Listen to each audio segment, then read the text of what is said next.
What's up, gang? How we doing, everybody? Welcome in, welcome in.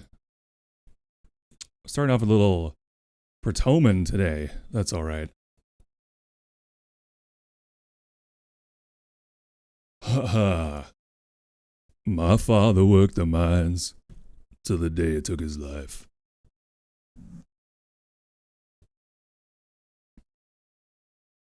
Stole him from his only son, and it stole him from his wife. And I swore upon his grave that someday I would make things right. Congratulations on first doll. So I learned how to bend steel. I learned how to make it move. Hi, welcome in. And I watched as it withstood all the hell we put men through. With hands of iron is not a task we couldn't do.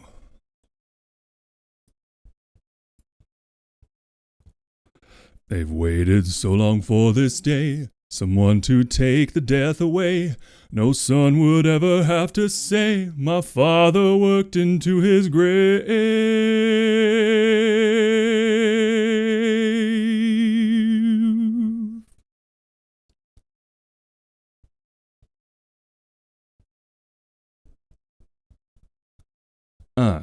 We get another character coming in. Ready? Tom, listen to yourself, then listen carefully to me.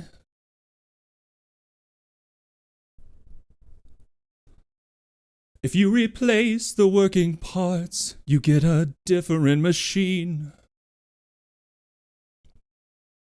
The man who turns the wheels, they will follow anywhere he leads.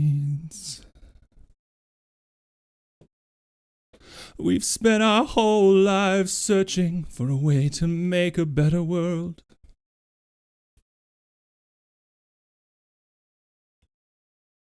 Giving everything to them, asking nothing in return.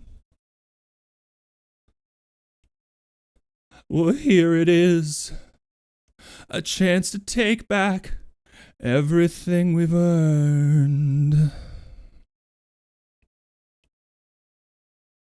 They've waited so long for this day, someone to take the death away. No son would ever have to say, my father worked his into his grave.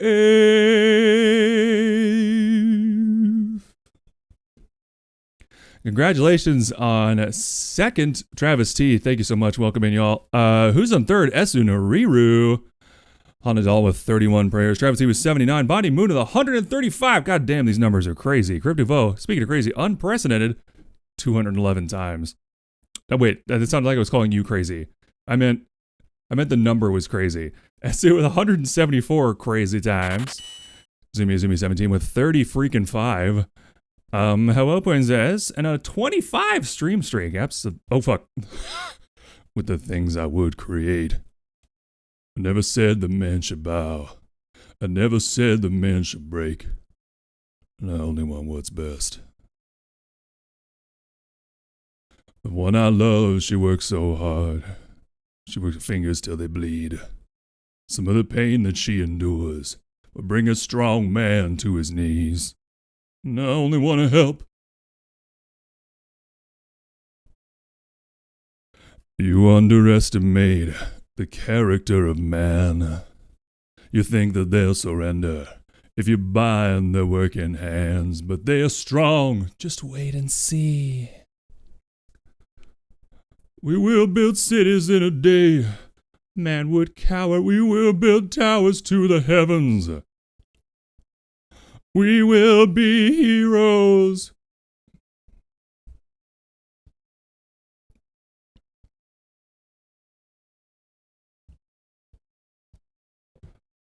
They've waited so long for this day, someone to take the death away. No son would ever have to say, my father worked into his grave. Men sleep tonight with hands of bone, they will awake with hands of steel. And with these hands we will destroy, and with these hands we will rebuild. And we will stand above our city, rising high above our streets. From the buildings we will... What's up, Shadow? All the lies beneath our feet, and we will raise our hands above us. Cold steel shining in the sun. With these hands that will not bleed, my father's battle will be won. That part of the song is always really hard because it's like exactly on my break. Anyway, the challenge of that song is always, can I get back into the Dr. Light voice after singing the Wiley voice? That's always the question. I did pretty good today.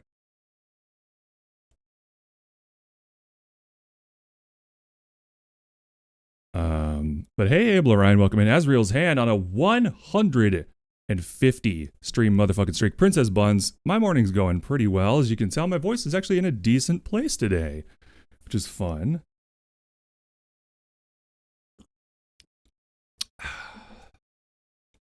Probably because I was good. I didn't drink any coffee. So that's probably most of it. Big Eepy, so I'll be napping. That's reasonable. That's completely reasonable. Az, thank you so much for your 155th prayer to the GOAT. 150 of them in a row. Bro, my 90 stream streak is gone. I did not miss a stream. Yeah, it's pretty fucked. The system's pretty fucked. Doom doom doom doom. A doom doom doom doom. What have I done? Though I did not pull the trigger, I built the gun that he holds in his hand. Last night I dreamed I climbed to the top of a mountain of metal, and for miles I could see the destruction of man.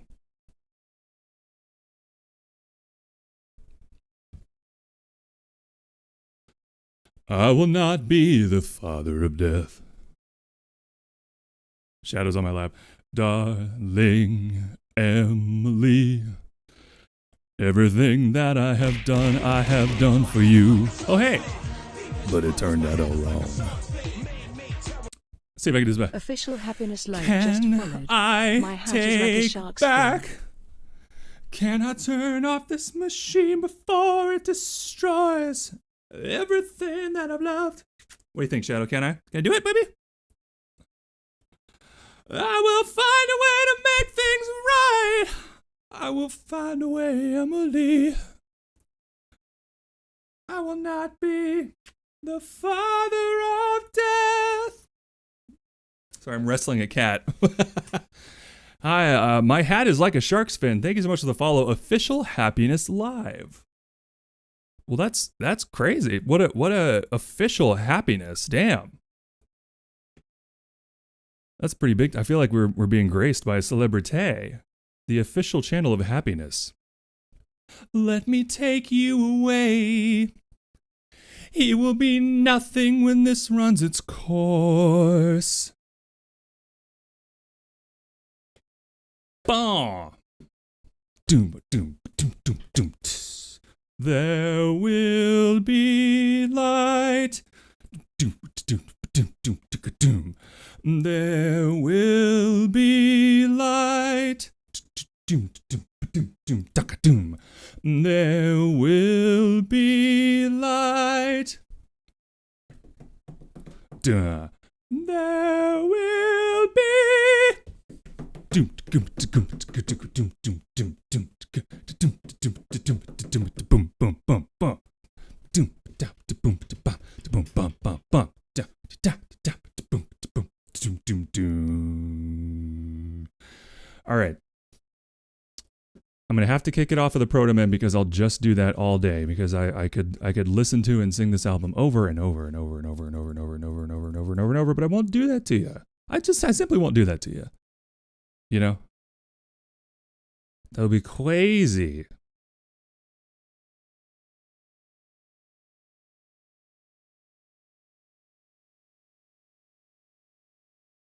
Doom, doom, doom, doom, doom, doom, doom, doom, doom, doom, doom, doom, doom.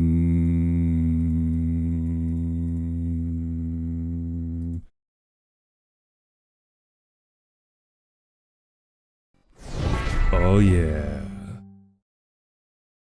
Let's get 90s weirdly sexual with it. As we do our daily go formations, huh? Ooh. Let the smooth sweeps of that soft jazz saxophone fly you away to a land of relaxation.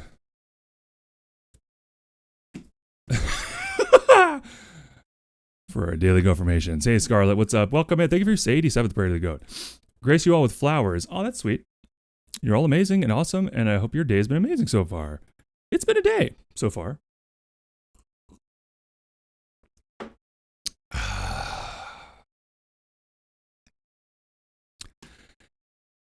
These are our daily go formations with me, Talking Goat. See if I can do them in a Dr. Light voice. Can I do that? I'm a good person, goddammit. I don't know how to do it without singing. I'm a good person, goddammit. It just sounds like I'm trying to do a gruff voice. That doesn't sound good. Sounds like a kid trying to sound like their dad. Ayo hey, Aaron. Good morning, what's up, Mickey Licks? What's up? What's up, everybody? Ooh. The smoothest jazz with the horniest goat you've ever seen. I should have said talkingest. Why did I say horniest? Doesn't matter. Now listen. I deserve to feel good about myself. And so do you. Remember, these are about all of you as well. It is the Weather Channel's fault. This is baby making music right here. The hell?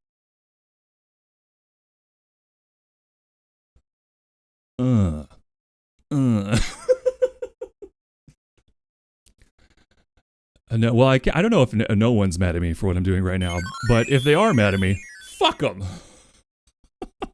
Thank you for the head pat, Abel. Did you miss horny time? On this stream, you're never missing horny time, baby. Horny time is just an innuendo away.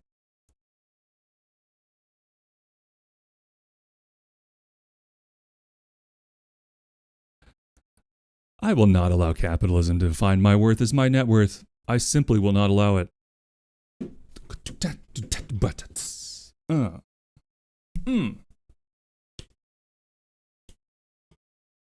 This feels like the song at the concert where everybody claps. Oi! And clap.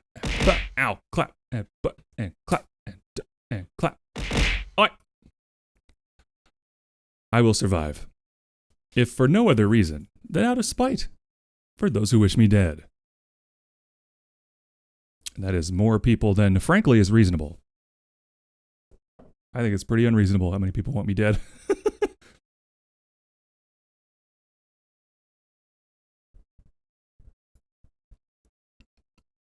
Ooh, triumphant. Oh, God. The song fucking rules. Like this one in particular. Just Between Us by Boney James. Boney James, huh? All right, James. Boning all over here. What does a mega bonk do?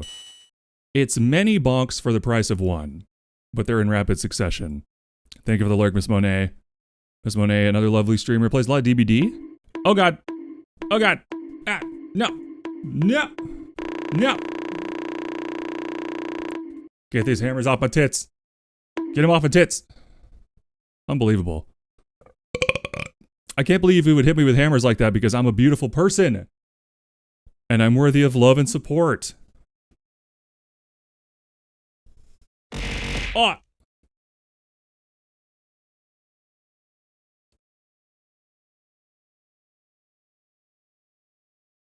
Given time to prepare, I'm unstoppable. Like Batman. Oi! There's no amount of balls you could throw at me that will stop me. You understand? This is for making me do affirmations so early. You're supposed to do them early. You're supposed to do them like first thing. It's like stretching for your emotions. I am an artist. My voice is unique and worth sharing.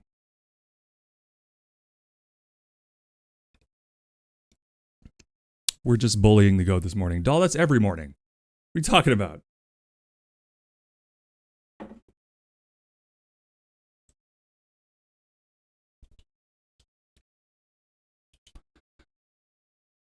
I am extremely fuckable. Hate to break it to you. Sharks in the water? Oh no. Not the sharks in the water. I am extremely fuckable. I was yesterday. I was wearing the khaki slacks I got in Finland, and the button-up shirt that I got at the same time when I was trying to get a job over there. And there was a point where I had the shirt on, but I hadn't buttoned it yet. And I looked in the mirror and I was like, who's this? Excuse me? Who's this? Who's this man over here? Damn, I look like I'm about to absolutely throw down and blow somebody's back out. Anyway, I like who I am. And to my haters, eat shit and die.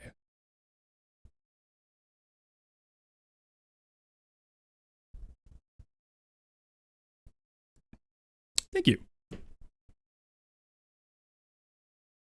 All right, let's get those. I want to get into it today. There's a lot of stuff I want to get to about the book. I've got ideas. I've got things that have been percolating. It's been a couple days. I like who you are too. Doll. That's not how affirmations work. Thank you. But that's not how affirmations work.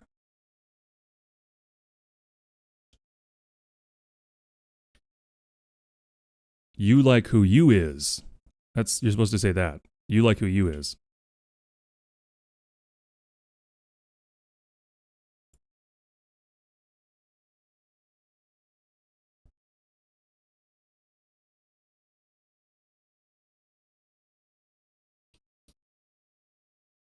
Okay, wow. Wow. Yep, there we are. Of course the camera's all weird, because it's been a day and it's been 2 days, so the cats have like destroyed everything. Why does it look so dark? Why does it look so dark?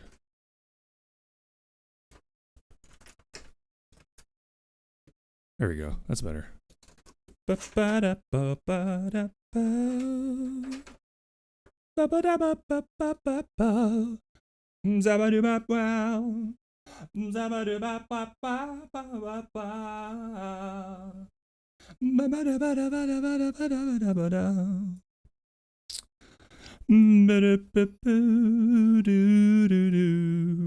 forgot to move my model. It's okay, fine. Don't worry about it.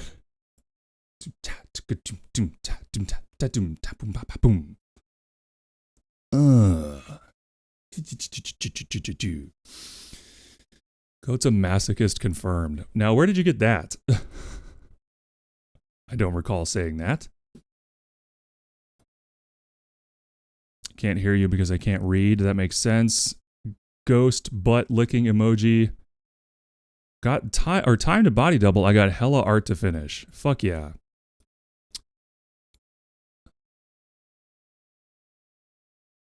Fuck. Yes. What should I order for lunch? A knuckle sandwich? Huh? Huh? You.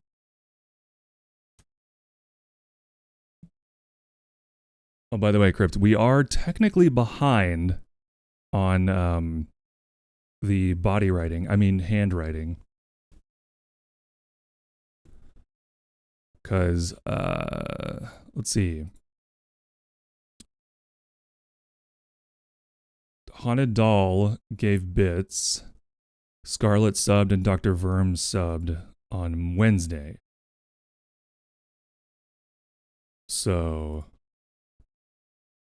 technically I'm behind on that. But again, it's because, and by the way, there's still a fucking X. There's still an X from whose name was that? Was it Kaneko-chan? No, it was.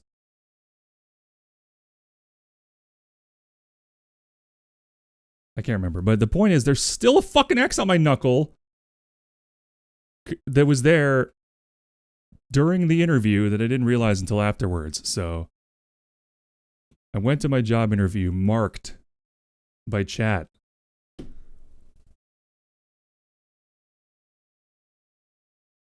It's humiliating. I mean, they didn't notice. They're fucking, it's a body shop. They don't know.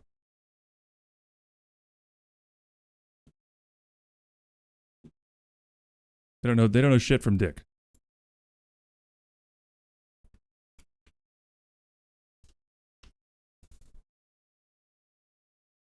As a general rule.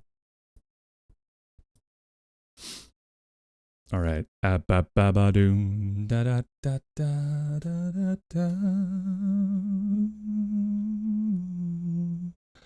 definitely misjudged that that cadence. It's fine.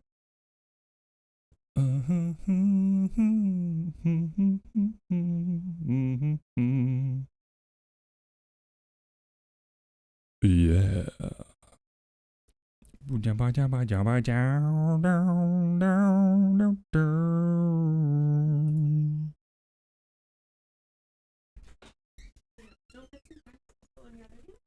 Hmm? Yeah. Oh, you don't. No, you didn't subs. There were 2 subs. Oh.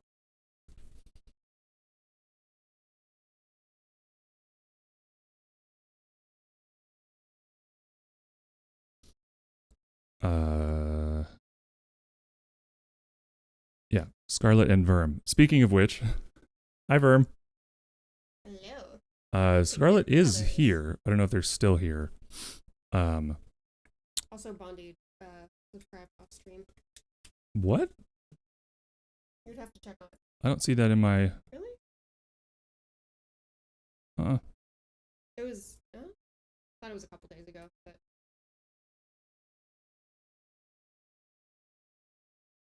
Alright. Yes. What color would you like? Yeah, what color do you want? Red, black, or brown? This seems so dark. Is it dark outside today? Yeah. Okay. Yeah, I need to turn the light up then. Red. Got it. There we go. I want red, Daddy. I want it now.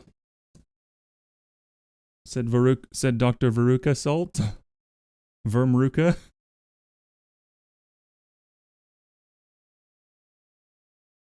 Oh, because you love blood. Right. Scarlet's not here, but their name was red. It's generally red. Yeah. Custom red. Do I take fan art? Like, accept it?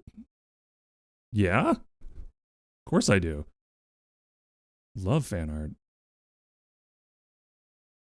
There we go. I wish to draw me. Oh my god. Marvelous. Like one of your French girls. Yeah. I don't know if you're in the Discord, but here, let me drop the link and hope it works. Oh, thank you, doll.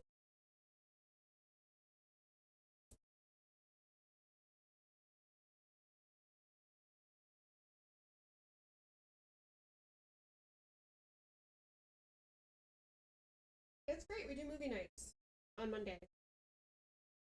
So that's coming up pretty soon.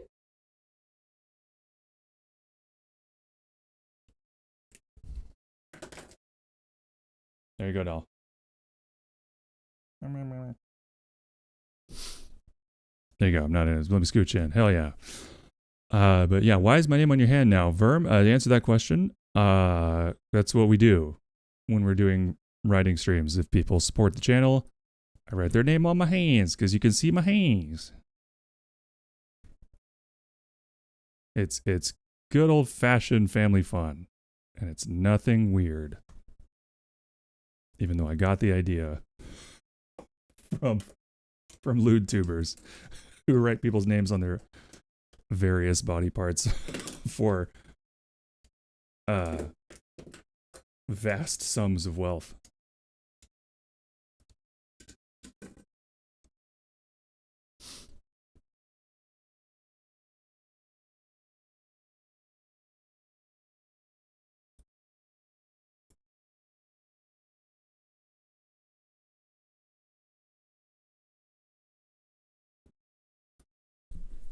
Okay, I wish I was built for lewd tubing, but alas, I am more of a gremlin. Do you mean physically or mentally? I think that there are lewd gremlins. I think you mean mentally, right? There are absolutely lewd gremlins. Yeah, Goblin Fia is a goblin. That's true. She's a lewd tuber. Yes, both. Okay, well, then that fits the character. What do you mean? Sounds like you're all set up. Not that I'm trying to encourage you to be a lewd tuber. I was just trying to be generally encouraging, I guess. But I do have an OF referral code, so, just let me know. That's a lie.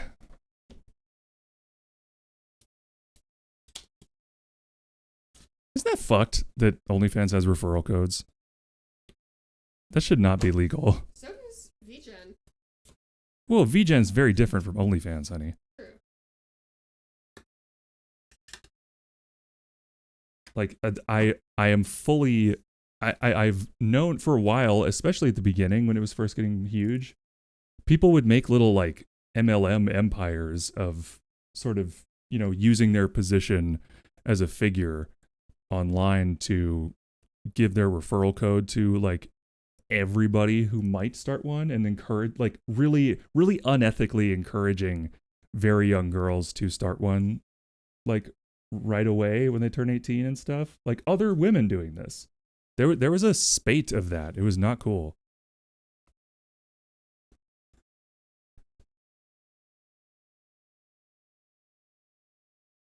Gremlins can be hot. Saying you're a gremlin is not necessarily self-deprecating.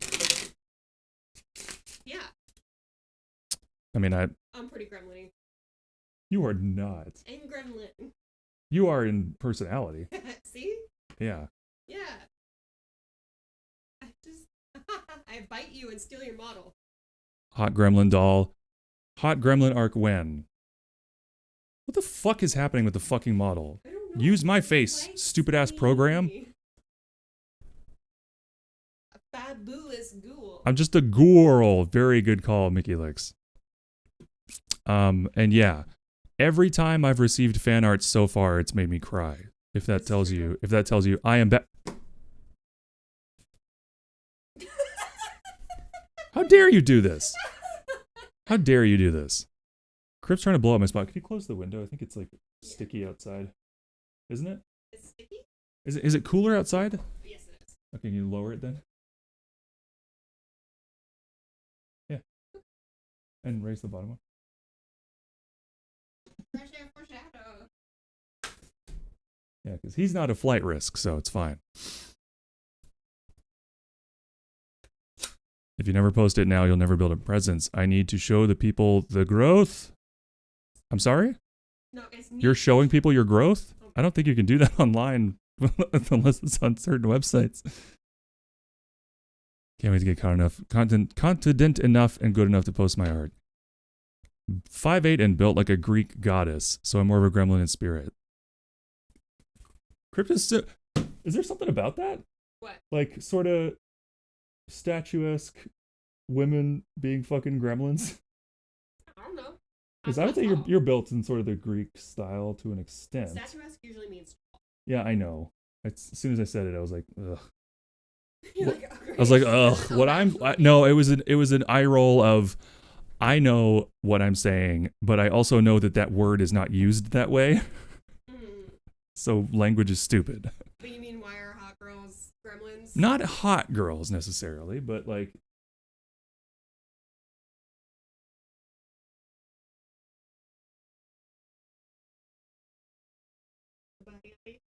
Yeah. Anyway, moving on. Sorry, I'm thirsting over my wife on stream. Wow, publicly thirsting. Sorry. We are the same. We are the same, you and I. We're not so different. I'm the small gremlin. Alas. Yeah, Crip's a little smaller. Just a A little. little shorter. The English language is stupid. A worse language. I'm really glad it's my native language, so I didn't have to fucking learn it. Oh my god. Throwing maximum English shade. One more bite. Oh, did you buy me before? Yeah. I've been here like 3 times. Oh no, I didn't even I'm notice. so used to it. Oh no. You've become a nerd to my bites. Oh my god. Okay. I need to eat food. Okay. Go eat food, my love.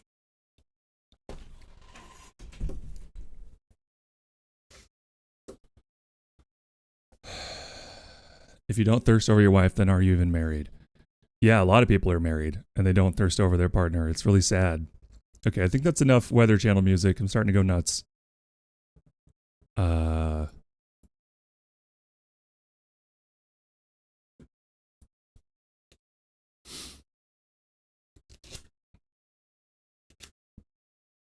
Y'all, I fucked up. Gonna focus on my calm examples for a few. Hell yeah. I lost a reference sheet for my partner's Sona and I'm drawing our anniversary art. I mean, you can probably just ask files get lost. I mean, that wouldn't necessarily be suspicious, I don't think, would it? If you're trying to hide it.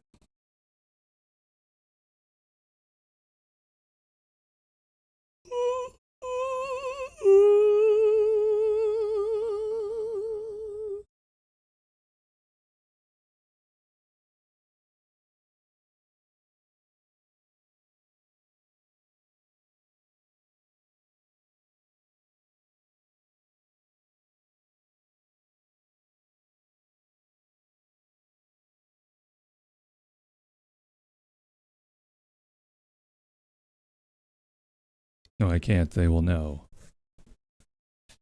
Well, wait. Can't ask my husband to sneak ask because they scheme together. Yeah, just go to wait. So you have a husband and a partner. Oh my.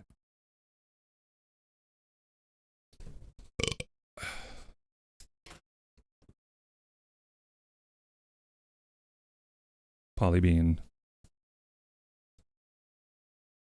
The closest I've ever been to being poly is playing the game Polybius. I think that's the closest I've ever gotten to that. Which is a bullet hell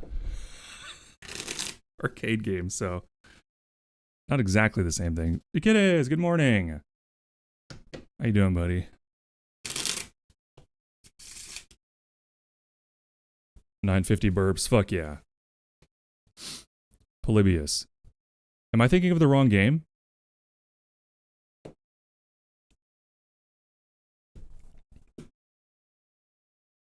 Am I thinking of the wrong game?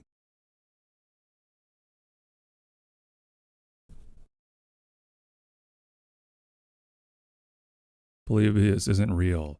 Oh, is that the game from the fucking movie we watched?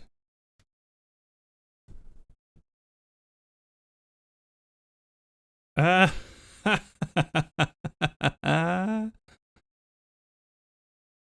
So apparently. But there is a shmup. There's a shmup that has a very similar name to Polybius. It's like...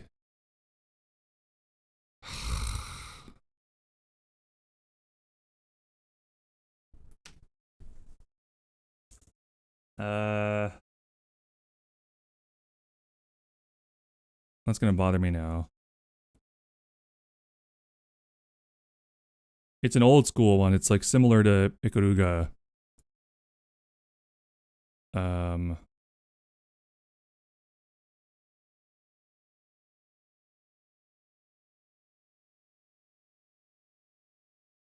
I can't remember.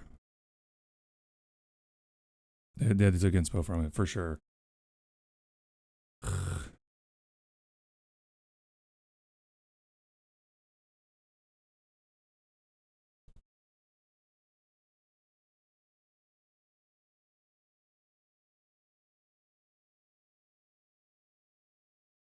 So that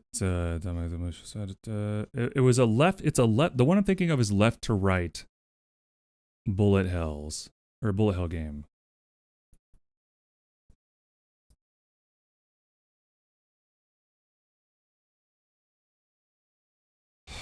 I can't remember what it was called. Oh, whatever.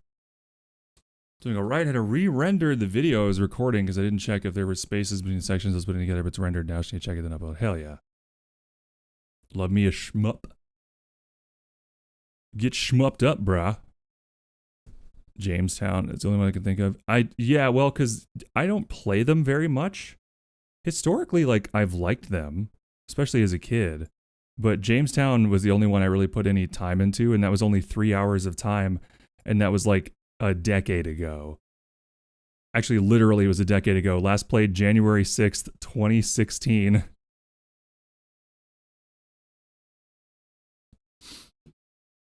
I have a few of those. You know what might be fun to play on stream is Hotline Miami, the game inspired by the movie Drive. Maybe do that someday, because I've never really played it. I put a couple hours into it in 2017.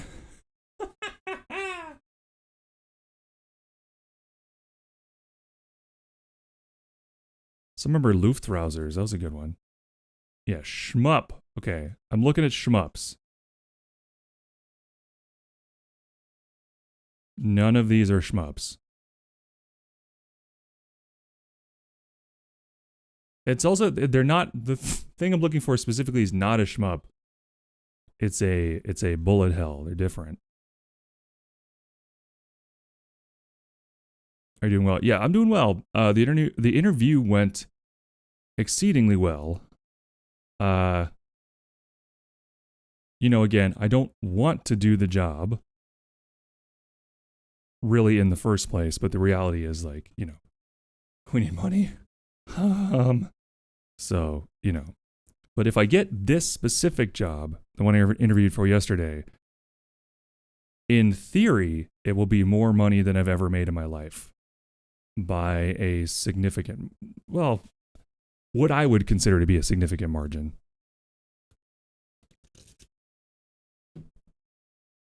Because I've cracked six figures before, but not like fully. And if I get this gig, by the sound of things, now it could be overpromising, but by the sound of things, could hit that pretty regularly, which would be give us some nice breathing room on some things. Oh yeah, I'm working with. I'm talking to. I can't have this on. I'm sorry. I gotta. It's too bright. It's too fucking bright. It gives me a fucking headache.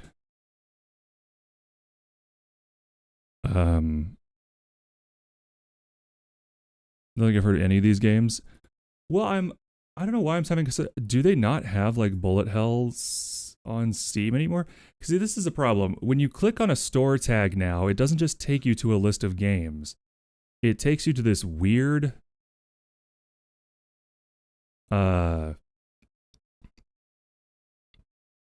like other store page. But that's what I'm saying. I'm on the bullet hell tag, but it's like weird. It doesn't just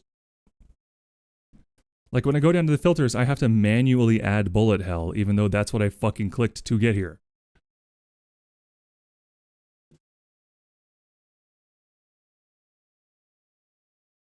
Enter the Gungeon, yeah. Nuclear Throne is a bullet hell. I like that. I have that. I used to play that.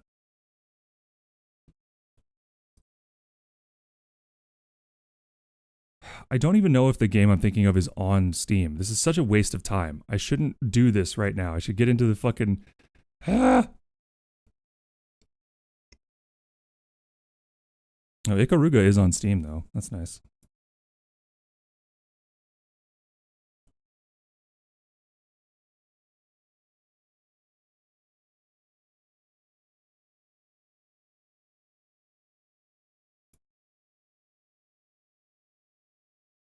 I'm never going to find it. I give up.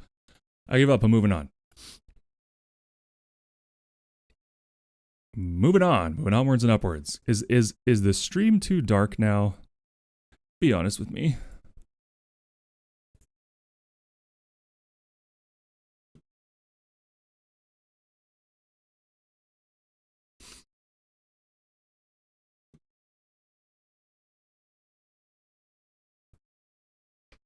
It's okay. It's fine. Okay, good. So it's cozy, but it's not too dark.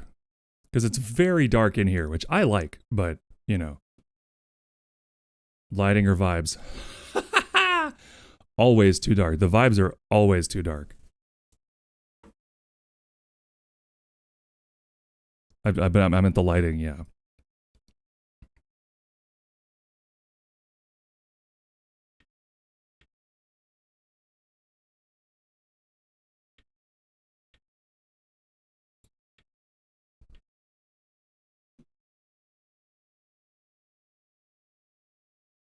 Okay, I'm thinking.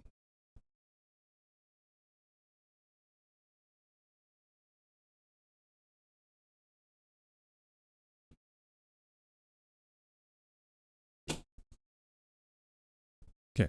Anyway, I was going to say, I haven't set an exact time yet, but I'm trying to organize a ladies' night, a girls' night, with possibly Naughty and Mooney and possibly Lotus, depending, and of course Crypt.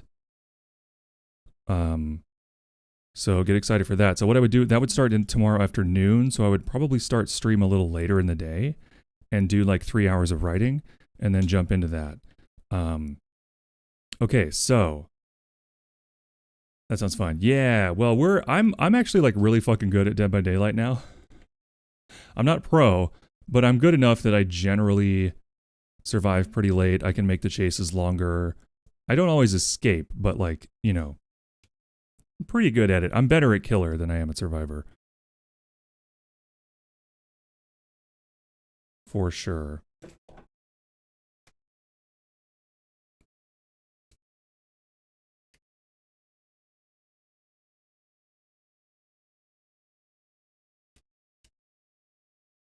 I would say I've gotten okay at the mind games, but what I've really gotten better at is the flow of things and like when to shift priorities from, you know, repairing this one or that one and preventing 3 or 4 gens and, you know, when to unhook versus when to all that stuff. So like the dependencies, sort of the gaming of it, the strategery. I think I've gotten better at that. I love to hear it. Very nice. Go. Thank you. Ah! Plus in 2v8, I can run Orella, and they can't really tunnel me any more than they would tunnel anyone else. So I get to play my favorite survivor. And I was saying, she's my favorite survivor because her voice lines are so stupidly hopeful and positive and confident that I'm like, fuck yeah, girl, of course you're gonna survive. Don't even worry about it. You'll be fine.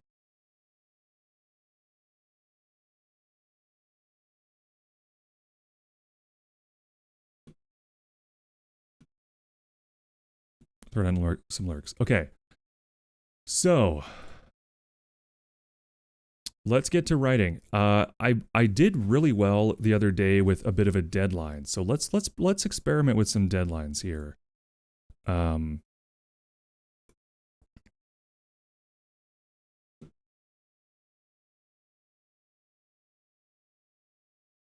got some things.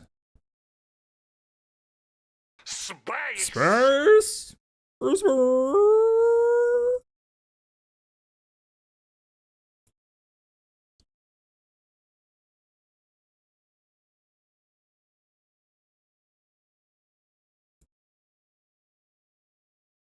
Okay, we made a lot of progress last time with the sort of structure of the station and some story beats and stuff. I like having the notebook here to draw on, and like I think that is actually super helpful for my brain. I'm gonna probably keep one out, like just generally for visualizing things. You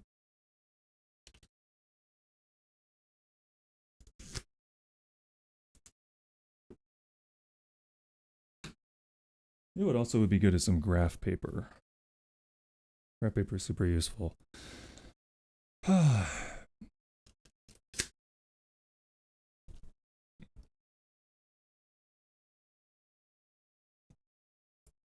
Let's see. Okay. Boo doo doo doo doo doo doo doo doo doo doo.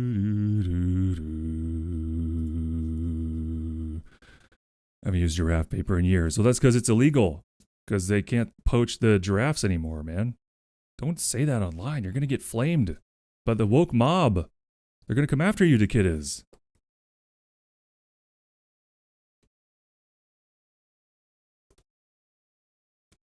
Yeah, watch your ass, man. You just painted a target on your back. With the red paint they used to throw on fur coats on Park Avenue in the 80s.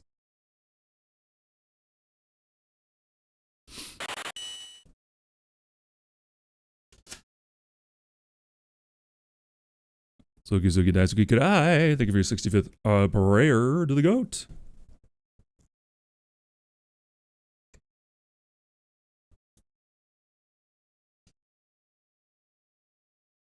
There's one more thing I want to talk about, and then I'll switch over to co-working before I switch off of just chatting. I have noticed, I don't know if it's true for everybody, I don't know if it's an ADHD thing or an autism thing or what, but something I've noticed is that when I need to be creative, or when I need to when I would like to be creative, or even just like think about something, there's a moment of uncomfortability in my brain, like physical discomfort, when I pause my podcast or turn off whatever I'm watching or whatever. There's literally a physical moment of, I would say, almost pain. It's close to pain. It's not quite pain, but it's close. And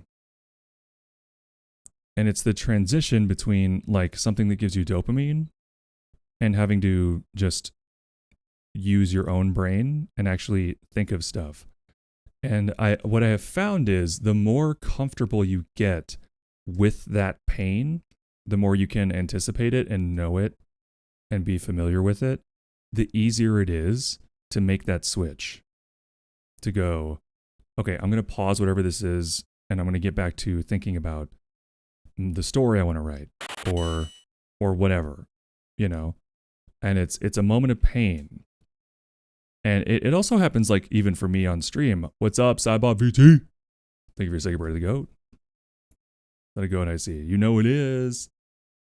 But like, I feel like people don't anticipate that pain, that moment of discomfort between things. And I think that turns a lot of people off of being creative. I know it's difficult for me, but like the more I focus on, okay, this is going to be uncomfortable, and just like let myself feel it and then move on, the easier it is to make that transition and allow my brain to click into other things. So.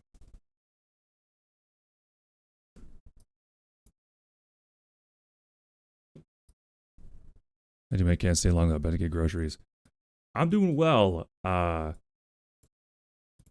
not sure where I am in the story here, in the writing process. It's been 2 whole days.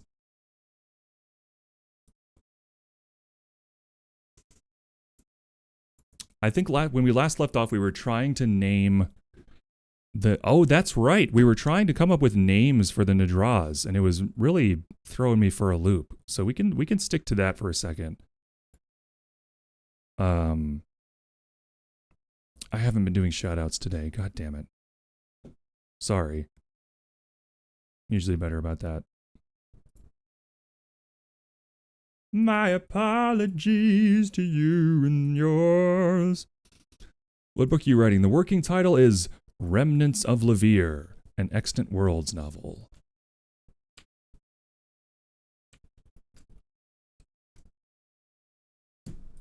That's the working title right now. And it's a story of self-discovery in a, I think that's fair to say. Because you can't call it coming of age if the guy's in his, like, late 20s. But it kind of is. It's a journey of self-discovery in a sci-fantasy landscape filled with danger and a little romance. A little romance. It's not the focus, but I think it'll be there. You know what I might call it? An incidental burn. Because I don't think it's slow burn, what I'm envisioning, but I think it's like incidental burn. Like it will happen sort of in addition to other stuff going on.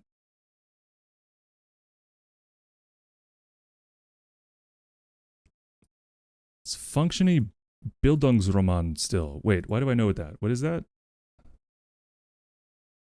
Psychological and moral growth and change the protagonist from childhood to adulthood. I'd say that, yeah, that's fair.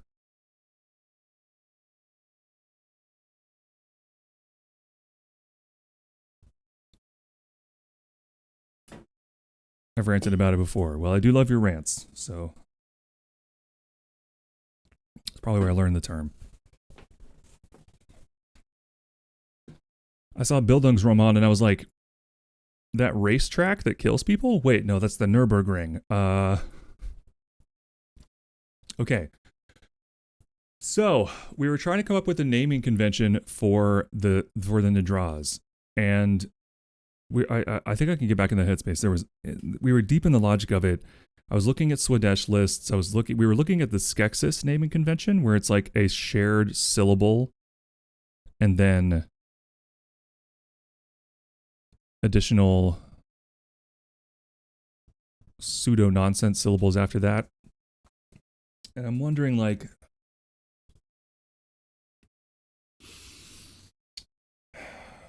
because there's truly no context for, like, what language would they speak? Would they have language when they're first sort of born? I mean, they're being created for a purpose, and they have, like I said, they have awareness and intellect, so I would assume they don't have to, like, take the time to invent language and culture.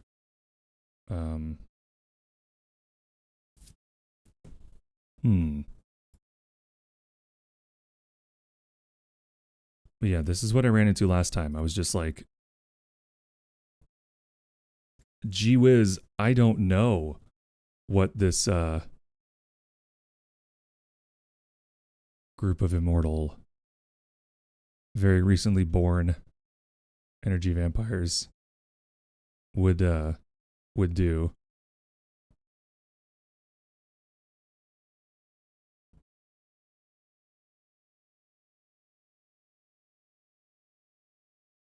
It's a good question.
So much of this has been kind of logically flowing lately. It kind of feels bad to go back to, like, just making stuff up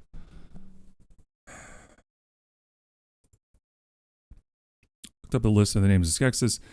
It put a funny thought in my head of Nadraz being named like Andruda or Nandrask, but their most famous being Ned. Well, so it's Nadraz with an A in the first syllable.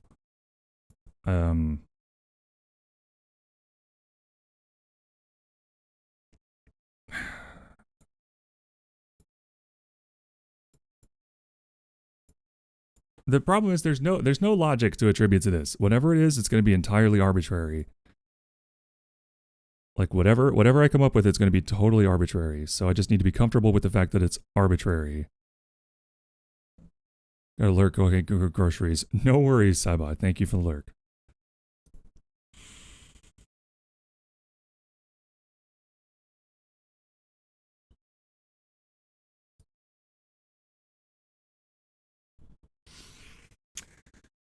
Thinking something like,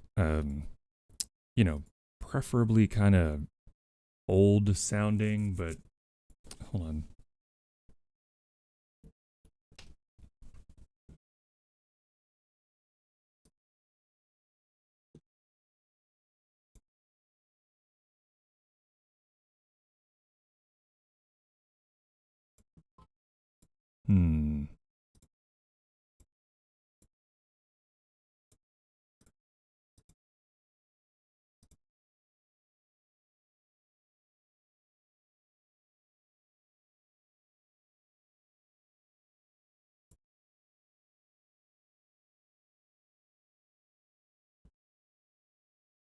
Okay.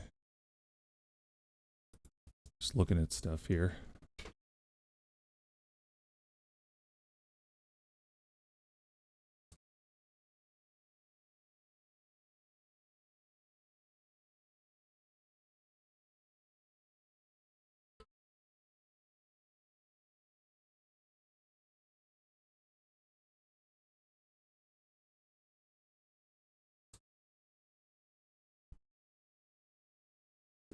I do have for once I do have my phone on, like the ringer on, because it's extremely unlikely, but there's a chance I could get a phone call today.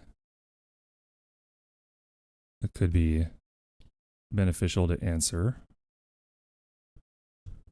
So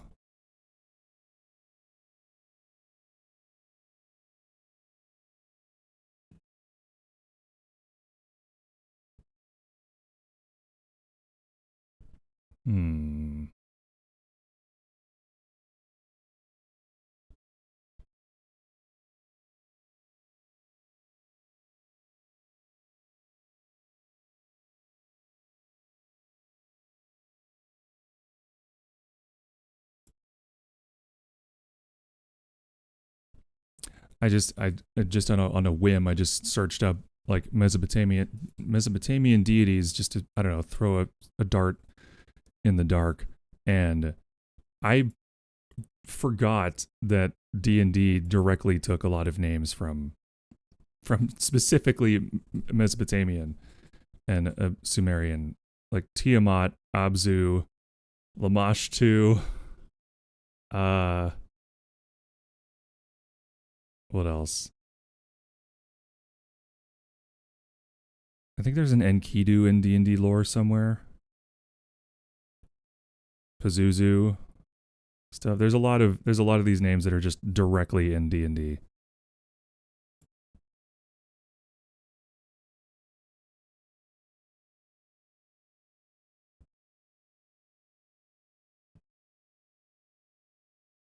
But this is okay. Something will click.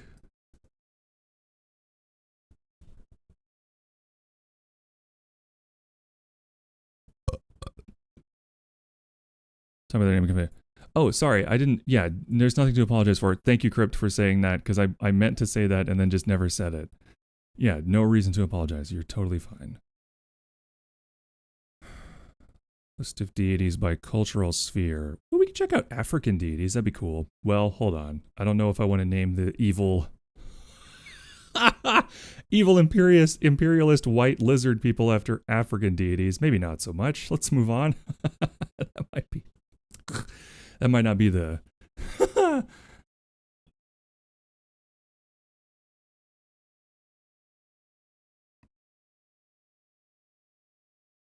Let's see.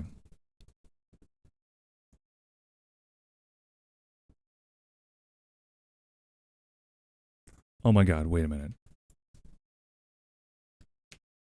Hold on. Super English names. Crypt, hold on.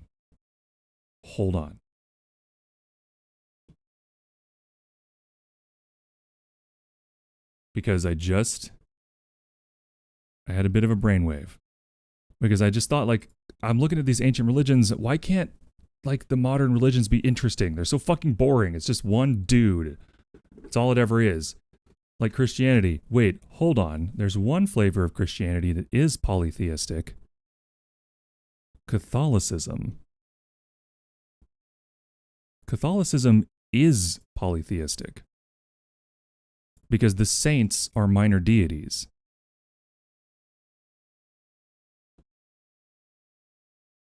So it's like a hierarchical polytheism. That might not be the play. Thank you, Verm. I appreciate that. I can do my own sensitivity reading to a point.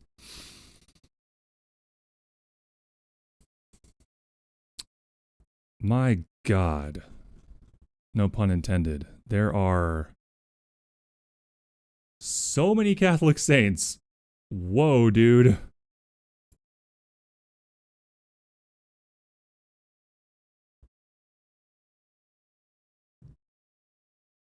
I mean, there's fucking thousands of them. Like, at what point does it become a little less special to be a saint? There's like 5,000 of these motherfuckers. Okay, I will say the problem with these names is that they're very, like, Roman, a lot of them. Or similar.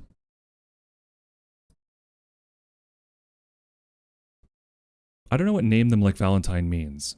What does that mean?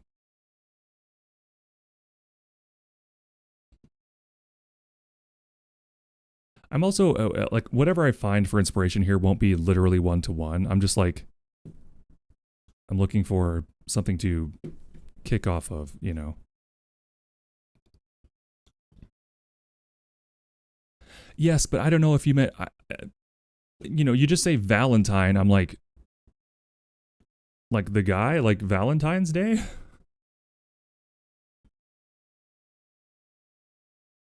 Do you mean Vincent Valentine from Final Fantasy? What are you talking about?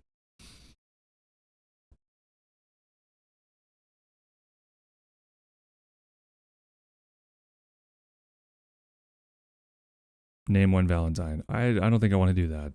I could do like a twist on it. Well, because here's the problem. Thematically, they don't have anything to do with the Saints. This is just sort of a... just sort of an idea. Sorry, stretching.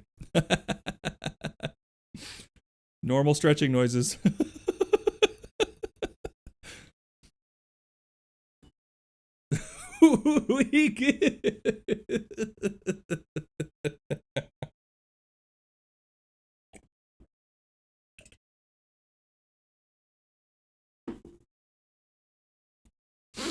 Thank you for the lurk slapstick. Preach. Thank you.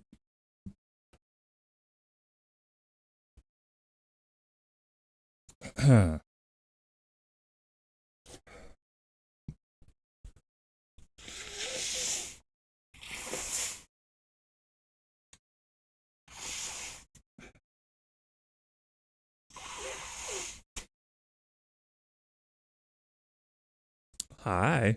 What's up?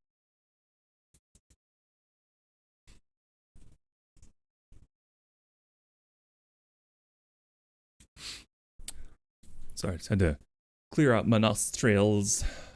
I don't know if there's any, like, are there any similar groups that maybe I could sort of riff on? Well, they're based on, okay, hold on.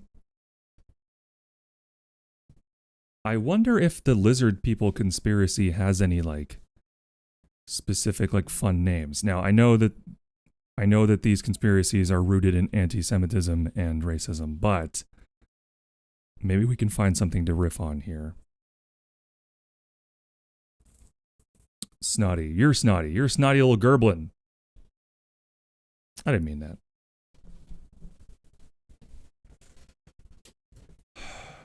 Okay. Your mom is snotty. Sometimes. I said I didn't mean it.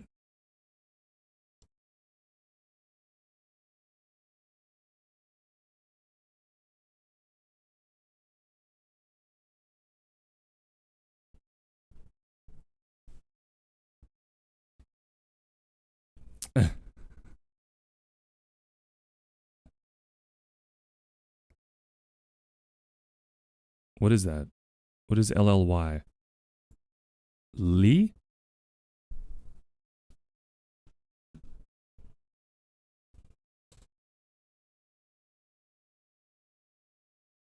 I love it. Oh, okay. Oh, that's sweet. Sorry.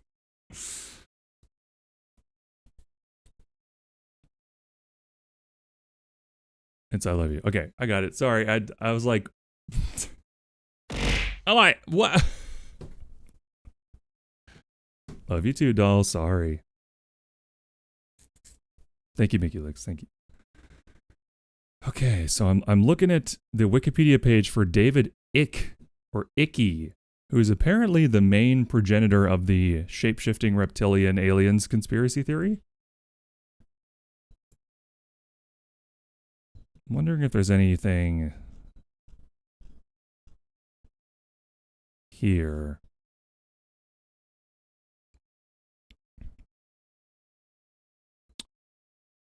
Okay, so apparently his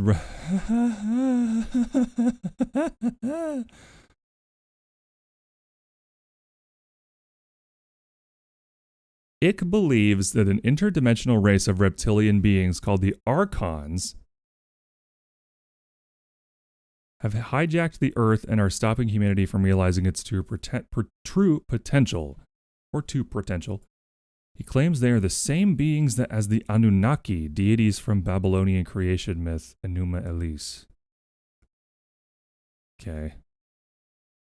And fallen angels, watchers, who mated with human women in the biblical apocrypha. Damn, this is like deep nonsense. Capital I disguising itself as lowercase l. Yeah, that's exactly what happened. I thought it might be ILY. Honestly, I thought it might be, but I was like, I'm going to look silly if I say love you back, and that was just a typo, so I'm just going to play it safe. I didn't want my wolf feelings to get hurt.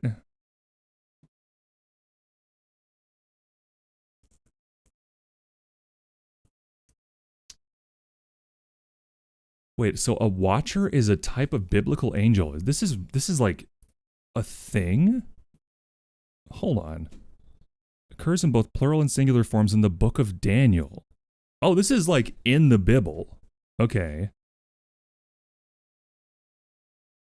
The apocryphal books of Enoch refer to both good and bad watchers with a primary focus on the rebellious ones. What the fuck is this bullshit?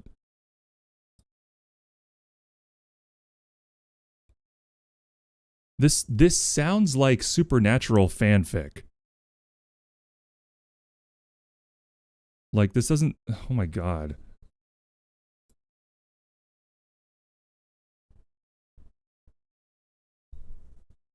The Watchers are angels... Oh, this is crazy. Okay, hold on. Are you ready for this shit? So, the apocryphal Book of Enoch. So, the Book of Enoch is an ancient Jewish religious text, but it's not canon? Or is it? I'm confused. Is it canon in Judaism?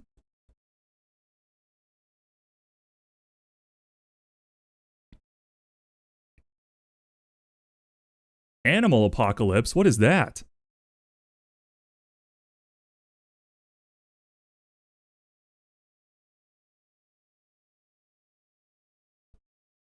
It's always pseudo-Kabbalistic stuff, I swear. I know. Religion and its text is so interesting to me. Hey, doll, you want a fun afternoon? Fucking ad. So you're subbed. Doll, you want a fun afternoon? Go look at the Mormon Bible. Just go to like Mormon religion. Just Google Mormonism, or search for it, and go to their website. Go to the Mormon website. I can't remember what it was. Was it this one? I went on a tear like a year and a half ago, just like deep diving into the Mormon religion because it's the most insane shit I've ever heard in my life. Truly, the most insane.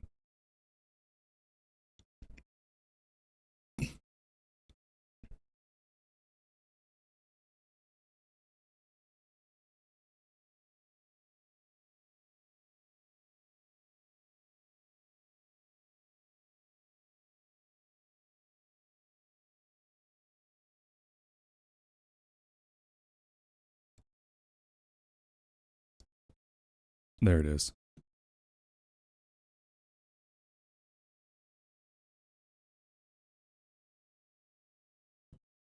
There it is. There it is.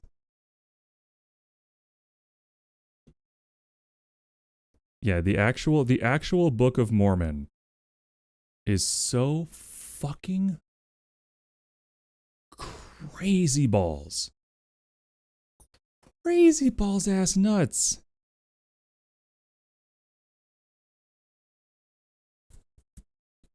Like there was a specific sort of like course I found in their on their website that I'm looking for now. There was sort of it was sort of like summaries. I can't find it. It doesn't matter. They're insane. Every single one of them. Every single one of them has religious psychosis.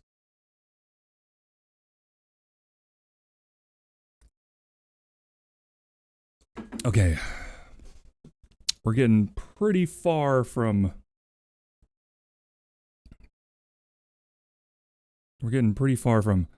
oh, you know what? Actually, I got to be careful here. Because if I'm getting into like Bible stuff, then the names might be sort of Jewish names in some form or another, which means that would be bad. Okay.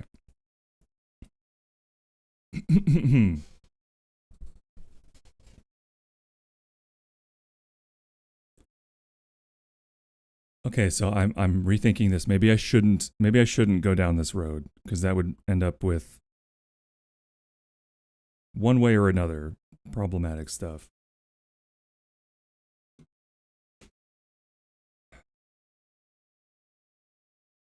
Fuck it, I'm going back to the Swadesh lists. When in doubt. Ugh.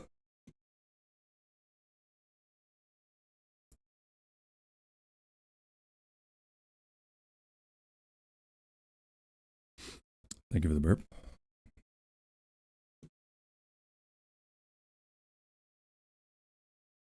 Why would using Jewish names be? Oh, yeah.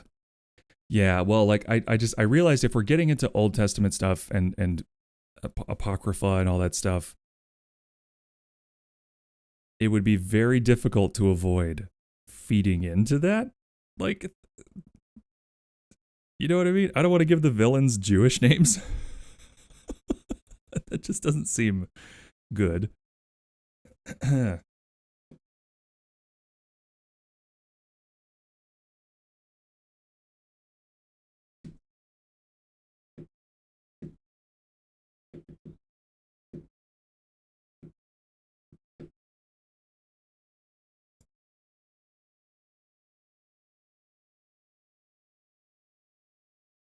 Yeah, this is the problem is I'm hesitating to just do the arbitrary thing and make something up from scratch, which is what I should do. I'm hesitating.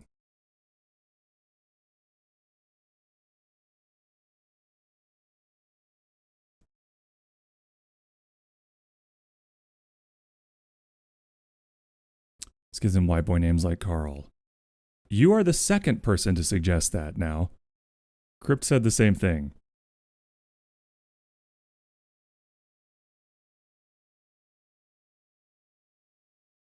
Now, I already have a group that's going to have those like super middle America white person names like Tanner and Tevin and, you know, those those white boy mom names. That is the world that Mavic is from. Could do Dutch inspired.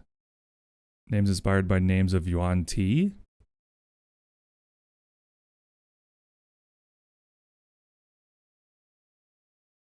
That's an idea.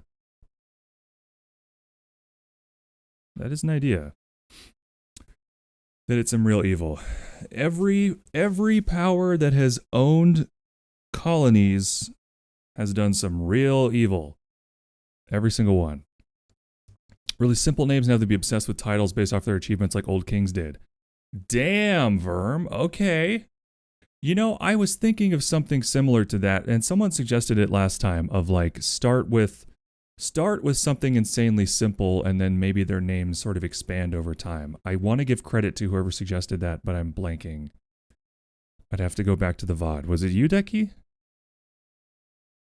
Somebody said that, and I just wasn't sure how to make it work. But I you know what? Yeah, I do like that idea. Cryptic, I think Cryptic Pilot suggested that. Okay. So they'll have very simple, like, one-syllable names like fart or poop or butt. And then, like, their names would sort of crystallize and grow from there.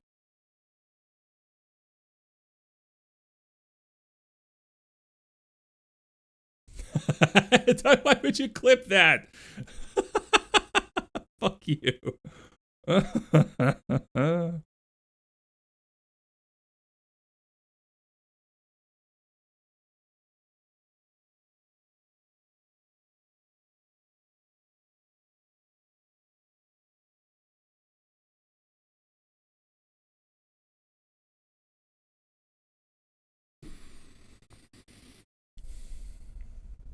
Well, that's another thought. What if it was like, what if it was kind of cool, like, oh shit.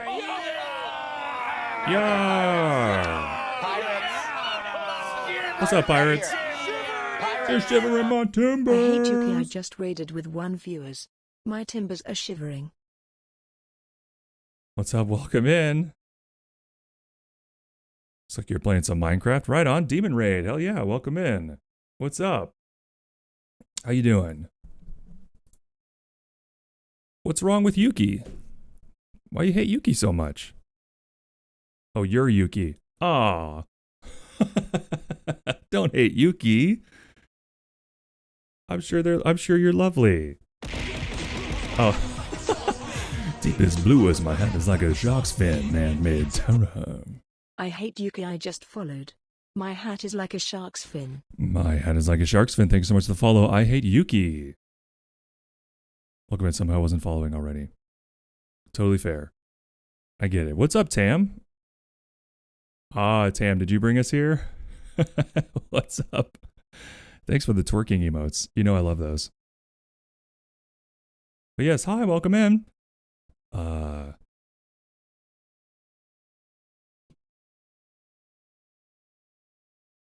Yeah, how you doing? Now, Yuki picked you himself, but I mod for him too. That's so funny. Love that. Well, welcome in. I know I've said it 10 times, but I don't know what else to say, so welcome in.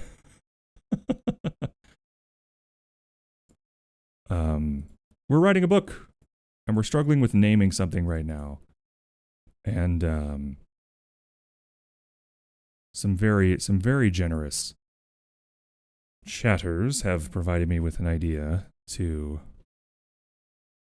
start with very simple names, because these are an ancient, technically ancient race of, species. God, that old school D&D language is hard to get out of here. How was Minecraft, by the way? Did you craft it, mine? I think I got to get off the Proto-Germanic Swadesh list because it's all Z's. It's just nothing but Z's. The Swadesh list is still good for this. It's actually especially good for this. Finding like single syllable sort of encapsulations of things.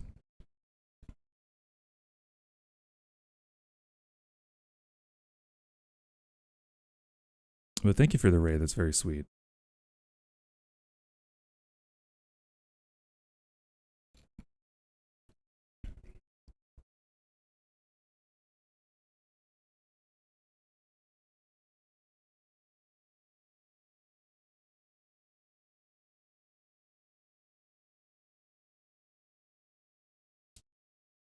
Playing on the Quadrant modded server. Ooh, that sounds fancy. What is the Quadrant modded server, if you don't mind me asking?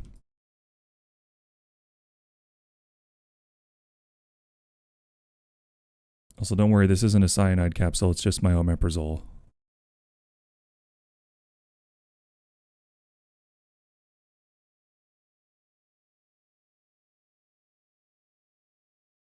Oh, the Quadrant. Oh yeah, Hero, our Kiwis. Yeah, of course.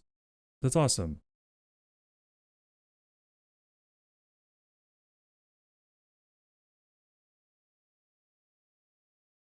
Yeah, absolutely. I miss those folks. I've only hung out with May recently. I do miss my Kiwis.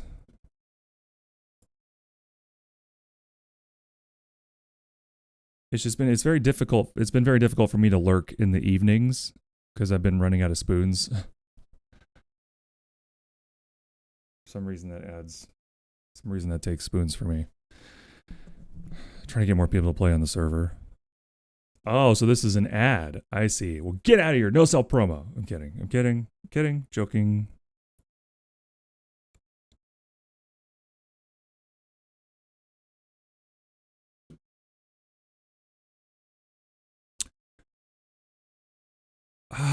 So Crypt, I hate to say it, but I feel like a good idea would just be to start every one of their names with an X.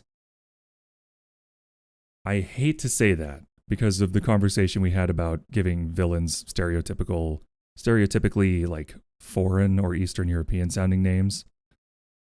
But the dragon they believe that they've spawned from is named Zaroth. And I'm just thinking there's no good way to like break down that name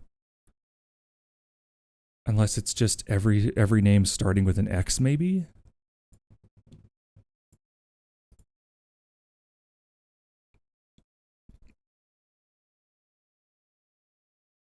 At least at first. Like maybe they all started with like X and then one or two syllables. And then they expanded from there. Hello, my name is X Charles Xavier. Welcome to my school. No, more like this.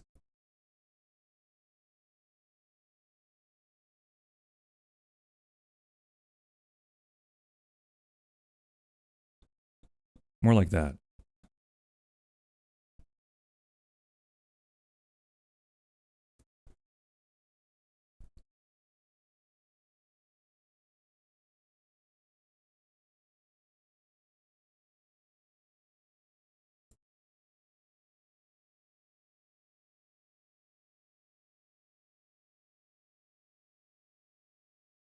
Okay. I don't know what to do for this. So you know what? I'm too deep in this one thought. I've got nothing done in an hour and a half of streaming. So I'm gonna take a very quick break, have a stretch and bathroom break, and then I'll be back. That's the reel in my headcanon now. Well, maybe we can create like a yeah, maybe all their names should be in Leet speak, like late '90s, early 2000s Leet speak. That wouldn't be cringe or awful, right? Anyway, I'll be right back.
Get that bread?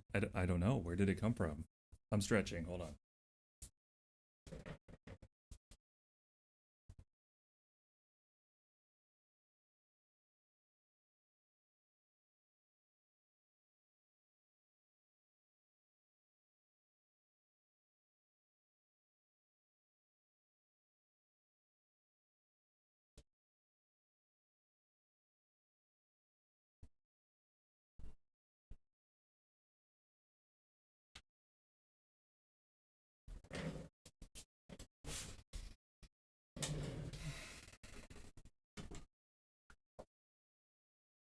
Okay, I back. I back. Oh, hello, Shadow. I back. We back. So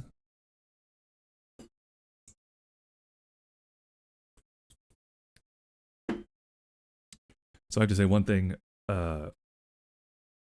One funny thing happened during the interview. So the recruiter I had talked to gave me insanely incorrect information regarding the potential salary range and didn't mention commission at all, which is apparently a huge part of their compensation package. And so when we got to the salary discussion at the end of the interview, I said, well, he gave me this range, which seems like an insane range, but based on that information, this is the salary I'd like. And they were like, okay, so that's 25 grand above the maximum. I was like, what? What do you mean? That's okay. And we had to sort of reset and like figure out expectations about that because I didn't know. I don't know. I've never worked on commission before. But hi, Miss Moth. Also, hi, Dawn. It wasn't. By the way, it was Dawn. Yeah, it was Dawn's name. This is the X is still there. It's so stubborn. Won't go away. But yeah, it was significantly above the maximum for the area, and I went. And what ended up happening is we all kind of laughed and went like, okay, so the recruiter's information was way off the mark. No problem. So, there was a bit of a snafu there. I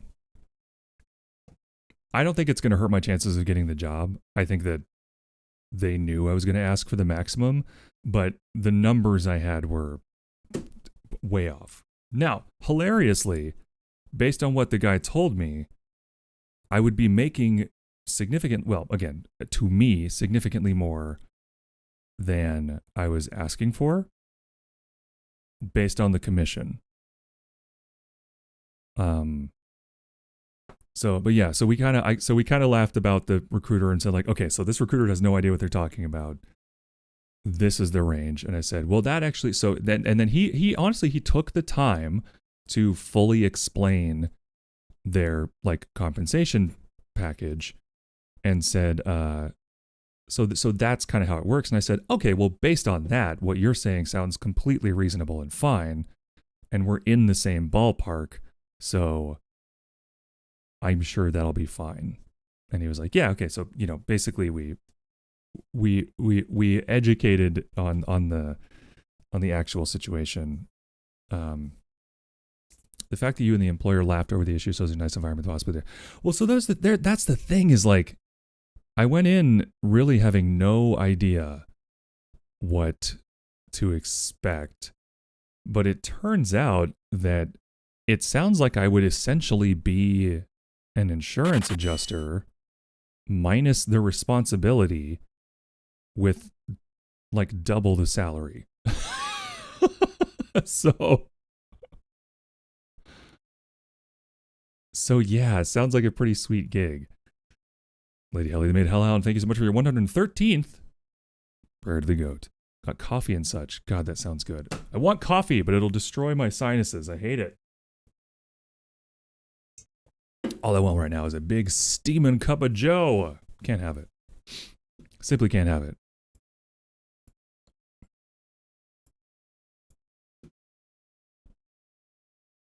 anybody named Joe want to give me a steaming cup? Anyway, so I'm thinking for now, Crypt. I'm thinking the naming convention is just because I'll be stuck on this for months if I don't figure it out right now. I think the naming convention is just going to be start with an X, and then I could incorporate some of the syllables from like the names of saints and stuff, and kind of have both, where we have the naming convention with the established supposed creator's name being involved, and then I can kind of mix and match, you know, individual names with whatever. Does that sound reasonable? You want cuddles? My pain is a bit worse. Well, I'm sorry.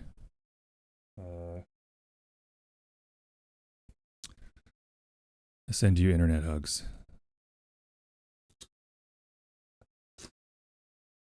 Yi? Does Yi mean that sounds like a good idea? Goat, great work. Praise me, wife. Okay, thank you.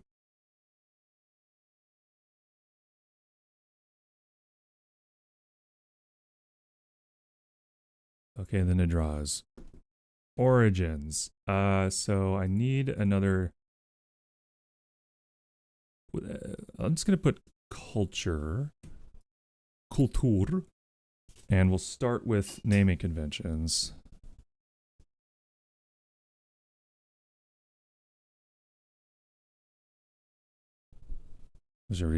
Yes. Agreed. Agreed with Decky. What's up, Shadow? Are you a little... I can't tell if Shadow really loves having the room to himself or if he gets, like, lonely. It's honestly hard to tell.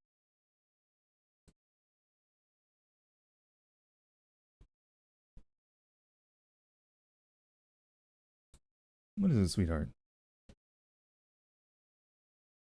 It's my baby. Hi. It's like the old days when it was just you and Stormy, huh? Back in 2018? Yeah?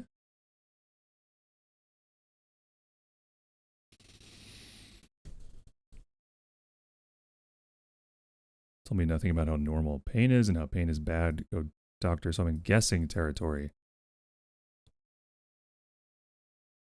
Oh, well, I'm sorry. Yeah, that is also the worst when it's like it feels like directionless and you don't know how to what you can actually do about it. Shadow, please don't do that. I know you guys have ruined that bed frame, but even so, come on.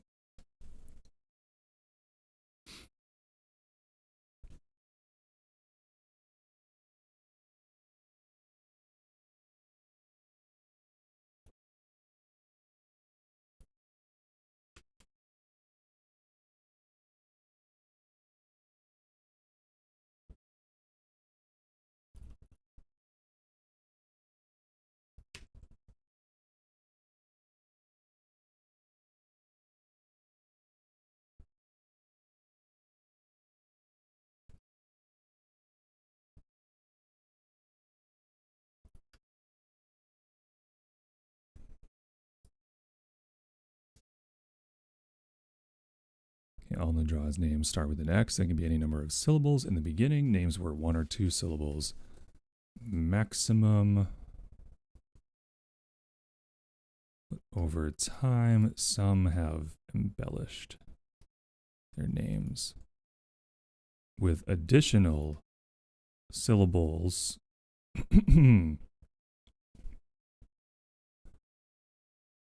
additional syllables, appellations, surnames, and even punctuation. There you go. So it can all be a mishmash of nonsense as long as it starts with an X. I think that's fair. Send a Google shit? Yeah.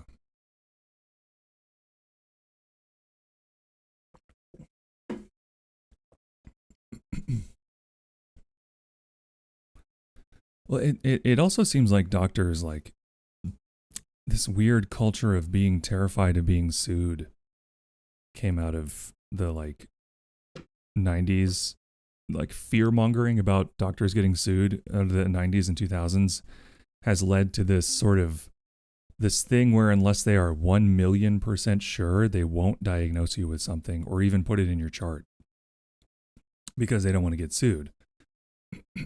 But that leads to like horrific rates of underdiagnosis and also, yeah, they don't care about pain at all, especially in America. You know, they're not going to prescribe opiates unless you're getting out of surgery. And then frankly, they'll give you too many in my experience. Oi. Oi. Oi. What's up, Bundy? What up?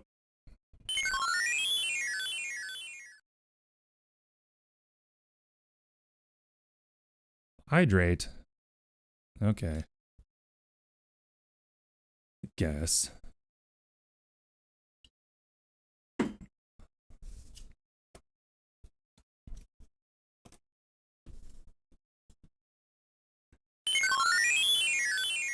Stretchful. I just stretched. All right. Fine.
You would think you're a mule and not a goat by your stubbornness. I do the stuff. I just did the thing. What are you talking about? How dare you?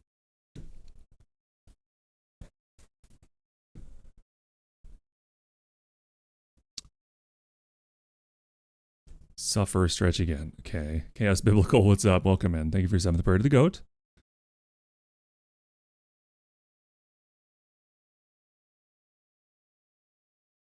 Yeah, Nikita is agreed. He knows how to talk in human and that helps. Yeah, you really have to advocate for yourself with doctors these days. Oh, you stay protesting. Yeah, that's right, I do. Because it's my right as a goat. It's to protest.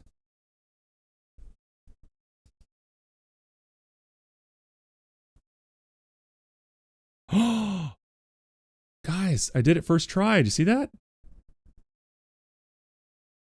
Of course, it couldn't make it back, but yes, throw the balls. Throw the balls. Oh, damn. Nice. That's like a lot harder than it looks.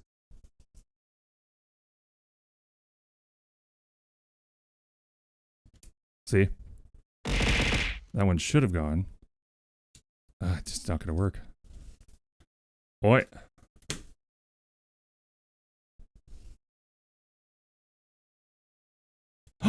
Yay!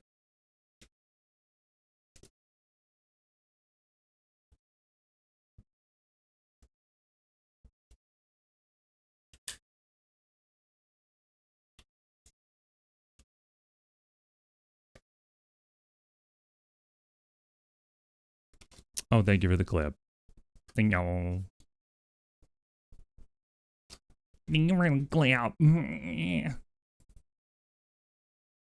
That's a fun sound that people would like to hear, right?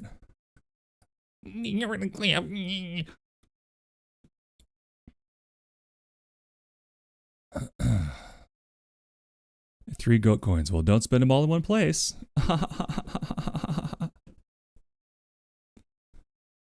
Okay, so this guy needs a name. It starts with an X.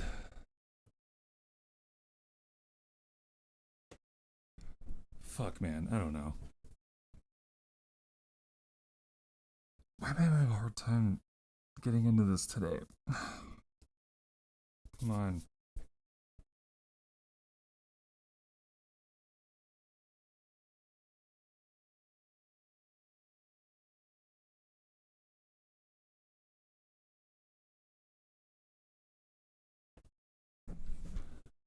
Zimothy. Shut up. I'm thinking Zerog. So Zerog, maybe he renamed the Paragon Veragal kind of after himself. Like Zerog Veragal, sort of because of that theoretically parent-child relationship. I'd like to cash them in for a sticker, please. You want a sticker for 3 goat coins? And maybe we can get you one of those, like, pimple stickers? I don't know.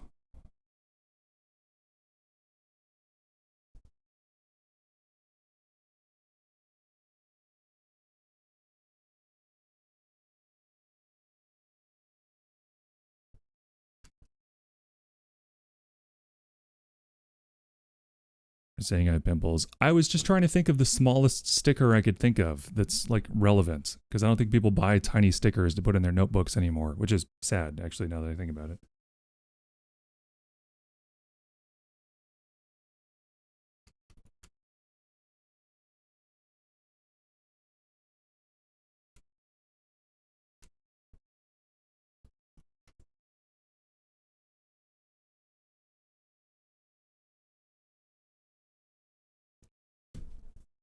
I have tiny stickers. What are you, a cactus? I'm so funny. The Nadraz on the station knows the Zarathan guy.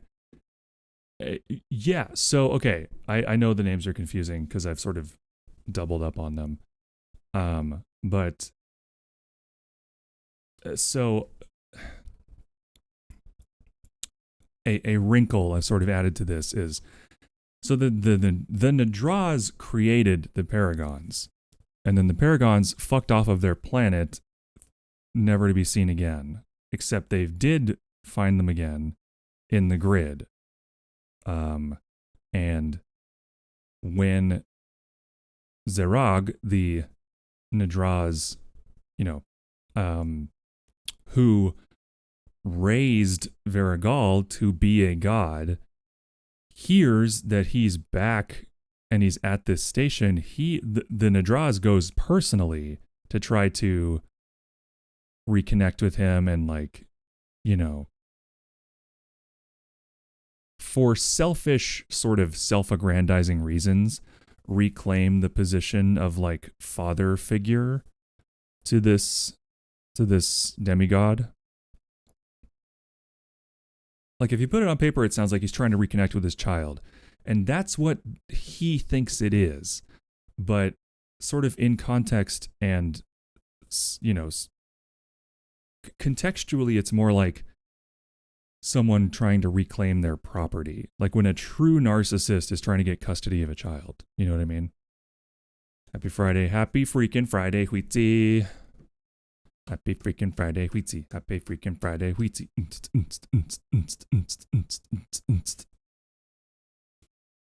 So bad with names. I'll get there. No worries. At some point, I'm going to put this all just in a place where anyone can reference it if they want to. Yo!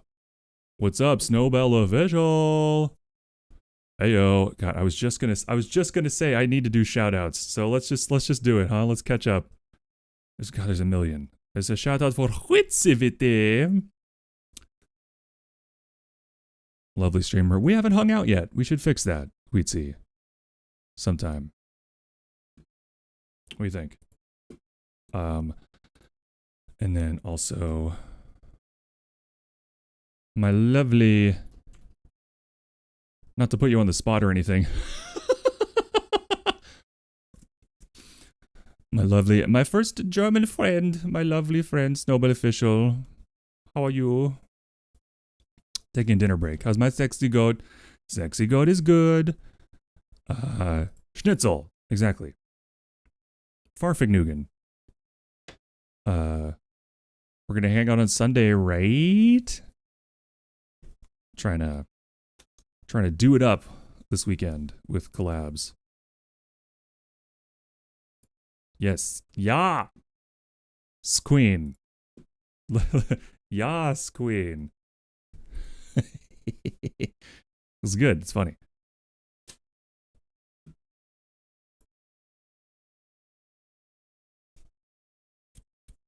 Oh, Snowbell, I thought of you last night because we were watching City Council of Darkness, and the French character made a joke saying how boring Berlin was, and I was like, damn, I wonder how Leo would feel about that. I just realized schnitzel kind of looks like chicken fried steak. Does it really? My son says hello, uncle. Wait, your son? So I'm their great uncle? I'm their grunkle stan? Well, Grunkle says hello.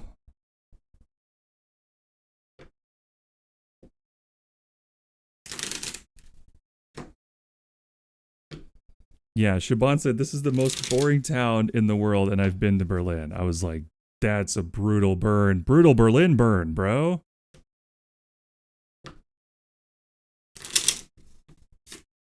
Ah, shit. My bridge sucks. I gotta work on my bridge. Berlin's so nice, though. I bet it's fucking lovely. Ah, shit. Yeah, my bridge is ass. I gotta work on that. Berlin is boring. Listen, I'll take boring. I would take a walkable, boring, ugly city that's walkable and has, you know, healthcare. Sort of been to Frankfurt. It's true. But if you encrypt visit, I'll still start around. God, I really want to. I mean, you know, a European vacation isn't exactly... hold on. Isn't exactly in the cards at the moment, but someday. It's not walkable, though. It's a concrete jungle. Oh, really? But I do like the few parks we have. Is it really not? I thought all cities in Europe were walkable.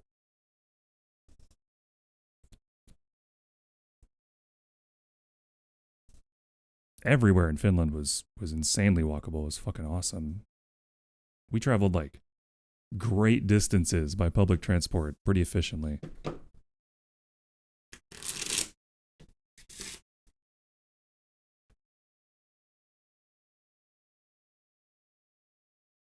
I've been to Boston. Everything is walkable. In Boston? In Boston? That's fucking crazy. I don't even remember how Boston works. It's walkable compared to the US. Yeah. If we plan properly, you two can come to Berlin and stay at my mom's place while she's on vacation. Ooh. I have to pay for stay. That sounds dope as fuck. Can we go see castles? I just want to see castles. I haven't been to a castle since I was in Edinburgh in 2005. No, 2004.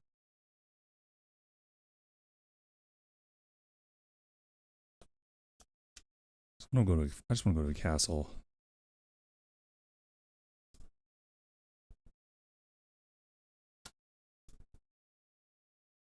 Berlin has nothing regarding that. That's more at Will's place. Well, we could take a train. I don't know. I just want to see a fucking castle, dude. Like any castle, I'll be so impressed because I'm fucking from America. The closest thing I've seen to a castle is a Taco Bell in my country. That's like the closest thing to a landmark we have.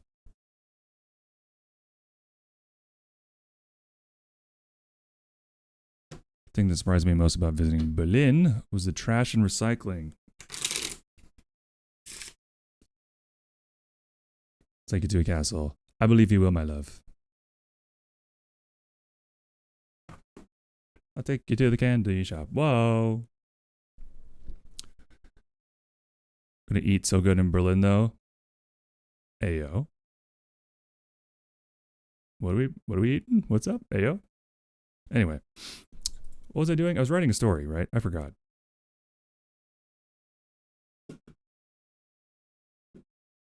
So I gave this guy a name. We eating deer. Oh, I get it. I was like, but I don't want to even. Oh.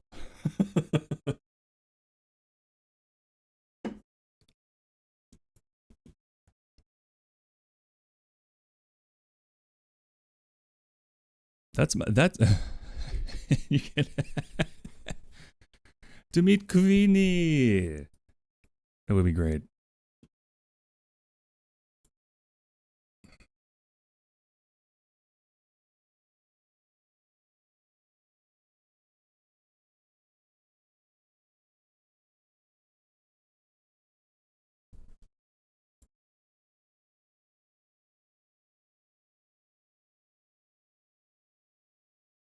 Be scared of you guys the first 2 days, and then she'll be chill. It would be nice to travel. I mean, at all, but to go and not have to take care of the cats for a little bit. Though we might have to board 1 or 2 of them. Probably Stormy. Dogs love goat. It's true. I'm an animal whisperer. Animals love me. Of a very calming presence. Hydrate is fair.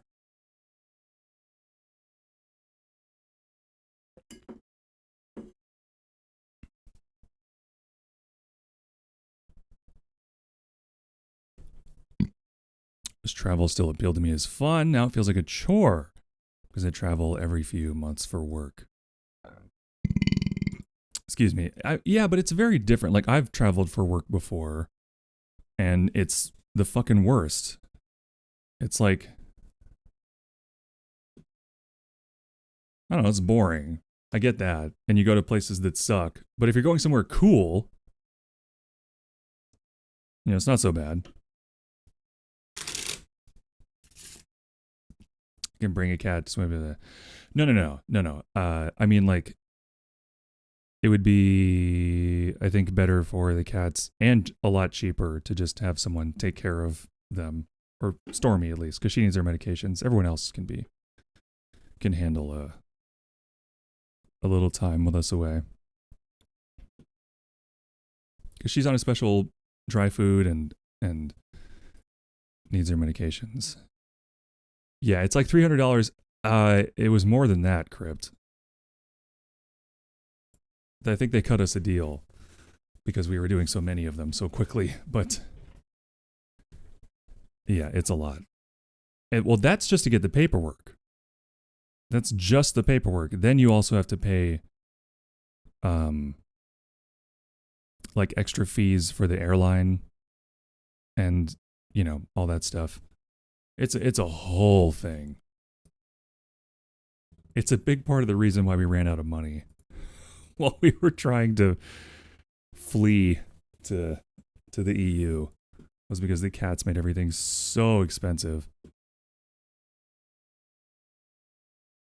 Okay, so here's the problem. The problem is, I didn't have a strong idea of what I wanted to work on today with the story, and you guys are so fun that my brain's in like dopamine mode, and I'm struggling to get it to stop chasing the dopamine and start thinking about the work.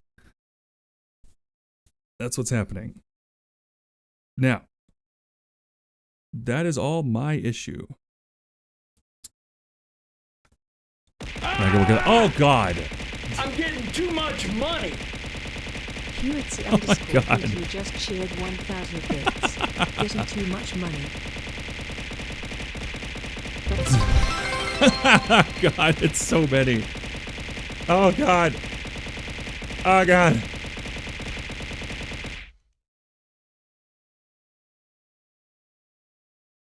Thank you. Dopamine. Dopamine. Wow. Wow, wow, wow, wow. Yeah, it's 1 heart for every 5 bits. So that was 200. 200. Ooh, I'm dizzy. Thank you. Thank you, Wheatsy. For the oh my god. I'm getting too much money. I gotta look this way. Just cheered 1,000 bits. Getting too much money. Oh god, my neck. Oh god. Ah! Ah!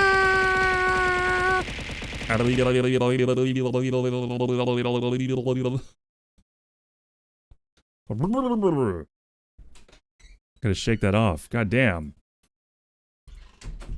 You got me doing Looney Tunes noises over here. Thank you. So we do only have 3 colors. More bits, guys, more. Snowbell, calm down. It's fine. That's plenty. Thank you, everyone. We have That was fun. red, Okay, good. black, and brown. So he can afford a Berlin trip. Listen, if I get the job I applied for yesterday, we'll be all right. We'll figure something out. Yeah, red, black, or brown, lavender. Yeah. I'm gonna get more colors. You know what? I'm gonna Get those in your car. I will, and I also need the replacement ring. You may notice that there are some words written on Goat's hands. That is for people who donate. So your username will be on Goat's hand. Okay, yeah, that's God, it's $10. I should just get one. You can just grab one of those. Yeah, do you know your size? No, that's what's been holding me back. I should have that. What are these called again? Body writing for sluts. What's the pen's called? Yeah, body writing. Body writing for sluts. Okay. There, yeah, body mark. Yeah, that's what I said.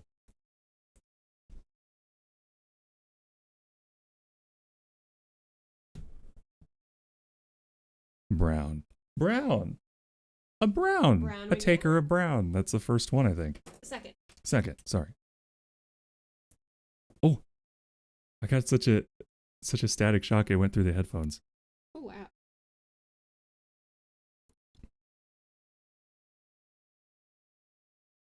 Yes, thank you for the hype train. It's so strange to me to get hype trains during these Writing streams. Like nothing's happening. I don't know. Becky, what color would you Becky, like? what color do you want, buddy? Black, red, or brown? That's what brown looks like. It basically looks like black. Hannah. It basically looks like black in this lighting, but that's black there. So black is on the left, red, and then brown. So yeah, you've marked me.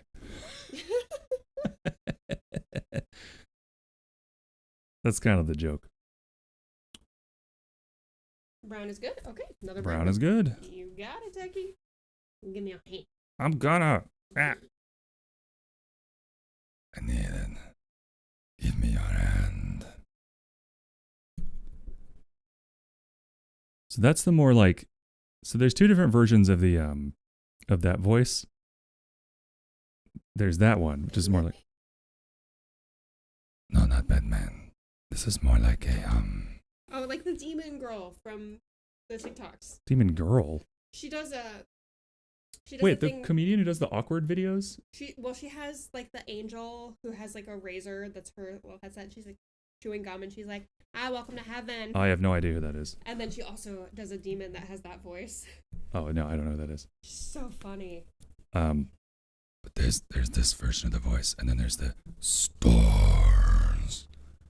That's the more deeper in the chest. Shadow, hi buddy. Shadow, he's rubbing his face on the camera because he loves you all. He loves chat so much. He loves chat. Sure does. Okay, just in case he knocks it over, I'm going to make sure that the address isn't on the monitor. Blem, blem, blem. Blem, blem, blem. Shadow, quit whapping the microphone with your fucking tail. He's such a problem. Love you, buddy. Are you bored? You miss all the other cats? You miss the kitties? But you got the place to yourself. You can be wherever you want. He's like, except for here, apparently. Why are you moving me? I'm not. I'm letting him. I'm making a joke. Okay. He's so happy. Shadow. He's so Okay, we're on for Spiritfarer. Spiritfarer or from...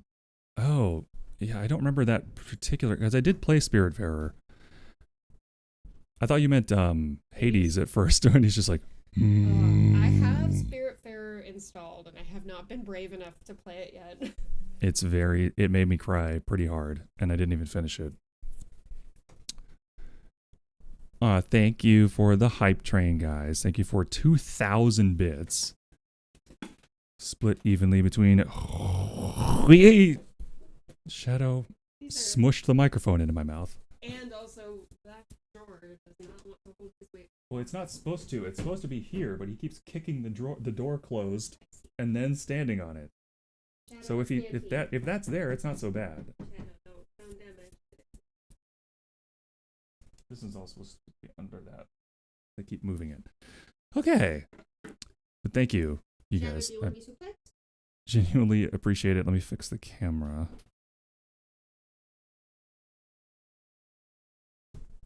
Yeah, now you're happy. Thank you. Now you're happy. Spiritfarer makes me ugly cry every time I finish it. It's one of my faves. I haven't finished it. There was one particular character that it just really hit me. And that was so sad. And I'm allergic to feelings, so I don't want to be sad. So I have not. Well, and also as an autistic person, it's always a gamble to be like, it's always a gamble to be like, this is gonna make me cry, because what if it doesn't? Bye, Leo. Bye, Snowbell. Have to go talk to the peeps. Yes, have good Straum. Have good Straum. Seems like you're having fun with Miss Fluffiness. Aw. Playing some Dubiskis. Have good to be skis. Mbe.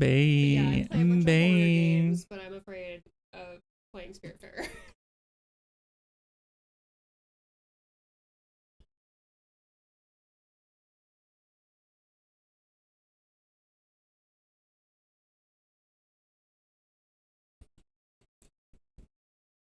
So this is...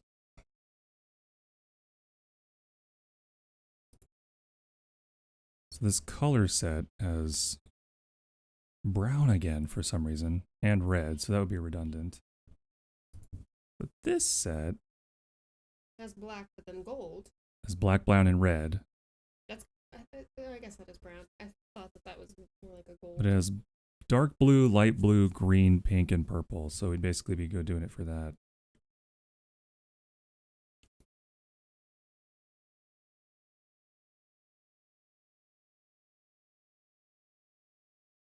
And yeah, we gotta figure out my ring size. Yeah, let me check my email. I bet. Well, it might have changed. That was many years ago. Your ring. But it was a little big, Right, remember? yeah, you got- Can't we just measure it with a tape? you- Okay. I don't know. I'm just saying it might be good to remeasure. So if I had 99% in my first run, but I can't get past one of the spirits, it hits too hard. Yeah.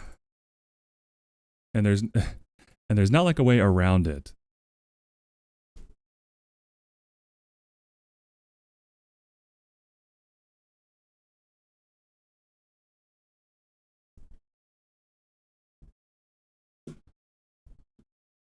You gotta go through them all. You gotta catch all the feelings.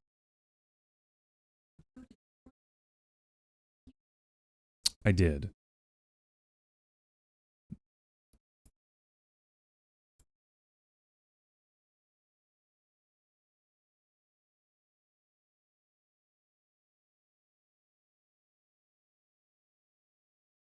Yeah, but like I said, I mean, it was 7 years ago. No, like 8 years ago. And I don't think my hands have changed much. My fingers have not gotten fatter at all. No. They might have gotten skinnier, actually, because Yeah. that ring was just falling off. It's part of the reason it's True. missing.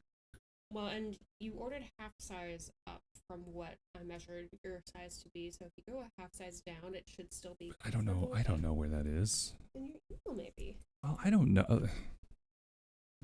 I can try to find it later. Later. It helps you work through it. It really does. It's truly an art piece that's still fun. And like sort of doing the gameplay distracts you enough to give you like some space between the more serious stuff. It's a really good game. Really do recommend it. But like, I mean, there's been stuff that I've seen movies where everyone's like, "Oh, you're gonna cry so much," and then I just don't, and it makes me feel bad because I'm going, okay, I don't struggle with this anymore. But when I was younger, I would see like tearjerker movies and feel nothing, and then go, okay, I'm not beating the robot allegations here.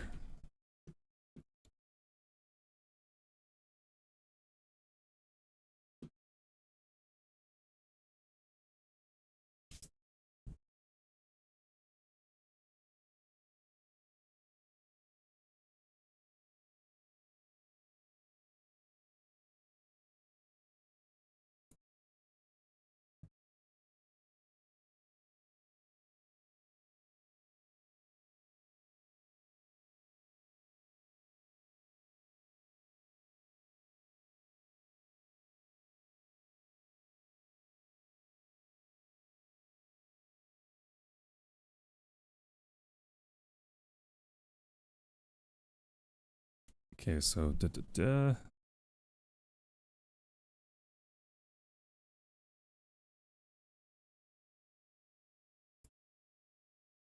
put a note here.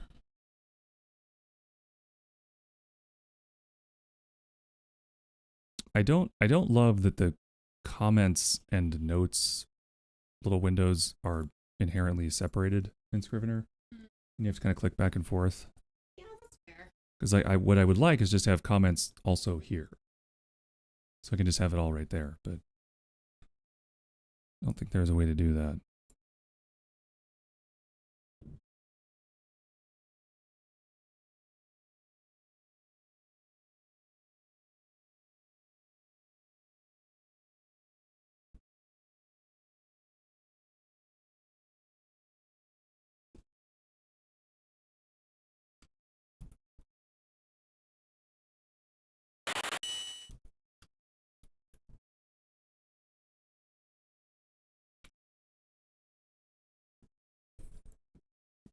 Okay, Mick Hext, thank you for your 66th prayer to the goat. What's up, pal? How you doing? How you doing? How's it going, mate?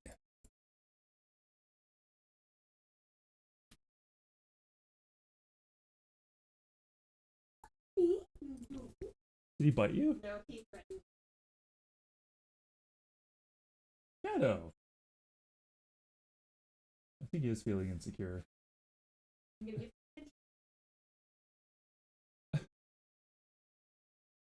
He bites at you, but then he goes limp when you pick him up. It's so funny. Okay. happy.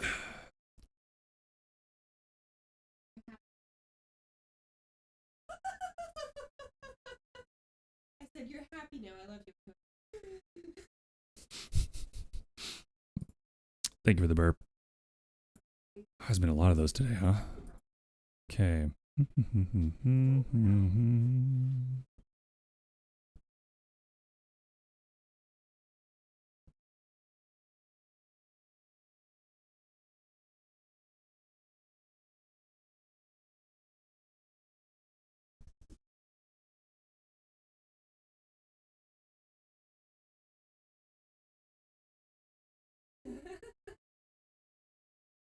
Words are good now.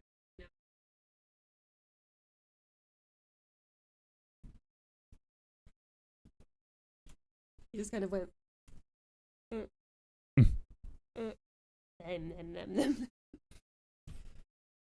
He's a good boy. He's a good boy. No, it's so good. You make him miss. Everything's fine. fixed it. Yep.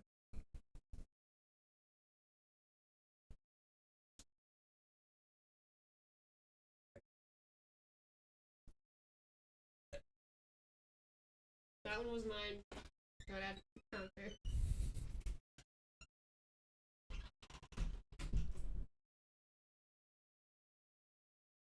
Okay, yeah. So I had the problem. So the problem was I was envisioning a small hallway, but it needs to be. It can't be that, because if these are like essentially loading bays for ships, maybe there are some spots that lead to more sort of. No, because they all go to the same central spot. Okay. Okay, so it can't be small. It can't be hallways. It can't be hallways. It has to be like a tunnel of the same size as they were going through from the previous scene. Okay.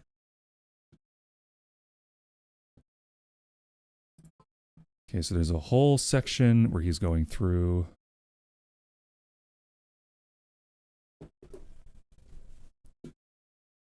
So after the connecting tunnel is destroyed,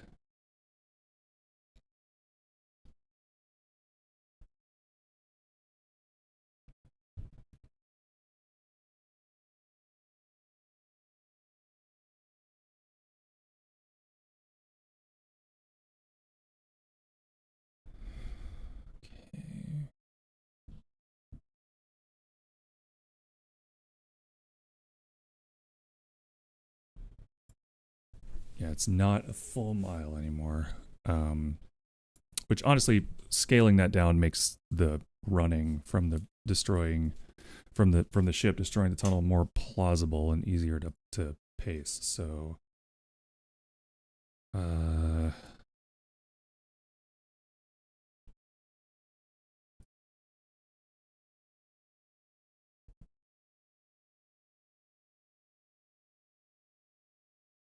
comment down on that. Shorter now, more like. Oh, with that. So if the rings are like here, I guess that is a good question. So visually,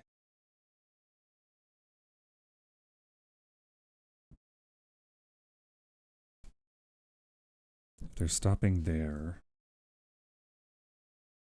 Just based on this drawing, which is not to scale necessarily. I mean, it's to scale, but it's not perfectly to scale. That's not inches, that's inches.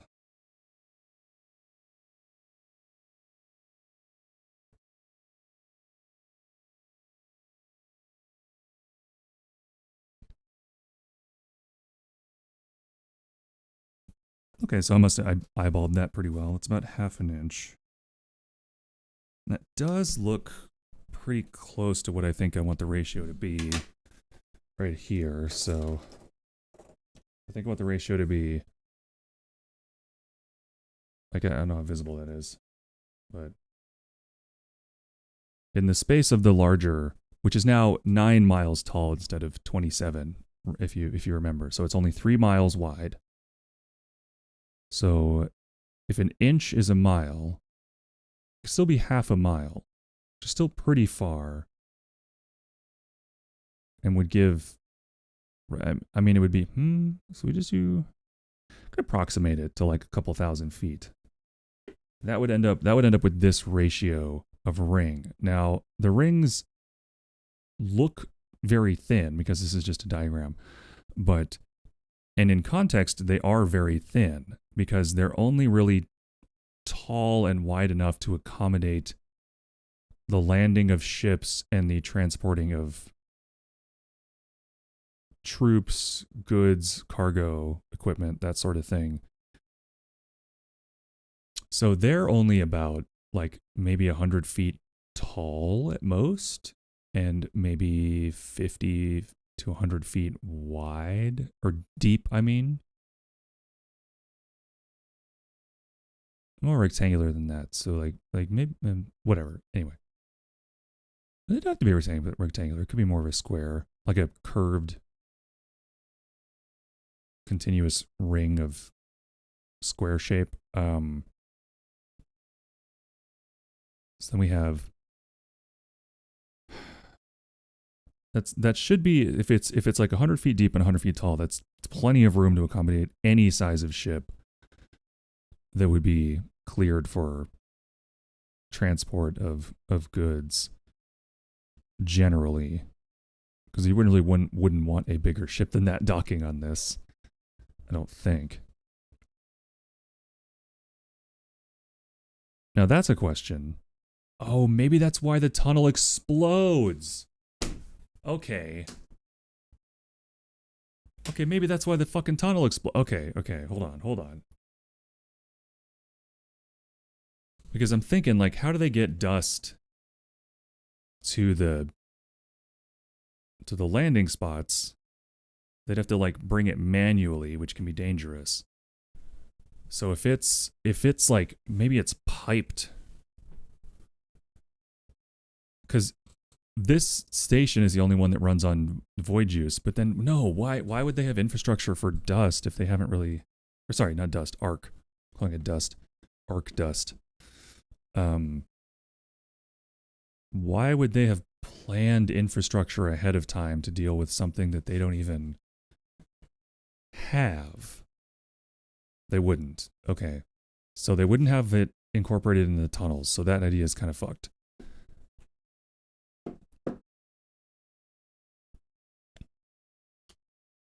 And they probably would have, even if they did have dust in the landing rings, they probably would have brought it in.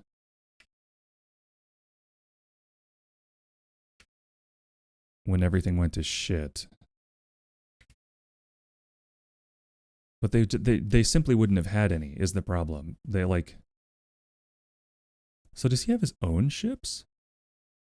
He must, because you wouldn't go to the station with... Okay. Okay, thoughts are kind of running through my head here. Running through my head. Hey, G, what's up? Tasty arc dust. Indeed. Okay.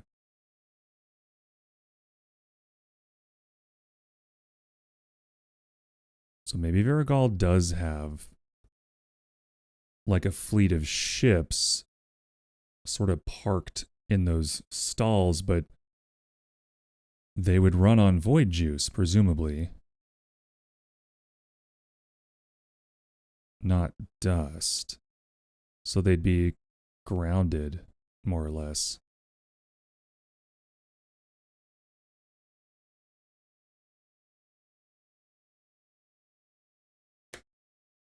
So probably a lot of them have been broken down for scrap.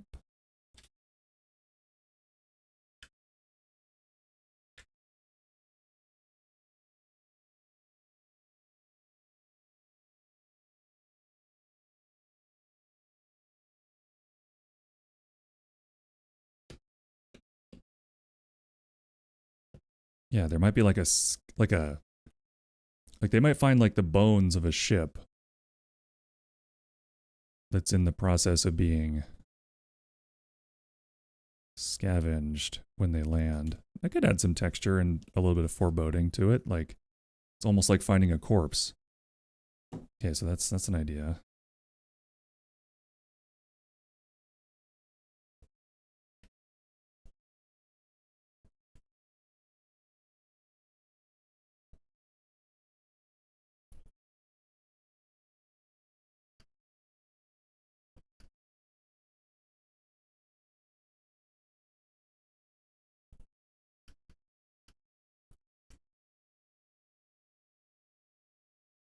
Okay, fuck, I gotta pee. Damn it. I'm having good ideas, but I have to pee.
Okay, I'm back. I really should have run an ad during that. Whoops.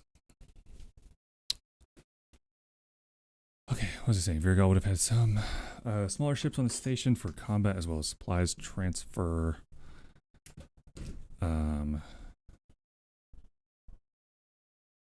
Okay.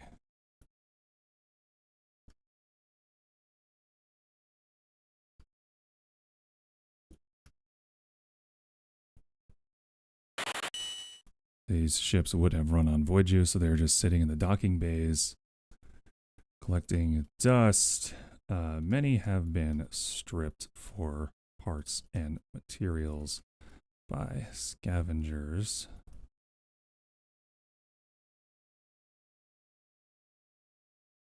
Aileen, what's up? How you doing? Thank you for your 31st. Prayer to the goat. Thank you for your 31st prayer to the goat. Amen.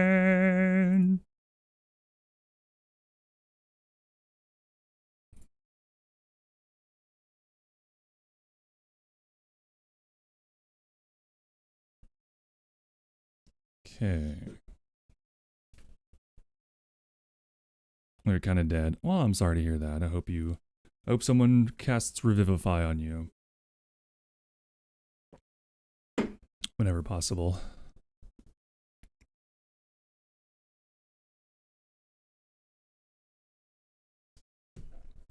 Okay, Virgo would have had some kind of smaller ships on the station for combat as well as supplies transfer. These ships would have run on void juice. They're sitting in the docking base collecting dust. Many have been stripped for parts and materials by scavengers. Where was I going with that? I feel like there was a logic that we ended up there. But I was talking about something. What was it? I was looking at the diagram, right? I was looking at the diagram.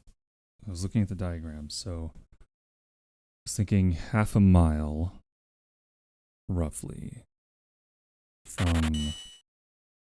half a mile from the docking bays on the rings to the body of the station, based on this, because I like this ratio, right? Like, this is the entire station. The rings go out to here. Let me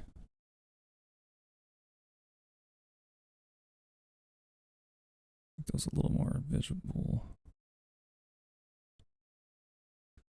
Go out to like here, where those dots are. Hey, Shadow Uzu, you streak goat. Damn, dude. Hell yeah. Thank you for your 23rd prayer. No answers yet. Damn. I really thought somebody would get a prayer by now. Crazy times. So yeah, I'm thinking the rings are here. I know it's kind of hard to visualize, but the rings are sort of like they go diagonally. I just use this center point as a visual thing, but it's more like they do cross each other at opposite poles.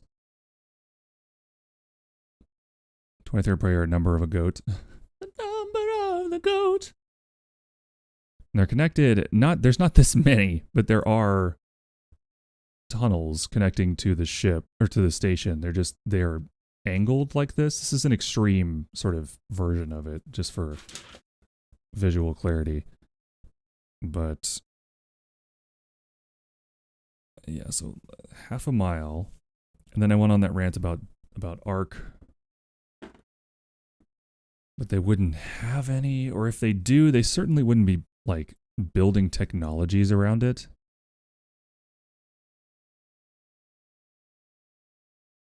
Because they don't need to. They have their godly powers.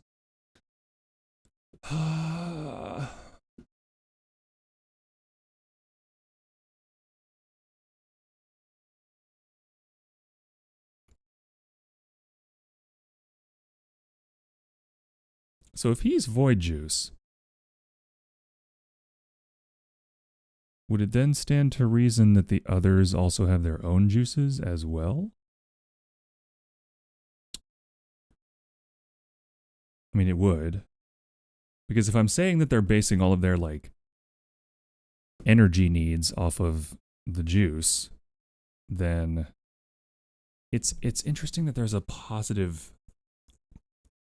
net positive energy gain from like worshiping to distilling.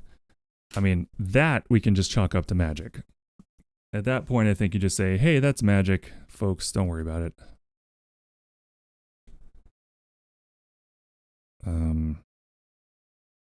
But would Varigal have any of the other juices, I wonder?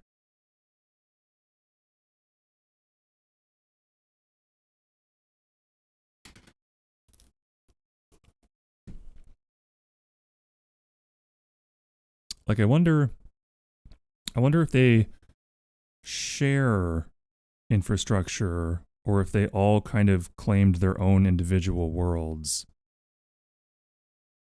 And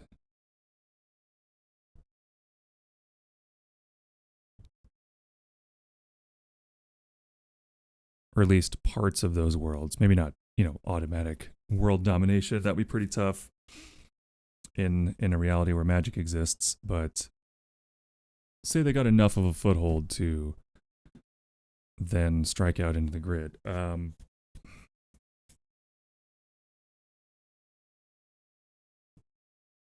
So I don't know. Would they? Because, the entire plot hinges around the void juice. That's got to be what it is. I'm just wondering how that affects, would he not have?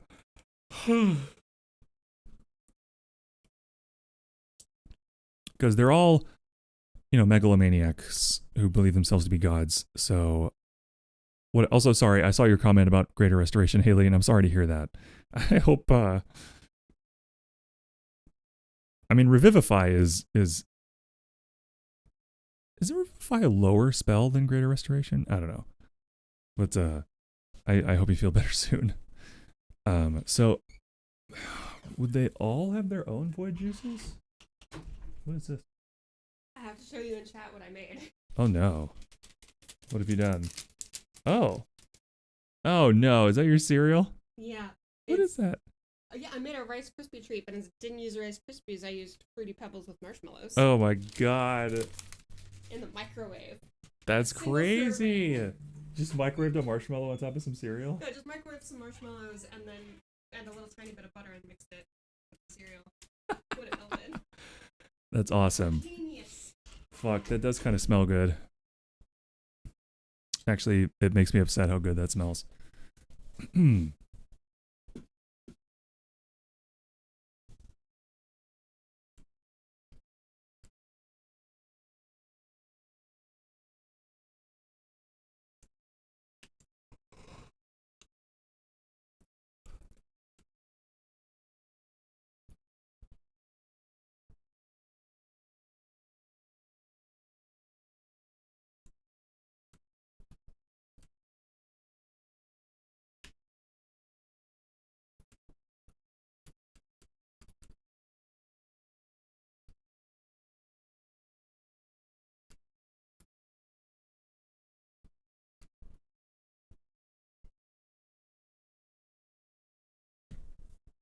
Let's try my brain minutes on the homemade cereal bar. It's fantastic. It is fantastic, isn't it? So here's what I'm thinking. I think there are other flavors of the god juice. It's not just void juice. I don't think that actually matters for this story, but it would be a fun detail to know for when we do see the void batteries in the Hey, Teddy Bear, what's up? Let me guess. Are the heroes? NCI_Teddy Bear 335 just raided with 1 viewers. My timbers are shivering. Idle Heroes. What's up? Welcome in. Thank you. How was your gaming today, my friend?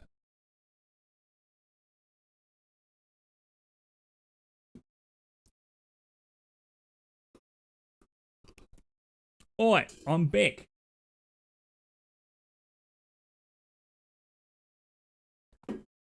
Welcome back. Good. How about you? I'm doing well. I'm still not good enough at writing to understand when I'm actually making progress versus when I'm dicking around. So I think I'm dicking around a bit today.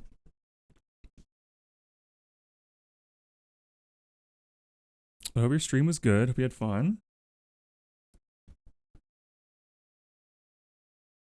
So, Crypt, does this logic hold? Like, I can't imagine Varigal was the only one who figured out how to use his godly power as a fuel source for, like, ships and stuff. I would imagine that is shared information among them. So, if he's got a giant station and he wants the others to be able to send ships to him for support or supply movements and stuff like that, wouldn't he have to have at least like some of their juice on the ship in reserve?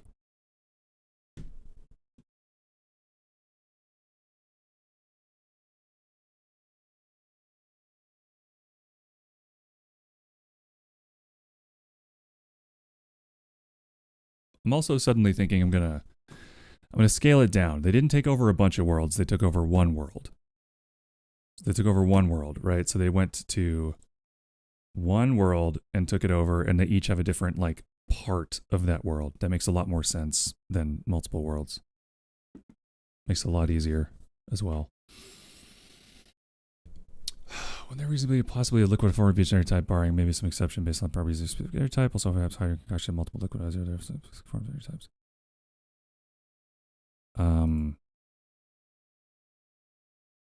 Well, I guess, Crypt, what I'm saying is they would need a way to power their ships. And if they're not using Arc, then the God Juice is the most accessible option without them having to invent, jet fuel or figure out some kind of magical system that would allow them to standardize it amongst an armada. And Dekitis, you're not wrong, but I think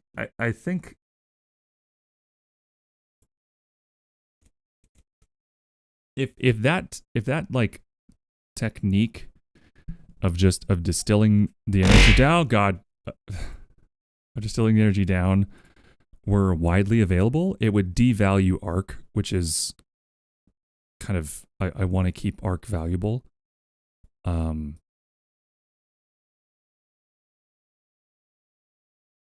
So I don't want it to be universally available.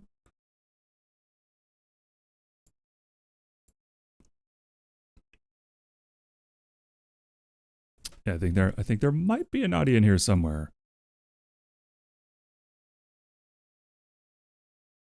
I don't know. Twitch is fucking up on Libra Wolf again. Maybe I need to update it. I don't know. Possibility.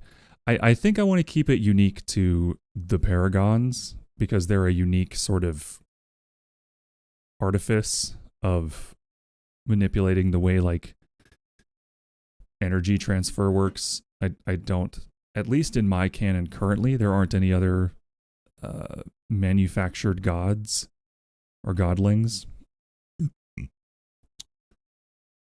So I would like it to be unique to them. And this doesn't complicate the story or anything. Oh God. Thank you for the burp and the sharks. This doesn't complicate the story or anything. It's just an additional detail of just to make the world feel more lived in. Of like, yes, there's the void batteries, but oh God, in the same room, maybe there's also like a few other batteries to make people go like, to let the reader go like, oh, where thank you. Where's that from? Presumably the other, oh God, the other Paragons. But like, what's their deal, I also think that it's not going to be, so Varigal uses Void Juice, right? I think that's going to be unusual. So of the 5, I think the others are going to be kind of combinations of things. They will have like portfolios. Varigal's the only one who's like, just Void, that's what I do. I don't do anything else. you know, sort of like an Adraz. So I think the other god juices would be sort of combinations of energy, not so boiled down and specific. So they wouldn't really, so unless you were able to then further process the material to get individual like liquid frequencies of energy out of it, it just wouldn't, it would be insanely difficult. Picture all LinkedIn profiles now. Portfolio is a common term to describe a god's purview. How dare you? Oh, that's super funny. No naughties here. Okay, good. I know you know. I'm fucking around. I'm not trying to give you a hard time, my love. I joke with you. Okay?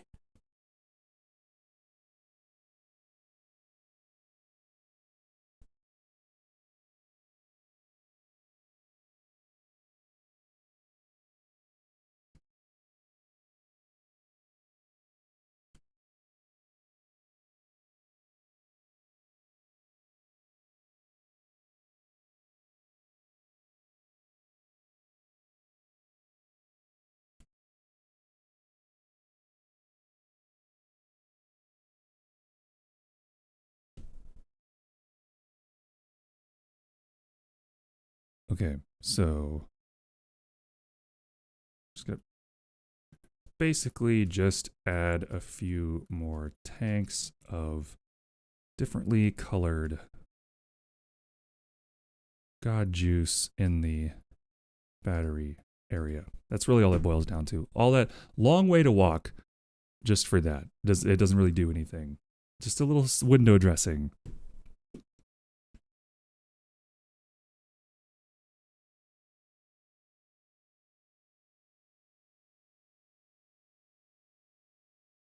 But these details, this is good because I feel like we're just sort of exploring the logic of what we've set up here, and that's leading to organic details about the setting and the situation, because now we have these derelict ships that, you know, would need to be powered with void juice, and maybe a few of them have been claimed, like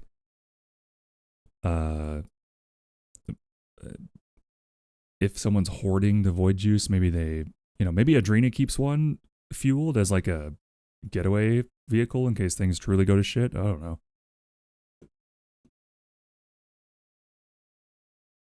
But like having these sort of skeletonized ships in the bays is a fun detail. And then having these other colors of void juice that he can't really use in any of his equipment, but is there in case anyone else shows up. It's a fun detail, I think. I'm starving. And I can't concentrate. So what I'm going to do is I'm going to go slap some peanut butter on some bread and grab a soda, and I will be back in a few minutes. I'm going to slap some peanut butter on bread, refill this water, grab a soda, percolate on all the stuff I've been thinking about, and see if I can't think about something to actually do when we get back. Okay, but I will be back. Thank you everyone for your patience. Thank you again for the raid, Teddy Bear. And thank you again for the biddies. The 2,000 biddies. Decky and Wheatsy. And I'll be back in a few minutes. Thank you for your patience. Bye. The double sticky note special. There we go.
Okay, so while Goat's eating, yeah, Phasmo is pretty bugged right now because of the big update where they added character customization. So some things that are not working are smudge sticks.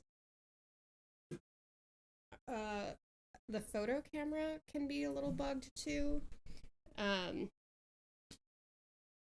So I know somebody was doing Apocalypse 2, which is a challenge for once you have a couple 100 hours in the game. I mean, you could probably do it sooner, but generally speaking, that's when people do it. And they tried to take a photo of the ghost, and it just did not work. Tried to smudge. That did not work. They died. Those are the main things, but also some of the ghost's abilities. Like, the ghosts have distinct things that they can do or cannot do, and that helps you identify them with either very little or no evidence. And a lot of those are broken too. Several ghosts are broken, so you can't do zero evidence challenges reliably right now. That said, if you are early enough in the game that you are playing on modes where it's 3 evidence, that part shouldn't affect you.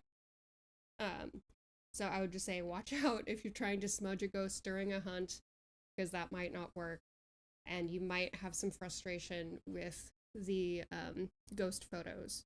But those are the main things I'm seeing, other than just some visual bugs, which I don't care about nearly as much. But yeah, people are pretty mad. But I still like the game. I haven't played it since the update, but I still like the game and still recommend it. I'm looking forward to the Alan Wake collab. Also, hi doll.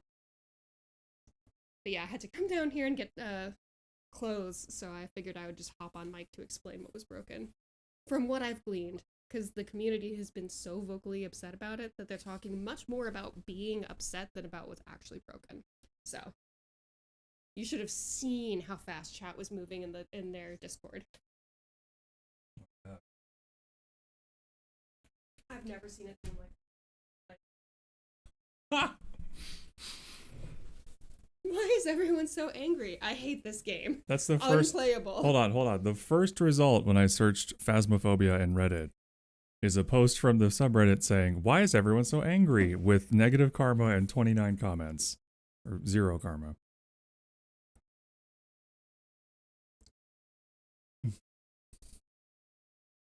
Yikes. Wow. Yeah, then somebody posted a picture of their journal being broken. Like, just nothing loading in. Yeah, people are mass, like, basically review bombing it right now. It's sitting at mixed.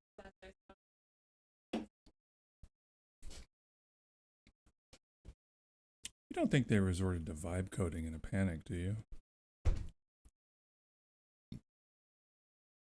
There's a chance that it's possible. I don't think it's actually like The level to which everything is broken seems like. I mean, they notoriously have safety, but honestly, I think if it's coding, it would be even worse than it is. Someone said it went from feeling like late beta to early alpha in one patch. Apparently broke all kinds of like. Oh yeah, oh that's right. Spirit Box is also completely broken. If they don't revert it, it's going to take a year to fix all the bugs that were introduced in this patch. Like, if they just work on bug fixes full time, it's going to take like a year to fix all this shit. Oh, I'm sorry that your brain's being mean. Have a good rest or whatever you need to do. Yes, take care, doll. I hope you can. Aren't you at work? I hope you can rest properly.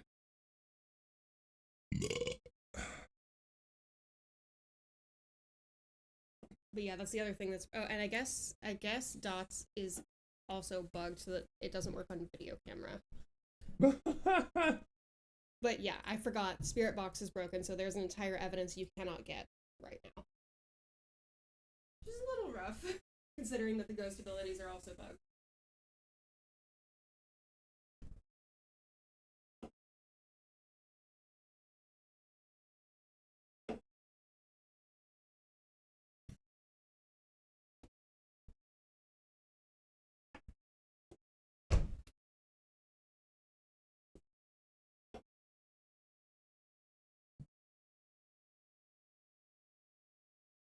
That's crazy.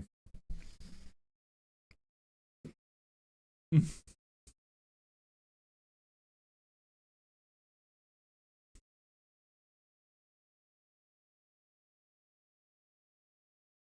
saw that one.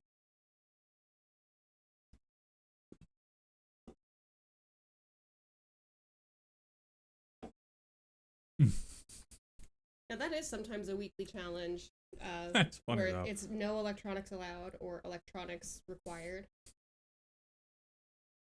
Oh, I saw that too. He's in the positive now. People saw that and went. This is brutal. Oh, that got fixed. But it took a lot of doing. 'Cause also, they auto-banned a bunch of people by accident. Oh, what? Yeah, they did a mass ban wave. Why? I'm not actually sure. It might have been automated. It might have been automated. But there was a big ban wave that happened, and most of them ended up not being valid. Oh yeah, doors also come off right now. Oh.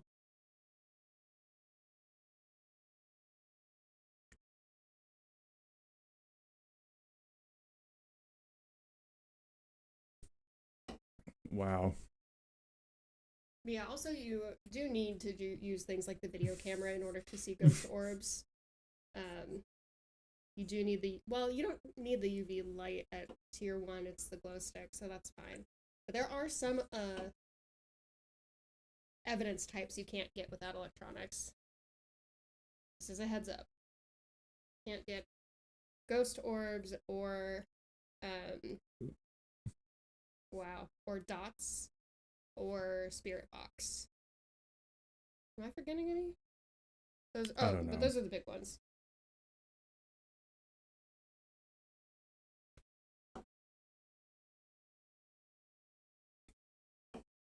Socks. That's what I need. I'm standing here going, I'm missing something.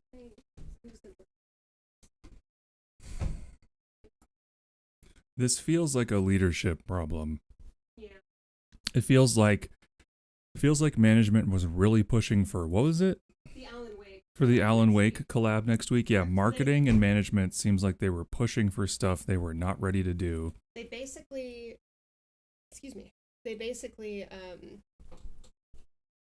glowstick is tier 2, so you don't have UV evidence either. You have like 4 evidence types you can't get. Good luck.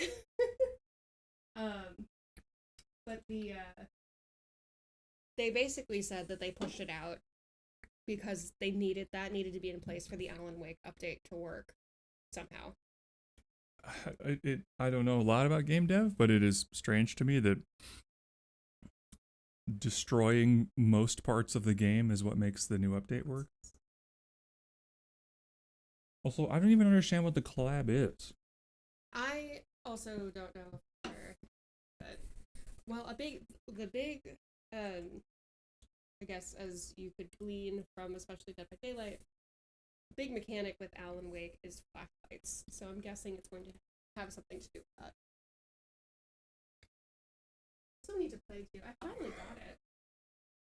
I haven't gotten to it because I also haven't sat down to play a video game like this. I got the chip. That's okay. I'm almost out of soda anyway. Well, wild stuff. Thank you for the update. Correspondent Crypt Nouveau, everybody. You're welcome. Stay safe out there. It's my radio voice. In the fog. Yeah. Stay safe out there. My radio voice is very much Adrienne Barbeau from The Fog. Adrien Babé. When I made everybody play The Fog, I had like a bunch of her lines written down so that I could actually do the radio thing. See, it's a funny It's thing not bad. because when something, no, I think it's good. When when a game gets broken like this, if everybody could just not play the game for a week, usually a lot of it would get fixed. And like the initial backlash is usually justified, but what ends up happening is the feedback loop is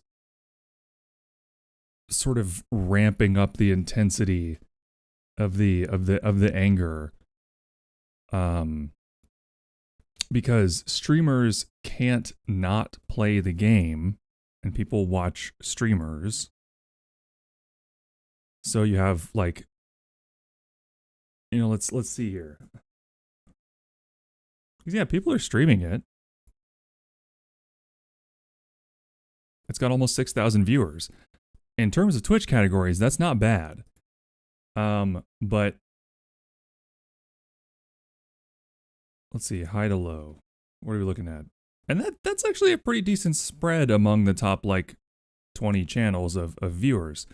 So it's not like one person is making it crazy.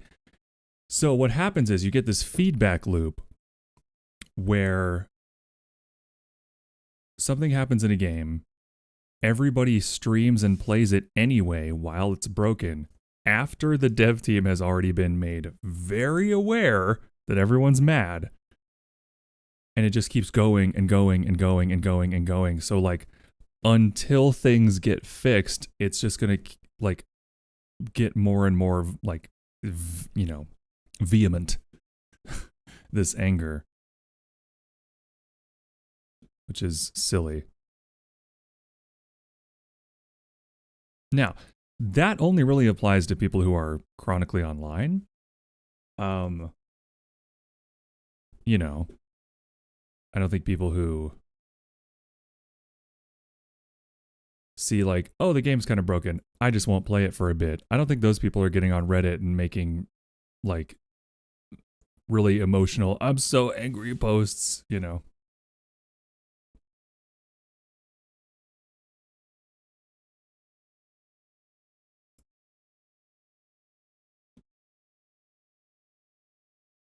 They're probably going, yeah, I just won't play it for a little bit until whatever this gets sorted out, because I have 400 billion games.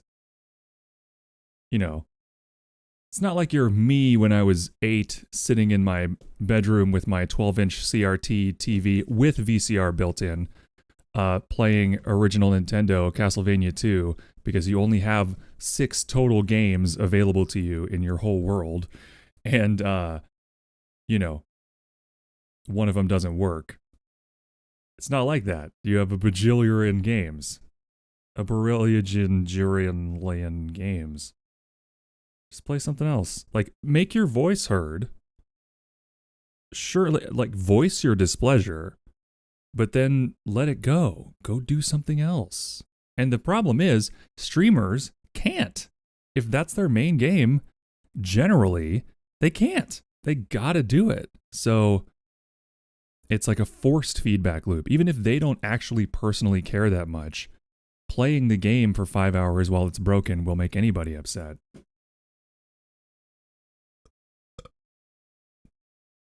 For days on end. I think people just want something to be mad about, which is crazy to me because there are so many things to be mad about in the world. Why are you using your energy for this?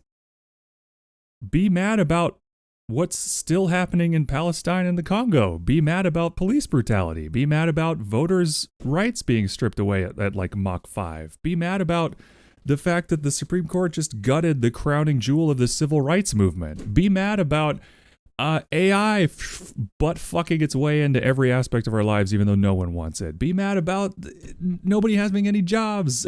Like, there's so many things you can be mad about. Don't waste your energy being mad about a video game.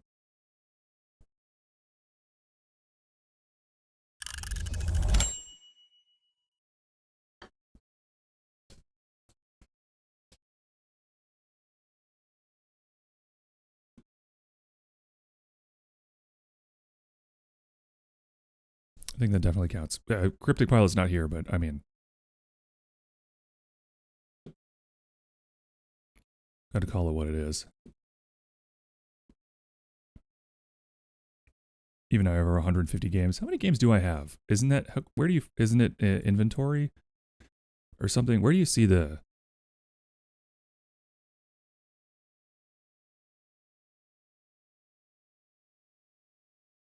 profile? games. 475. Jesus. Jesus. I have 475 games. And I have another like 25 on GOG, so that's more like 500. Oh, that's ours combined. Oh, on your profile it counts shared library? All games.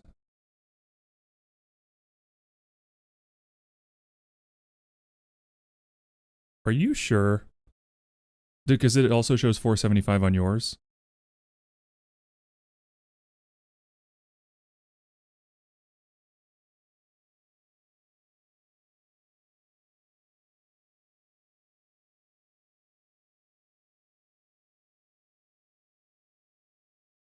There's an easy way to do this, and I'm blanking on it.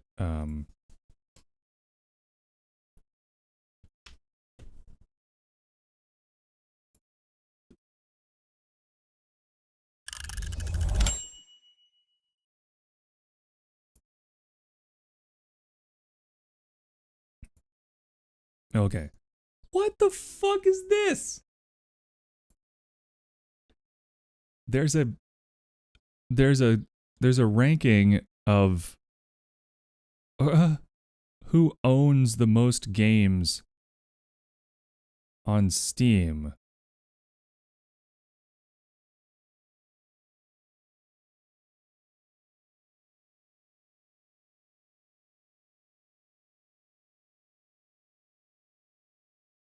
And somebody named Sonics from China supposedly has 43,000 Steam games?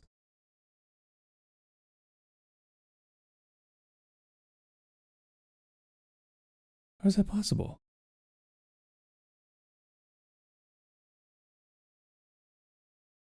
The next closest one down is 41,000. And then it kind of like steps down more slowly from there, but how?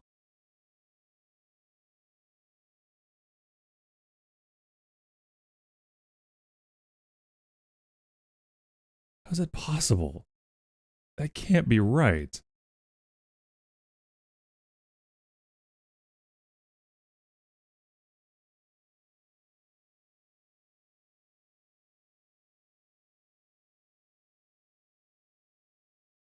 Sorry, that's blowing my mind. That's crazy.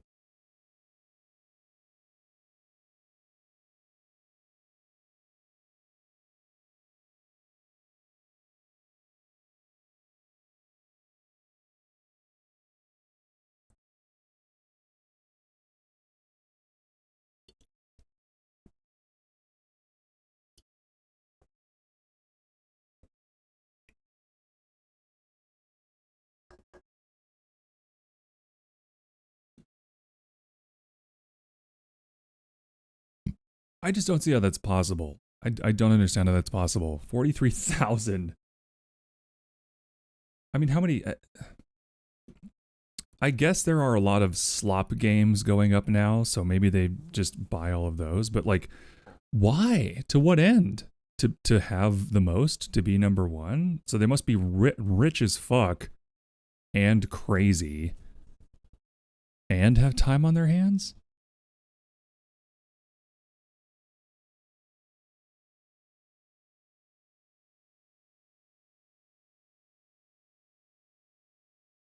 Weird.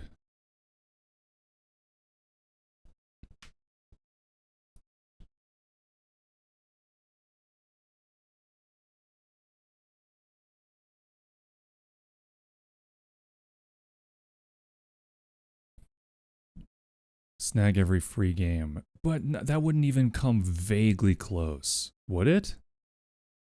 Thank you for the burp.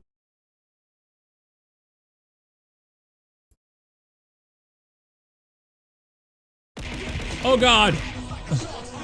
Deep as blue as my hat is like a shark's fin, man-made terror. It's Rad Nomad just followed. My hat is like a shark's fin. My hat is like a shark's fin. Thank you so much for the follow. It's Rad Nomad. Welcome in.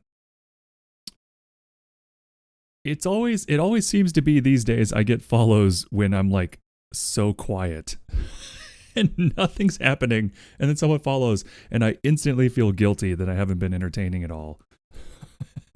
And two things happen. One, I feel guilty.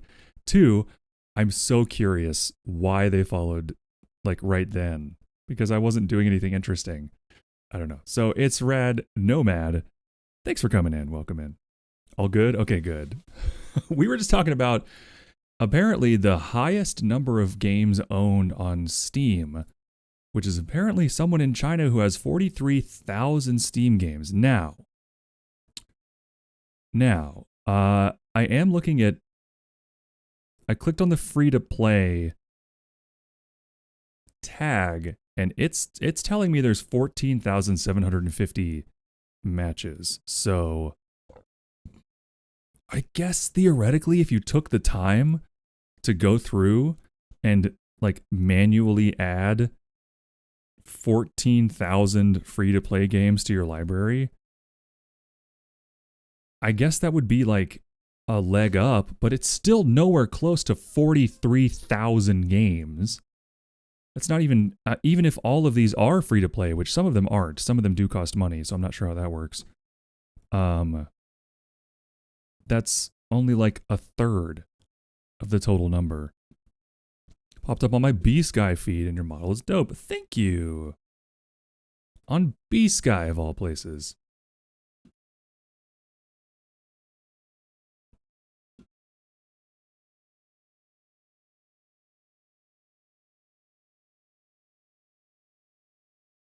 But yeah, that's mind blowing. I shouldn't get stuck on this. I should get back to writing because I was doing stuff and then yeah. Oh fuck! I didn't even notice the Pokemon. Oh well.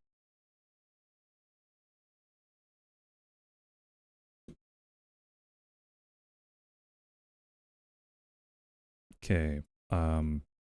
Let me check in with Naughty who popped in earlier. Because I need to check with her about tomorrow.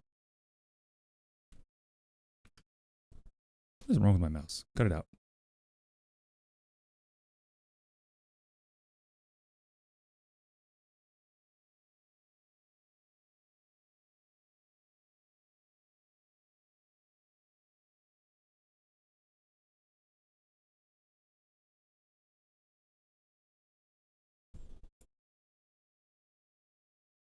Okay, we'll throw that out there. Oh damn, we're one away from 1100. Hell yeah.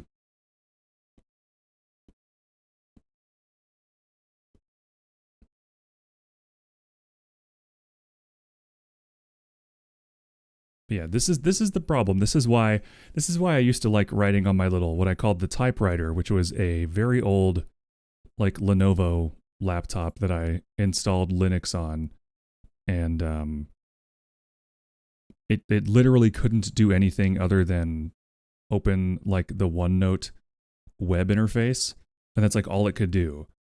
And that's all I wanted it to do because my brain gets so distracted with other stuff. I get a lot more done. I got a lot more done on that little thing than I do on a desktop.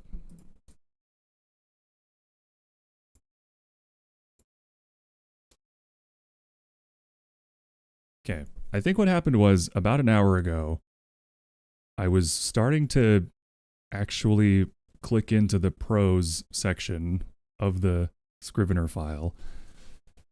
And I was actually starting to type some words in it, and I think I panicked and jumped onto something else to avoid actually writing the story. We're working on today was naming the Nadraz who was on the station. Yeah, which I think I'm okay with Zerog for now. Might change it later, but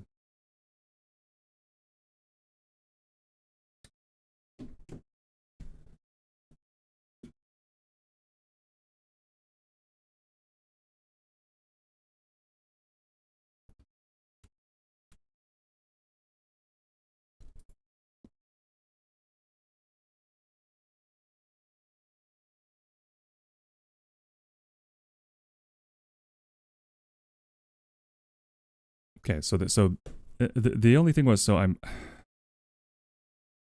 get it together, man. Okay, it's coming out of the lobby.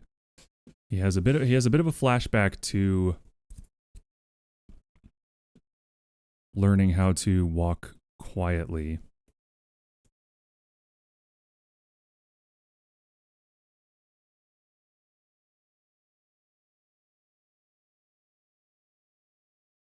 I almost wonder, like, is there any hallway at all, or would it just be... Maybe there would be, like... Okay, you know what? I need the spiral notebook for this. What if there were...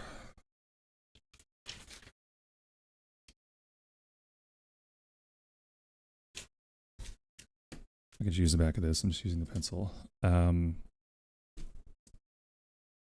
Oh, I'd really like a Protac corrector right now. There's got to be something here, right?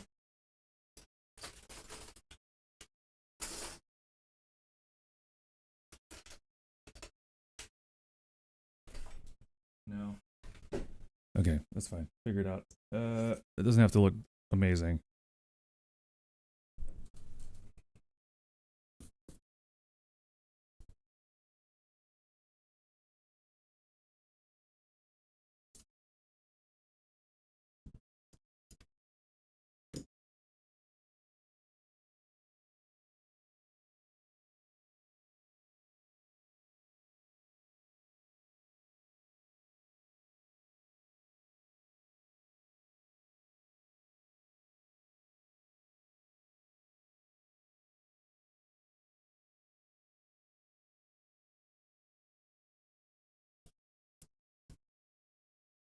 Okay, so if I do 3 inches on either side.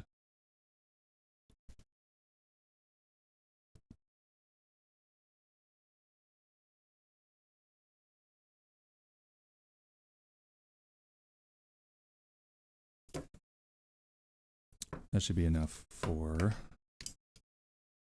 a scale drawing, I think.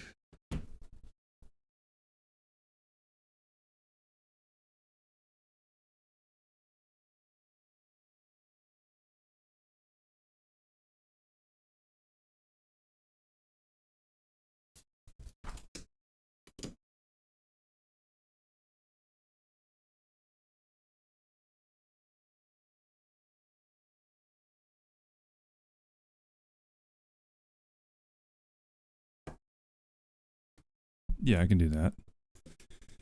All right. Doesn't have to be perfect.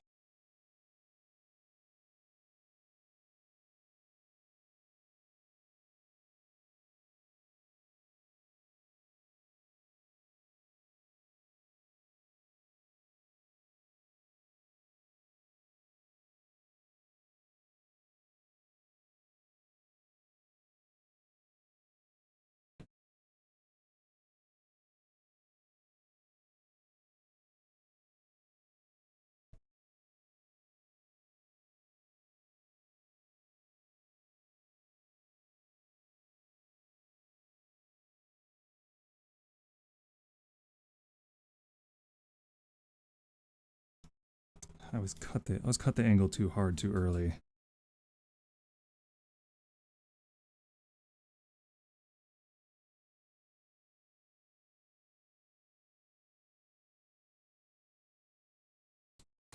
Okay, terrible. Perfect.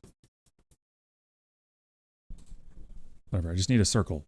That's all I need. So a circle. So let's say we got a circle, right? This is the largest section on the station in terms of width. Like horizontally, it's the largest one. We got a circle. We got a circle, folks. We certainly do. So if we have, you know, any number of... Excuse me.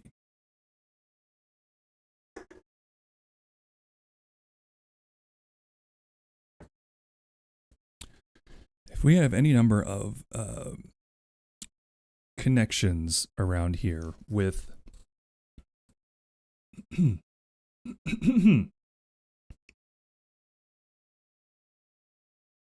Okay, so I made it 6 inches in diameter, did I not? Or close to that? Yeah.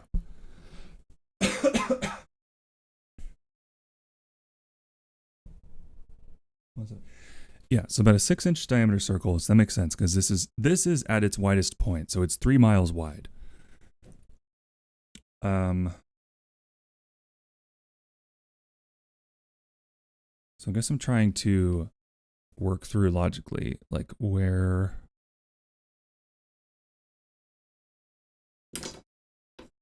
How would you design that? So if it's if it's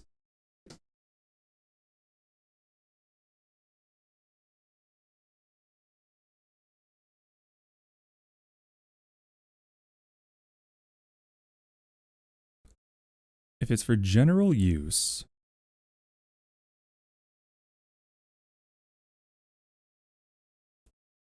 by ships coming and going,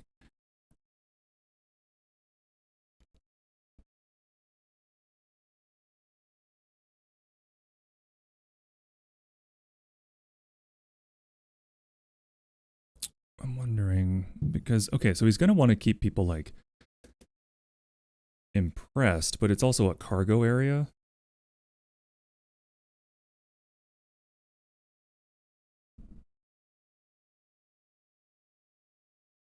Maybe I'm thinking too simplistically. Maybe not.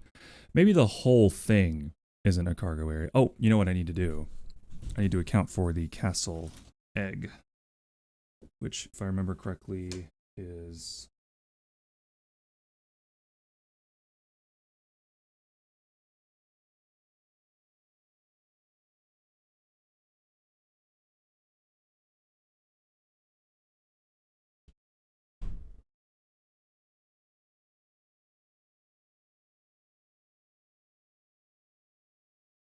one out of 3. So 2.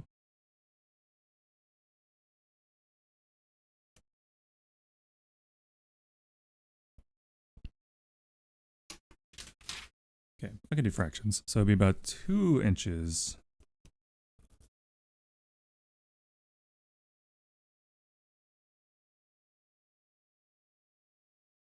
in diameter.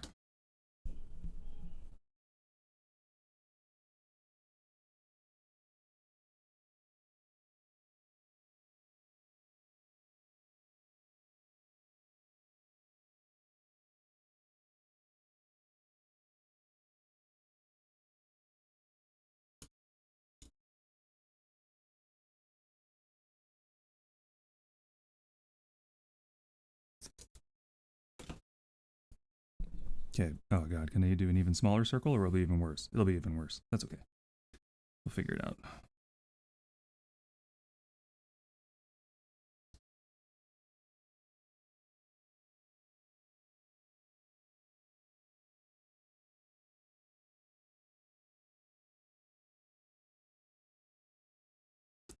Always do that. Always cut like too straight of a line.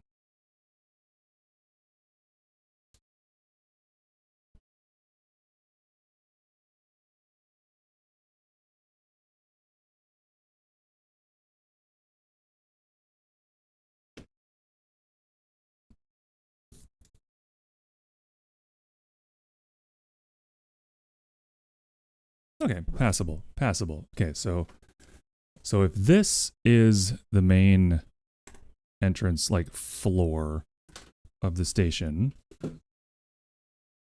then this much is taken up by the castle and the surrounding area, the egg.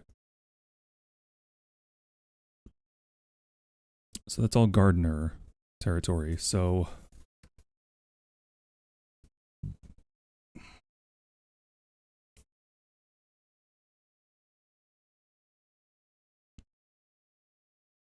maybe some of the.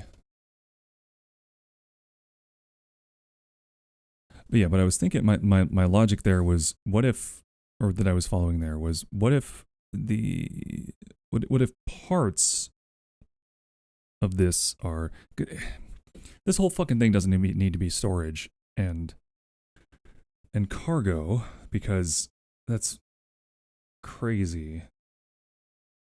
And even if it would be, he wouldn't want all of it. You know what? The majority of the bays, the landing bays and all that stuff would, I think, connect to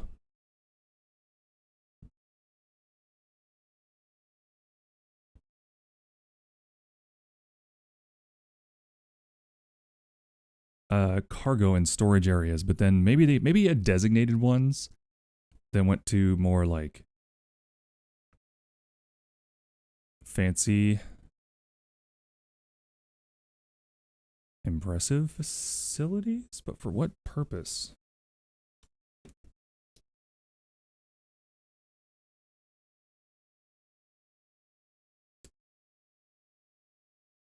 This is where my lack of sci-fi knowledge is really biting me in the ass here.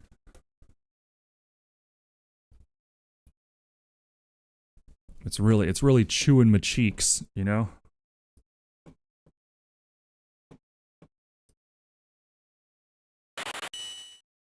Ching. Enmare, what's up? Thank you for your 117th prayer to the goat. Thank you.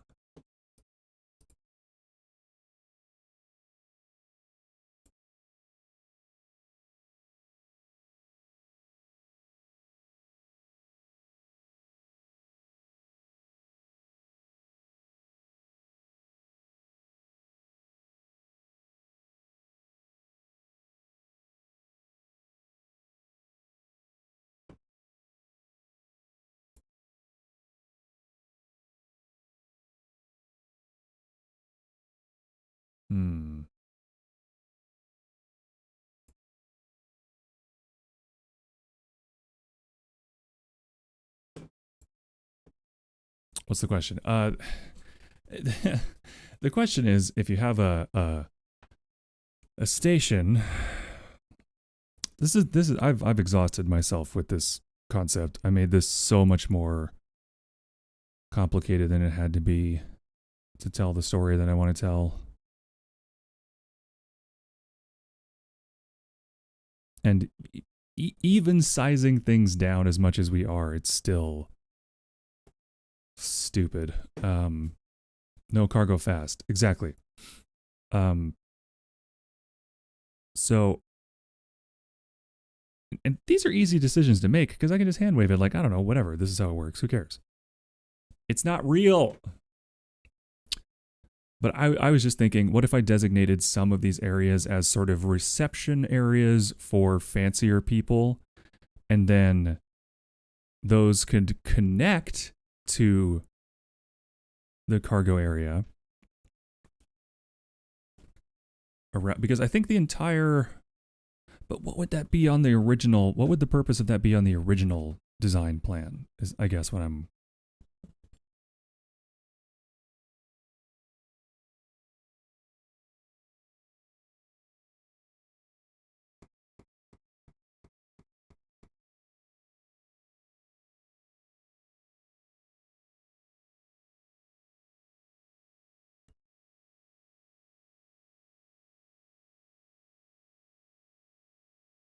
Okay, so I'm trying to plow forward and plow forward and get this done without chastising myself about making this so complicated that it's this difficult. Oh, thank you for the lurk, my dear. I had to close my lurking tabs because my computer was putting out a lot of heat.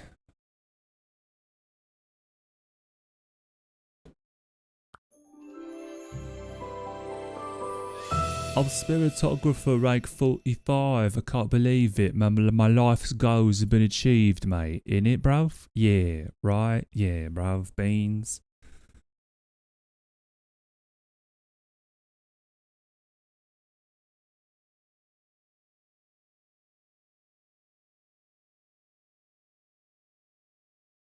You know what? Just give me a second.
Okay, so I'm thinking.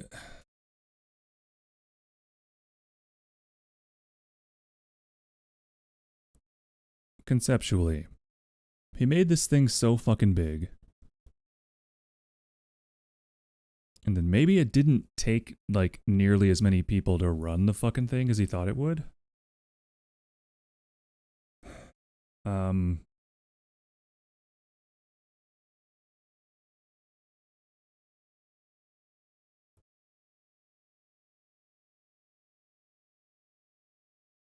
Cuz again, it's so big.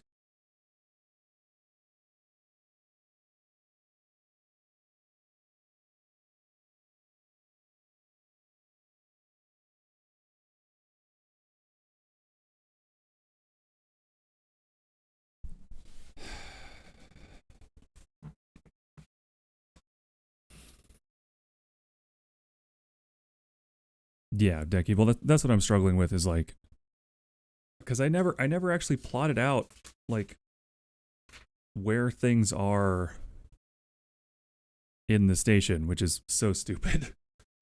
That should be like one of the first things you do is figure out at least roughly the structure you're dealing with. So I guess what I'm thinking, sort of, in terms of denoting what areas are where, you would need, the thing's so fucking big, you would need crew facilities kind of throughout. Like, I don't think there's like crew goes here, you know, because the bottleneck of transporting people up and down miles of station, even with elevators, would be, it just wouldn't. Oh yeah, I guess the elevators would stop here because if there's gravity going this way up from the middle and going this way down, there would have to be like banks of elevators here, and you'd have to switch or something. I don't know. It doesn't matter.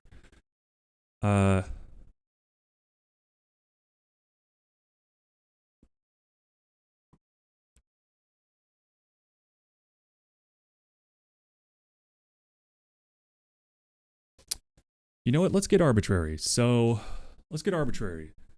we have this black hole generation thing, right? But and we have the potential energy for those is being claimed from the void juice batteries. But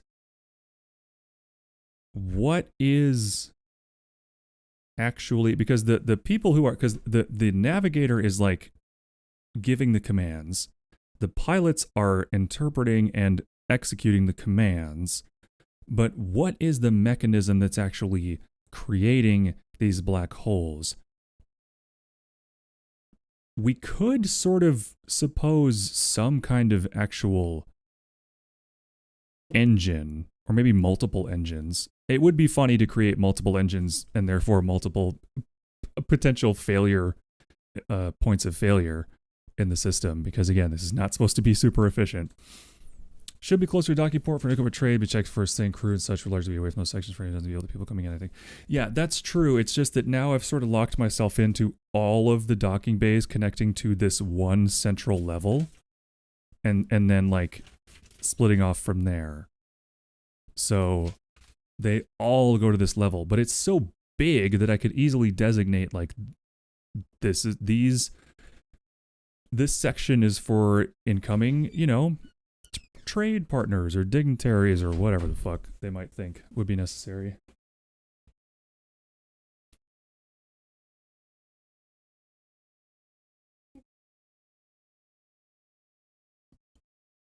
Anyway, and then, you know, other ones for strictly like cargo loading and unloading. And others for strictly ballroom. Others for strictly ballroom. Ugh. I didn't mean to break your leg. Snapped your leg like a twig. Yeah, okay.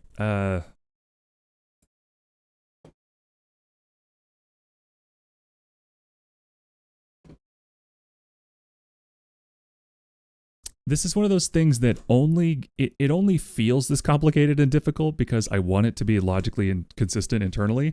If I were a true swooper, I would just make it work and then justify it later if I felt like it. And if it doesn't make sense, who fucking cares, right? That's a true swooper. But I'm not. I'm a basher, damn it. Bashing is what I do. Peeing is also what I do. Damn it. I'll be right back.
I've got my music. Give me a kiss. We're space.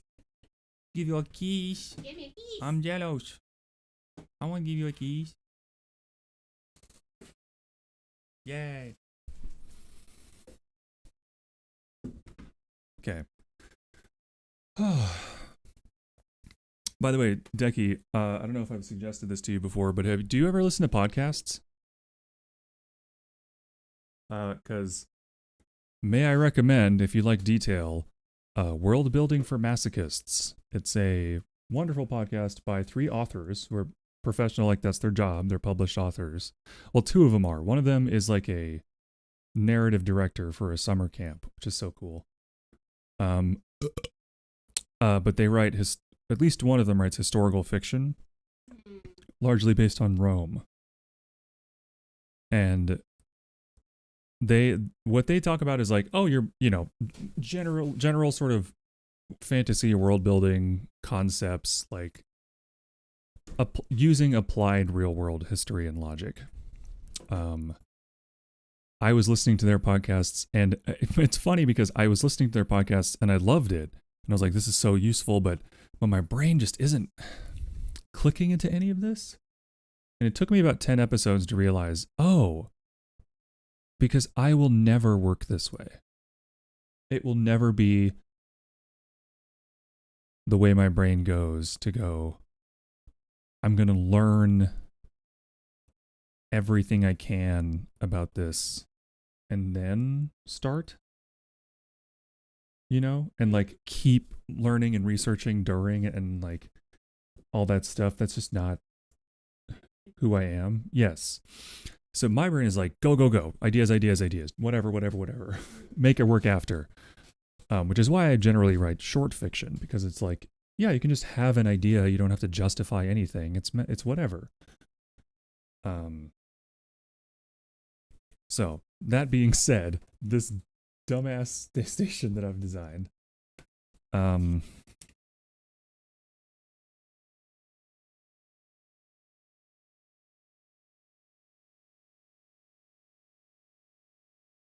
like the design is so immaterial to the story, other than the egg, So I'm wondering if there's either a way to incorporate it or simplify it in a meaningful way. Well, depends on. Are you going to school? Are any of these rings being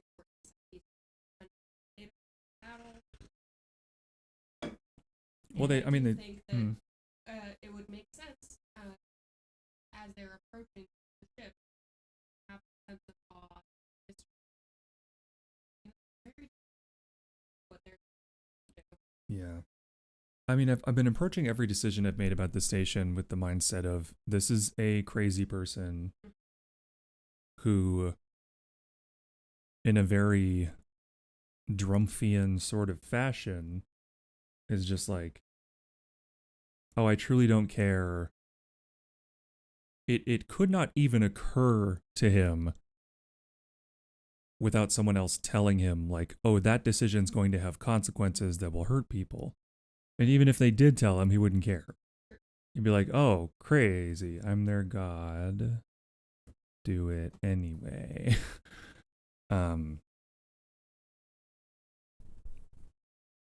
So it's kind of like the whims of a madman. And I've almost made it even harder for myself by saying that it's not very efficient necessarily. Because I'm not following the most logical thing. I'm following the most ostentatious thing. So basically what's led me back to this sort of conundrum of spacing within the station is like, okay, so I have this. This is the central. This is the middle at its widest point. And that's the egg at its widest point. The ground level of both. Now, if there are, I don't know, even if there's only one every 500 feet, that would still be like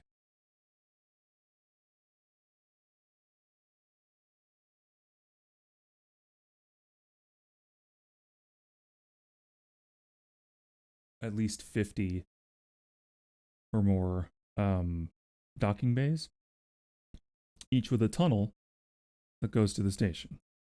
Or at least with... Okay, that can make this easier. What if the rings are deeper and connect with like a shared hallway? No, that's And then cross over each other, so far there's places to fewer connecting tunnels, which is less structurally sound, but, you know.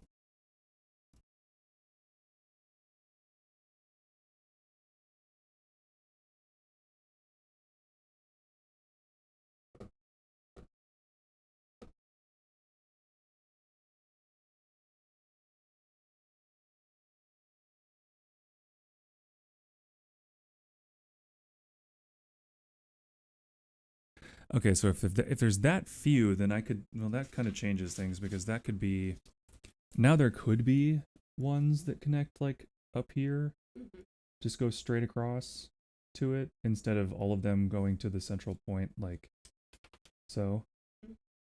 Instead of, I mean, there'd be far fewer, but instead of all of them connecting to the one center point, maybe there's, maybe where the rings cross each other, that's the loading bays. That's for cargo, because it's a straight line on a straight tunnel back to the station, and it would have to be the like largest ones, because that would be the most structurally sensitive spot where they intersect. So we could have those be like, that's the cargo space. Okay, so if we assume that, and then we can say maybe these other ones are for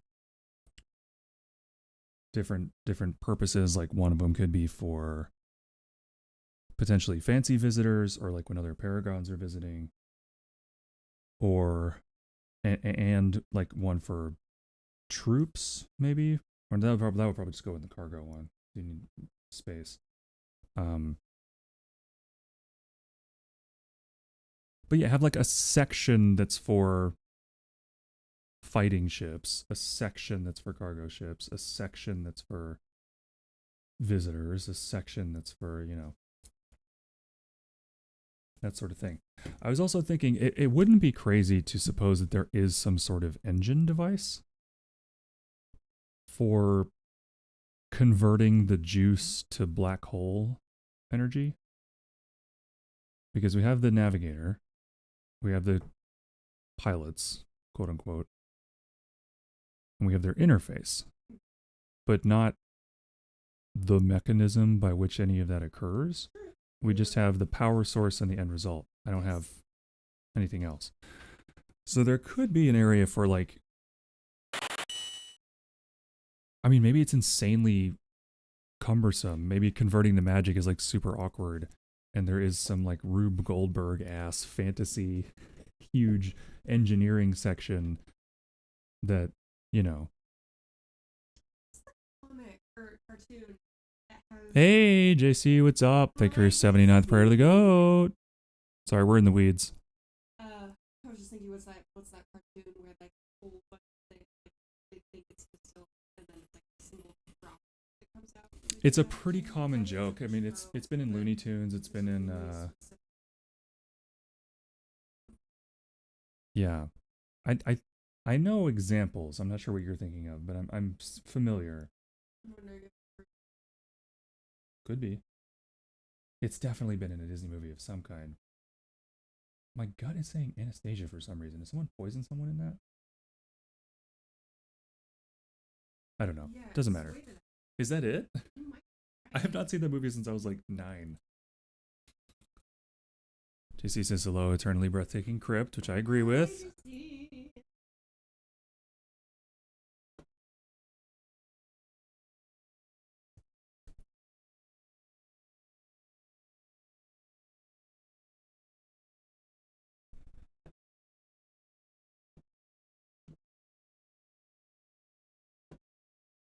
Ah, okay.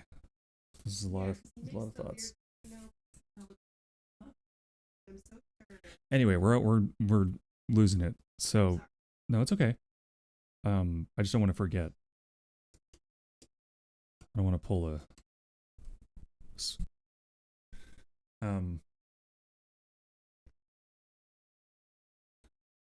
So if we have different sections for. Okay, I got to get back into the actual notes here. This is going to make this.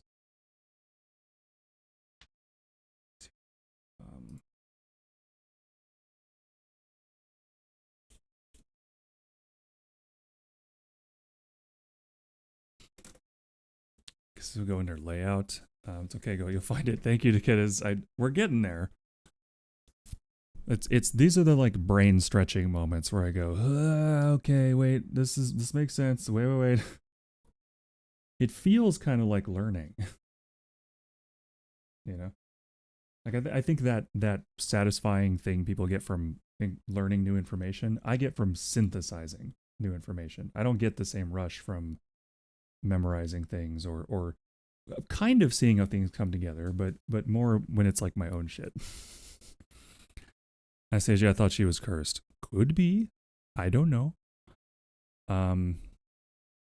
Okay, so I'm just gonna write down things we're talking about. Fewer connecting tunnels from rings. Ring bays connected by hallways behind. Always behind. Divided into sections for different purposes.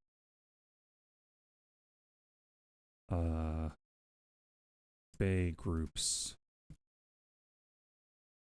Cargo personnel. Transport would be. Okay. Thank you for the hug. Hug accepted. Cargo personnel transport at polar opposite points where rings intersect.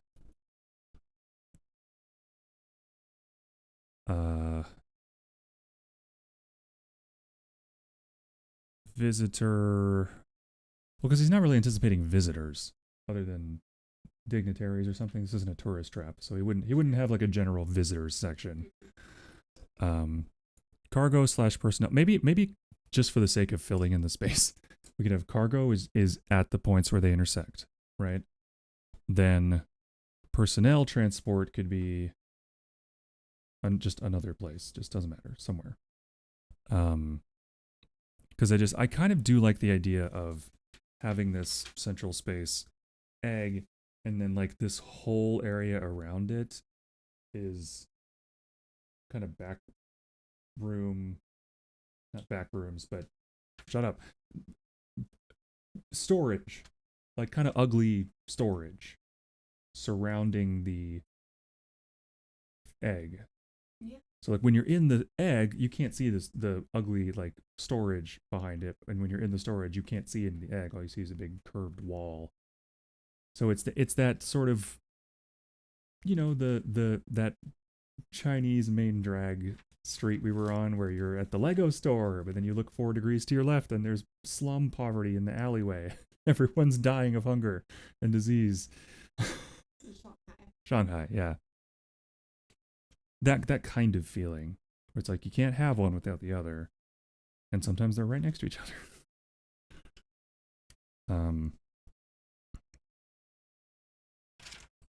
So if I did that, it could be like just a big central ring of storage that could be kind of divided into sections, and then you would have the connecting hallways at the north and south poles, basically. And then you'd have these big hemispherical chunks of what? For what? Well, I don't know.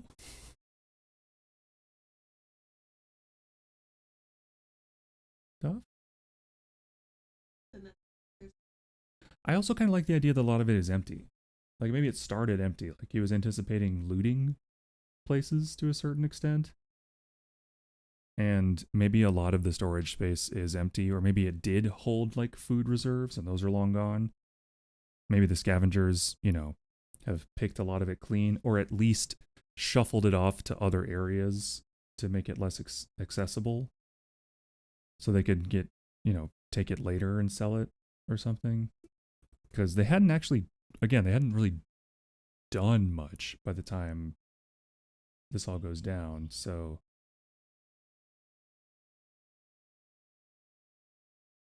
it's like a cavernous, echoey chamber that's not all that well lit. And it's almost like a big like laser tag course. There's just like stuff everywhere and people are fighting in it in like weird lighting.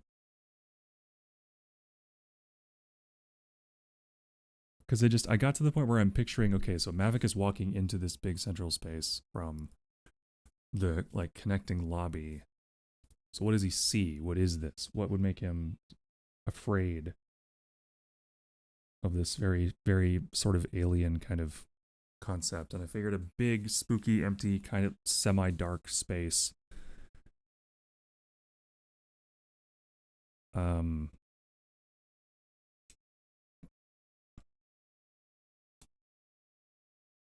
It's coalescing. It's a lot of big ideas.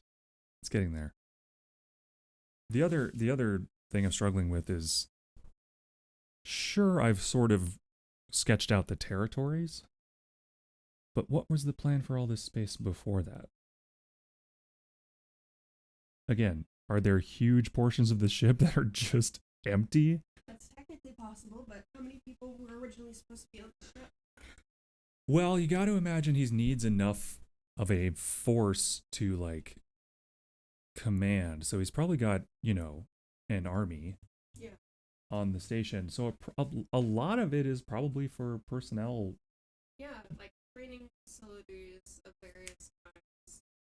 Good point. And barracks. Training, barracks. So yes, you're right. That is it. The issue is I haven't been thinking of it as a military base. I've been thinking of it just as a vanity project, which it is both. It is both. Yeah. So we need like armories, barracks, training facilities. There would probably be some form of science area for like development of weapons. R&D area. Okay, There would be a medical hold bay. on. This is good.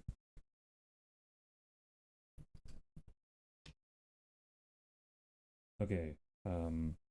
There are simply facilities you haven't included yet. I know.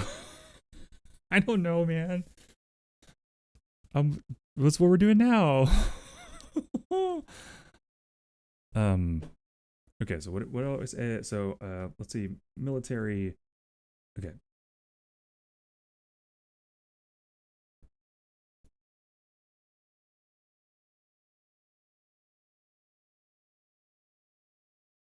So personnel quarters / garrison, I guess you could say.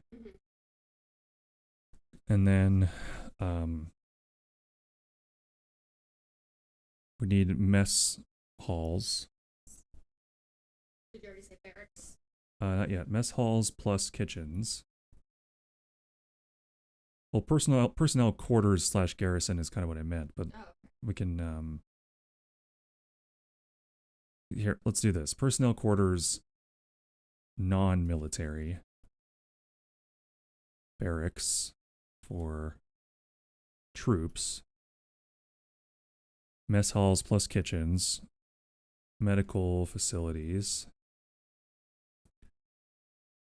Because if I can just kind of cobble together sort of a layout that takes up a certain, X percentage of space on the ship, I can literally just repeat that like 5 times throughout the ship and go, okay, so this is for this group, this group, this group, this group, this group, and then it's basically full.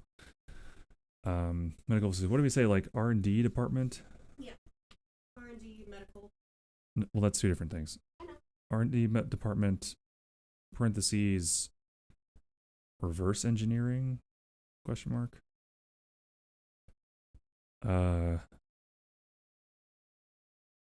Engines for black holes generation.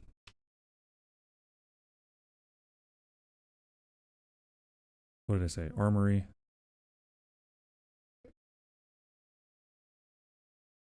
Training facilities. See, the crazy thing is like once you accept the reality of the egg, then there probably would be other places on the station that also have artificial light and stuff.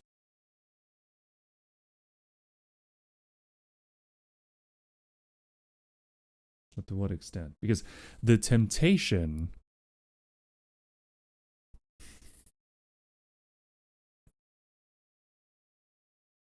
I don't know, I always envisioned the gardeners holding up in the castle area, but like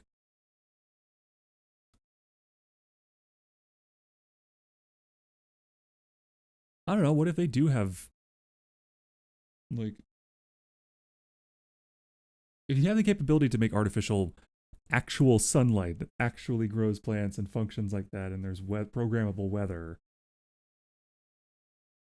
I don't see how you could not use that for like much more efficient mass production of crops in if not hydroponic style then close to that. I don't know how you could not do that. But it's like but I don't know.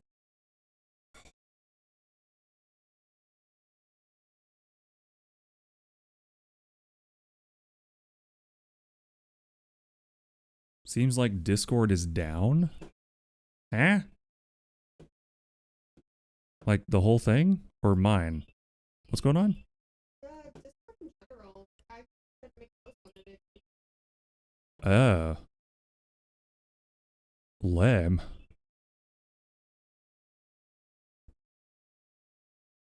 It's fucking lame, brah. Ah, Mickey Looks, that's so cute. I don't know if you're still here. Or I just saw it. That's so cute.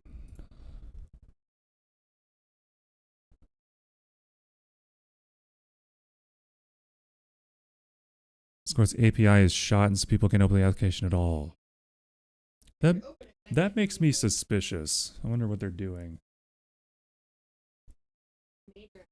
Probably some bullshit. They're probably doing some bullshit. They're incorporating Claude to all of your posts.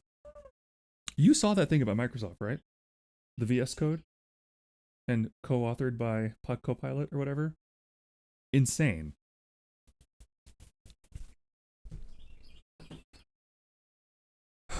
Okay.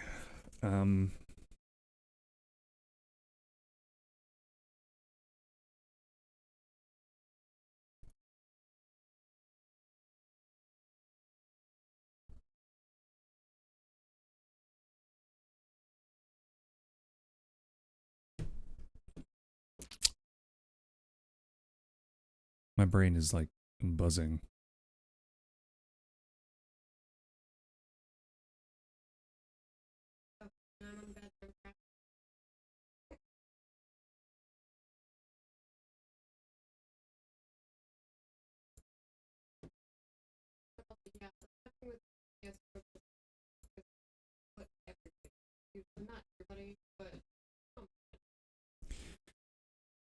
Yeah, I'm just gonna exit Discord. By the way, guys, I am streaming tomorrow. Apparently, the girls' night thing won't start until like 7. So I'm not sure what my lead up to that would be.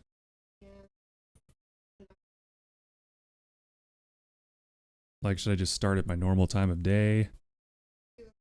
Do a like, yeah, just a regular writing stream, and maybe 4 hours instead of 5, and then do a double. Yeah, girls' night, exactly. Yeah, that makes sense. Oh God.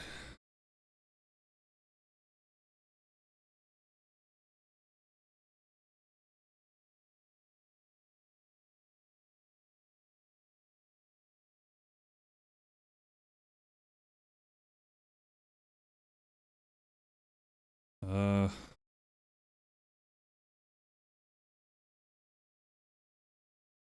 they would need some kind of recreation space. Yeah. Yeah.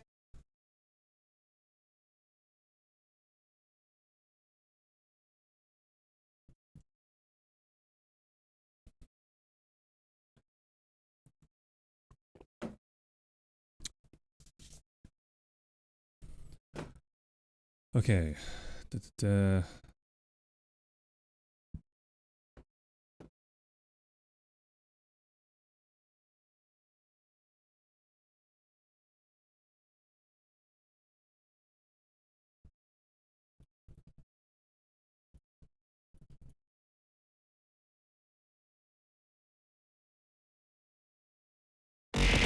Oi!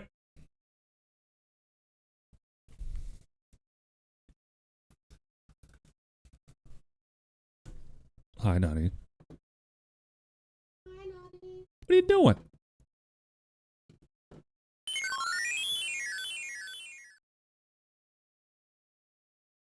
Headbeds. Oh, thank you. Thank you for soothing the wound that you gave me with the sharks. Girls not girls not. Hey, Dr. Delirium, what's up? Why are you staring at me? What have I done? Is it because I'm staring?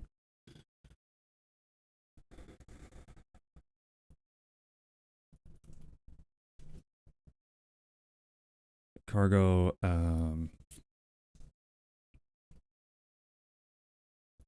separate personnel transport out.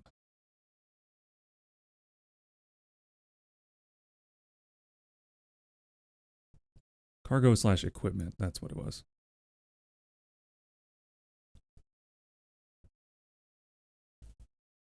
Okay. You're welcome. So Discord's fucked up, but we're hanging out tomorrow at 7, right?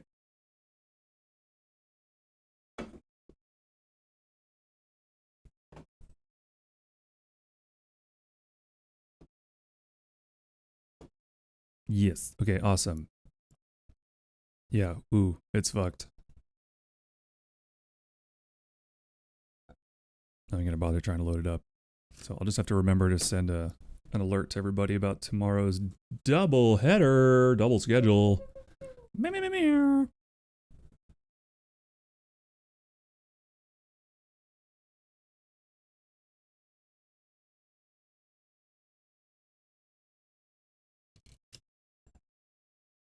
$7 p.m. I believe I can make it at all. That's okay. It's all good. That one's not going to be writing, so you won't miss any lore creation there. It's just going to be a bunch of silly girls yelling at Debiskis.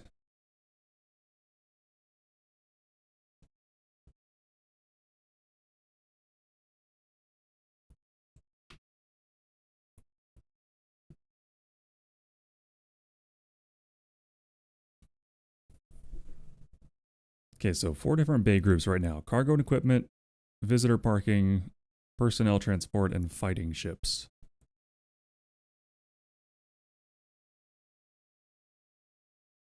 Figure it could be like cargo and equipment is kind of those 2 spots, and then maybe like 1 specific area for visitor parking, and then 1 specific area for personnel, and like the rest is fighting ships. Something like that. Thank you for the burp. Damn, we're creeping up on a freaking 1,000. I think when we hit 1,000, I'll just throw up. Make good on all the burps.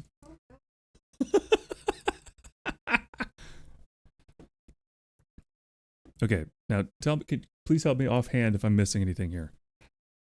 Sections of ship: personnel quarters, barracks for troops, mess halls and kitchens, armories, training facilities, medical facilities, recreation space, R&D department, engines for black hole generation.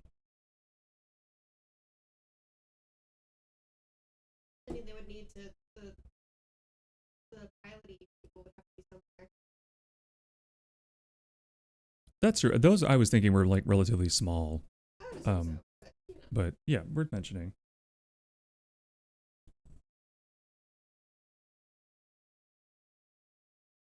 Pilot cockpits. Teehee tee.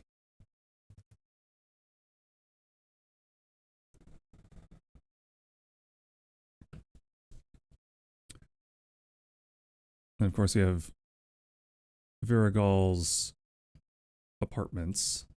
Yeah, he probably has a fairly large part of the ship to himself. Worship area.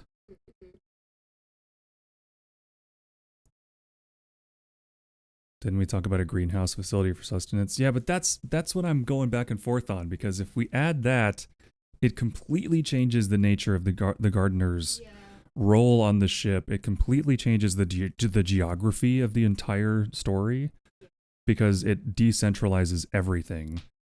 Even if the gardeners did control those spots,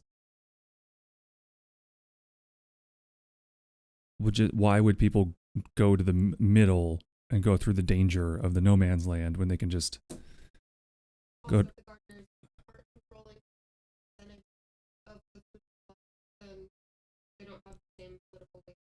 Well, that's what I'm saying is in order to protect, if there's multiple of them, they would need to be a lot more numerous and militaristic than they necessarily are. It changes the nature of the whole thing, top to bottom.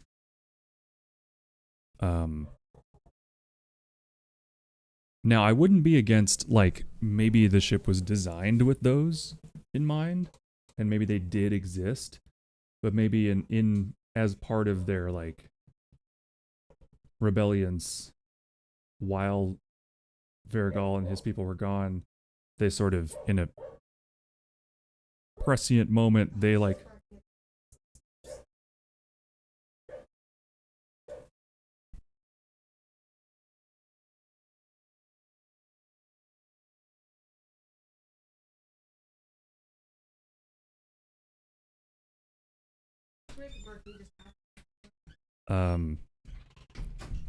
anyway, I was going to say that I wouldn't be against those, like, existing, and then they sort of ransacked them and took all the equipment out of them and brought all that equipment to the central egg area. So they, like, ransacked all the hydroponics facilities for their, planting equipment and watering stuff and all that stuff, and just, like, jerry-rigged it to work in that area instead. So that those other areas are not functional anymore. Like, I could see that, and that would explain why they can produce so much food in such a small area. Okay. Yeah, it's fine. Okay. I have more work to do. That's fine. That's fine.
Anyway,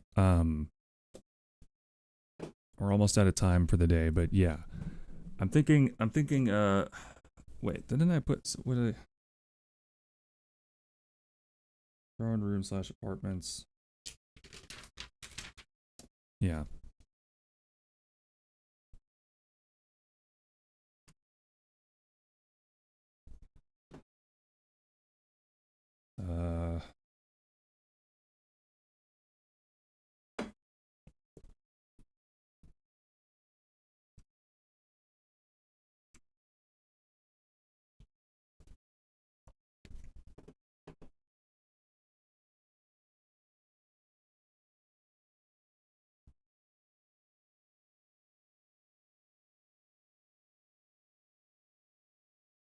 shit, my brainstorming notes section is getting long again with stuff I haven't incorporated into the story yet.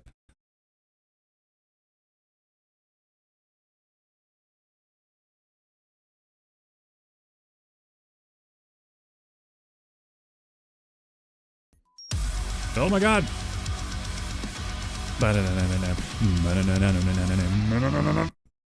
James 24 subscribed for 6 months. Isaac is saved.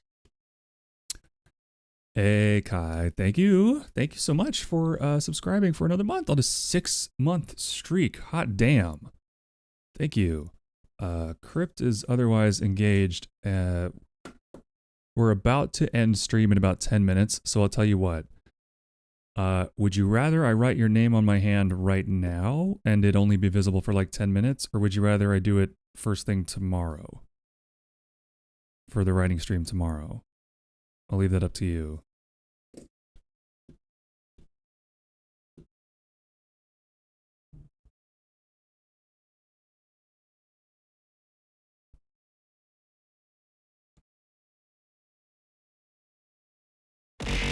Ah!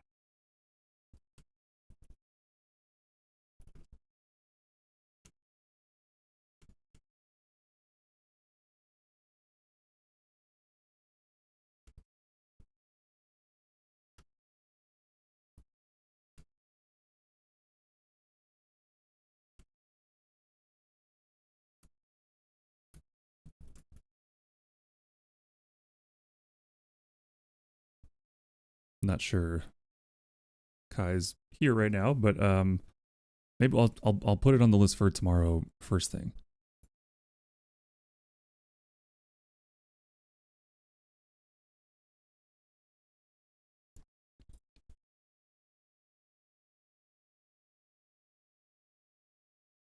There we go. How goes? It's going well. We're crunching through. Oh, I was asking. So I'm about to end stream in like 10 minutes. But would you rather I write your name here now or save it for tomorrow so it's on for like the whole stream tomorrow? Because I'll be doing like a 4-hour writing stream in the morning, and then we'll be doing another stream at 7 p.m. with for girls' night. So I'll leave that up to you. Don't need to write it down, but thanks for asking. All right, we'll do it tomorrow. Okay.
Okay, that was deep focus mode. I was getting some thoughts in about possibly mildly adjusting the ending of the story, not in any like significant way, but just sort of fine tuning.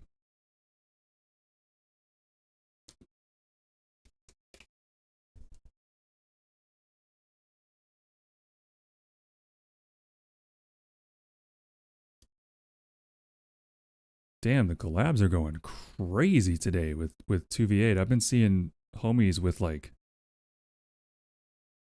a shitload of viewers. Damn, that's awesome.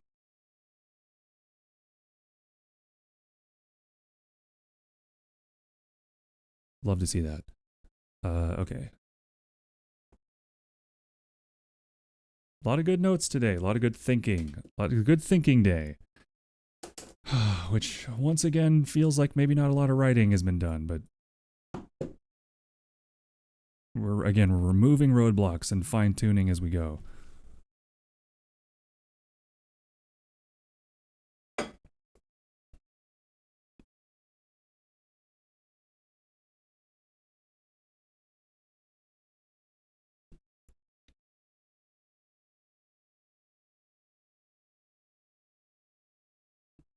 Okay, so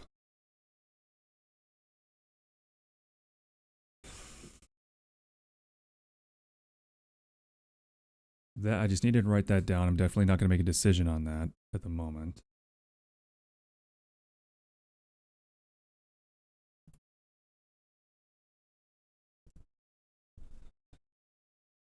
Okay. Yeah, you can join that Discord, except you can't because Discord's broken apparently. So that's silly.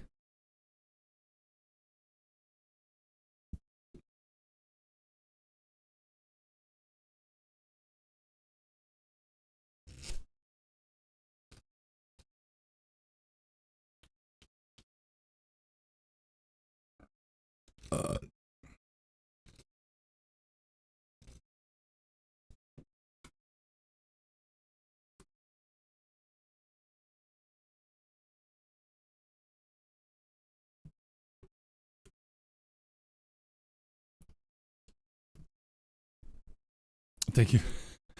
Thank you for the burp. Okay.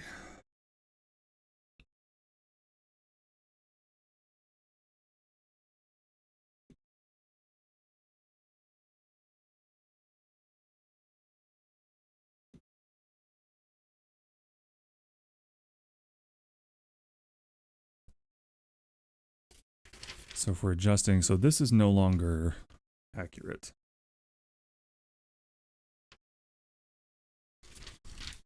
Kind of what we're looking at here is like, I've got like 1 minute. I don't know. I'm out of time.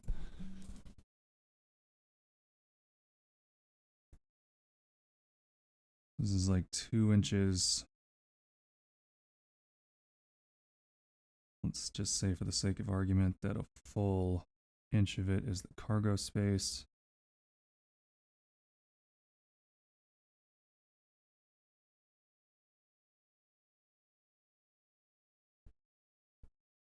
God, this feels like game dev math. I feel like I'm figuring out vectors and shit.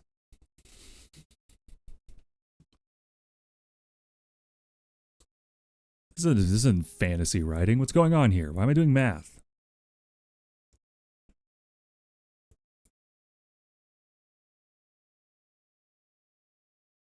It's not a hard time, Cam. Should we go?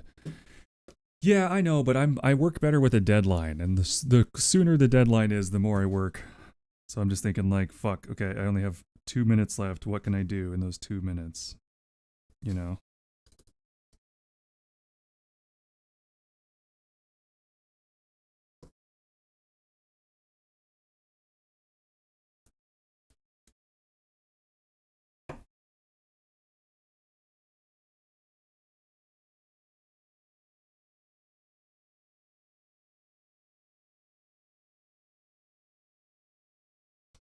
Fuck, okay, tried to free ball this circle and it went real bad.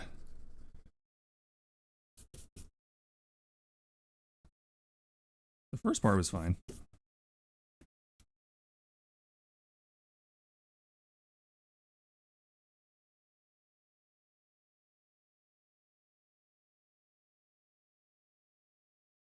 Okay. You know, I tell you, those hours practicing drawing. Like, I mean, I freehanded that middle circle with some dots as a guide, but like, that's not bad. Those few days of practice really, I think, stuck in my mind. Just like muscle memory of how to sort of track your hand across the page instead of using your wrist. I guess drawing 400 million circles is actually a pretty decent practice. So that's nice. That's encouraging. Yay! Thank you. Yeah. So this is egg, cargo.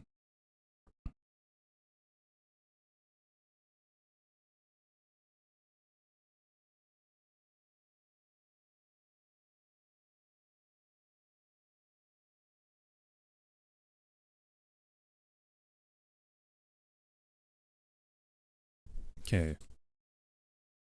So theoretically, if they just went to a random part on one of the rings, they probably wouldn't end up in the cargo area unless they went for like the point where the rings intersect, which maybe they do. I don't know.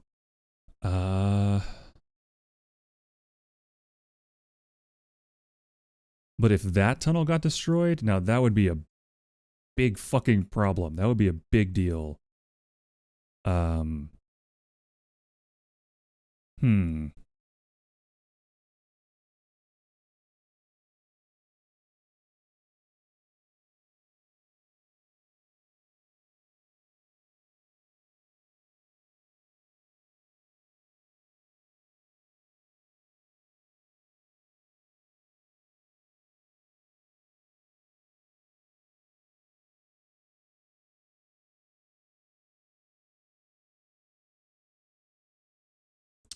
Then again, that would be enough of an inconvenience that Viragal would either go down there himself or send an envoy to say, hey, gardeners, like, you know I don't like you motherfuckers, but I generally leave you alone.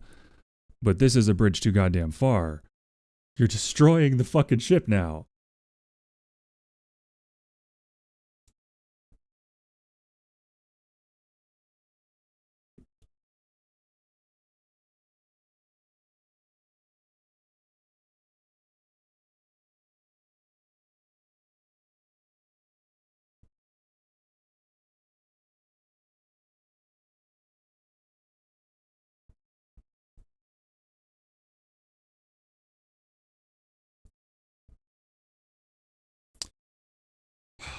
We've honestly made so many conceptual advancements here. I'm gonna need some time to percolate on all this.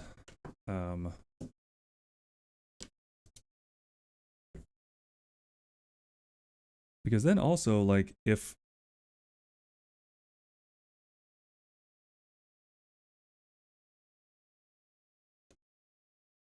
these hallways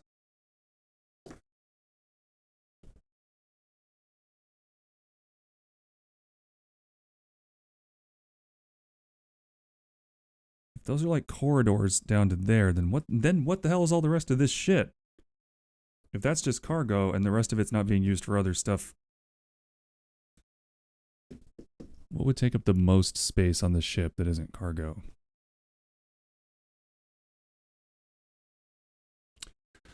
Whatever. I don't know. I don't care. Maybe I'll just leave that space blank and tell the story and see if it comes up. I think I don't know. Every time I think I'm fucking sick of doing world building for this, I spend another 5 hours doing world building. And every time I come up with stuff that I'm like, oh, that is essential for the story. I would not have been able to finish without it. And it's like, when does it end? Like, my assumption was that if I just kept doing this, this world building stuff as hard as I could, I would run out of things to do that actually do affect the story in a meaningful way. But that doesn't appear to be the case. It appears to just be a perpetual motion machine. So, shit.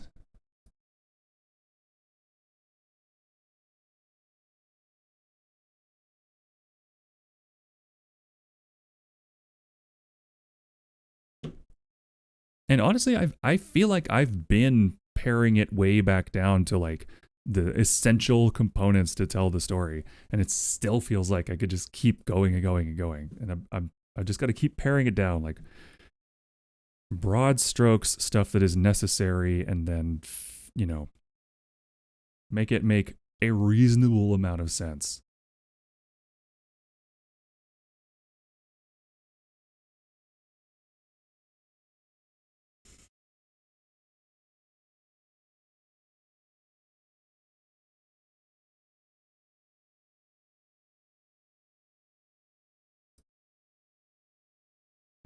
As if they could change, nothing else is gonna stop it. Yeah, I think that what I'm doing is I'm just gonna go, okay. And I think this is the point. Like once I have finished filling in the prompts that I've set for myself now, like here's all the things that a ship would need of this nature. Let's just say those are like in these areas, and that's why these territories are kind of set up this way. Call it good. I'm not going to go into the nitty gritty of what's in these things and unless it directly relates, unless it's on camera. You know what I mean? So I think this is the last run of like true background work. And I'd like to try to just finish it tomorrow, so that we can actually get into telling the story. Fucking hell. But that's okay. This is great practice. This is my first book. This is a great learning experience. I'm learning a lot about how to go about this. Again, believe it or not, as slow as we're going, this is a lot faster than I usually go, by like several orders of magnitude. Usually I come up against any roadblock, and then it takes me 6 months to think through it and percolate on it, but we're doing that in a matter of, hours instead of months. That's a huge jump in efficiency. And because this is all happening like in closer proximity of time, I'm not losing all of the info in my head about everything else. So the sort of the notion of the story is sticking more easily. So yeah, it's taking time, but it takes time. Frankly, I don't trust the like Brandon Sandersons of the world who can crap out a book every year, because there has to be a hole in that process somewhere, that people are just overlooking. I don't really care for Brandon Sanderson's work. I've tried reading The Way of Kings. I tried reading Elantris. I just couldn't get into it. It just felt like kind of paint by numbers, which would make sense, because how the fuck else could he keep producing at that volume? You can't care all that much about the details if you're producing at that volume. I just don't think you can. Anyway, I'm sure that would get me eviscerated in a public square, maybe literally, for saying that, but I just don't really care for his writing. Okay. Yeah, Decky, that's true, but like the sheer volume of shit that guy has written.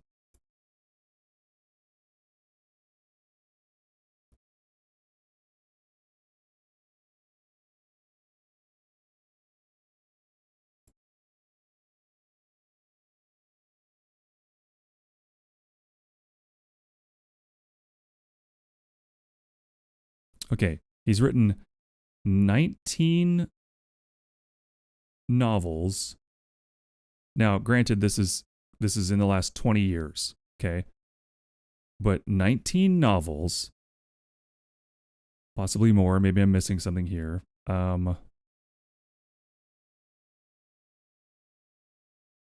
11 like short stories, novellas, and collections, 4 graphic novels, a 6-book humorous fantasy adventure series for children, a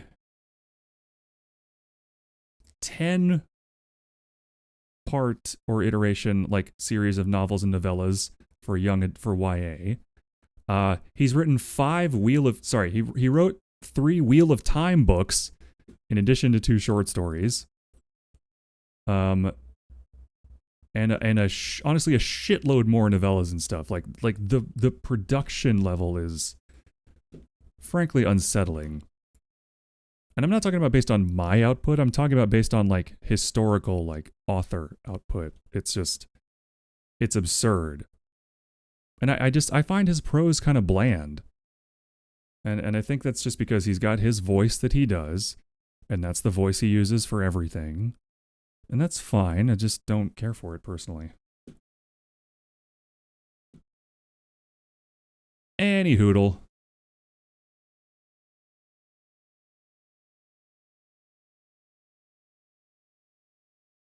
All right. I think I've read anything he's written. I mean,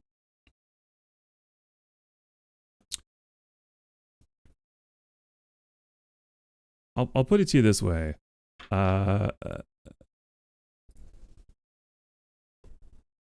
He's a Mormon.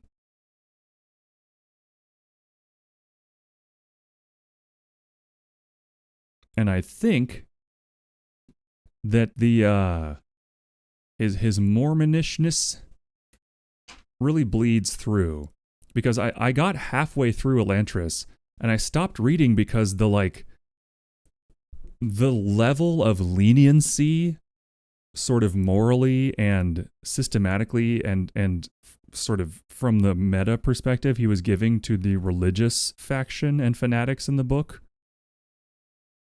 made me kind of sick to my stomach. Like, I don't want to read a fantasy story where you're spending it humanizing religious fanatics who commit genocide. I'm not into that. I'm not going to root for this guy. I don't care how crazy his protege is that he's out crazying him. Like, I don't know. I didn't like it.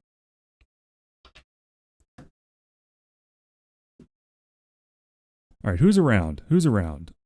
Should we go find an artist friend, a new artist friend, or what should we do?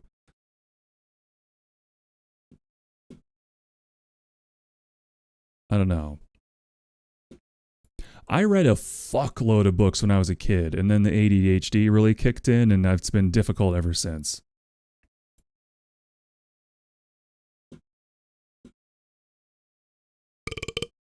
Excuse me.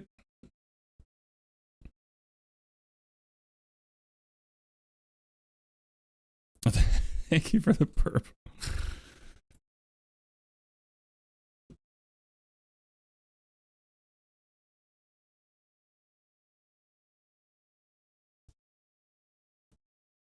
All the others I liked end up being monsters. Yeah.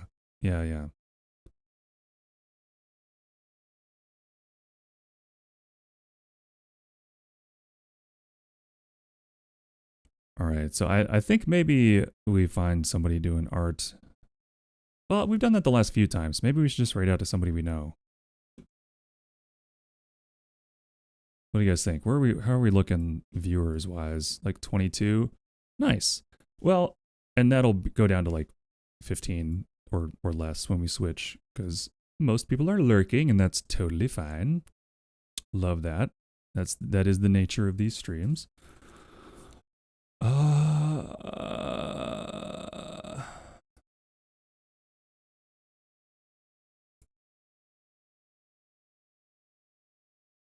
There are always people I think of like, oh, I wonder if they stream at night, so they're never viable targets.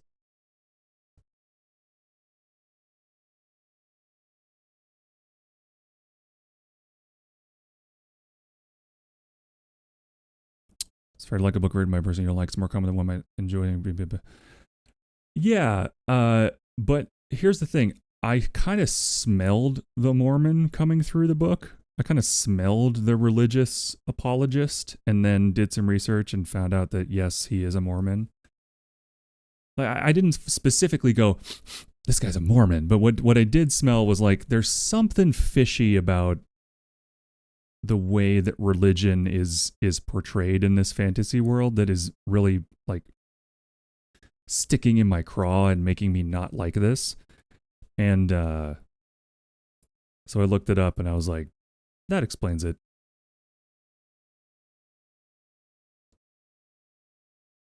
So I wasn't super enjoying it anyway, and then there's that. It was kind of like, eh.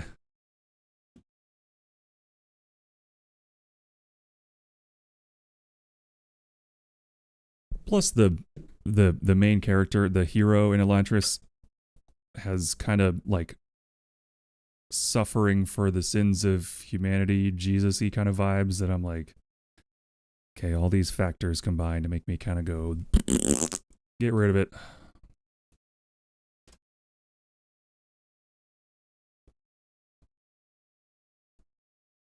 Stuff in it related to things you don't like about the author.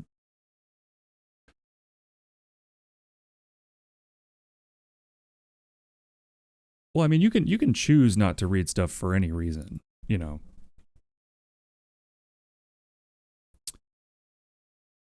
Sorry, children were they tortured a child in real life, is what you're saying, Crypt? I don't remember who you're talking about.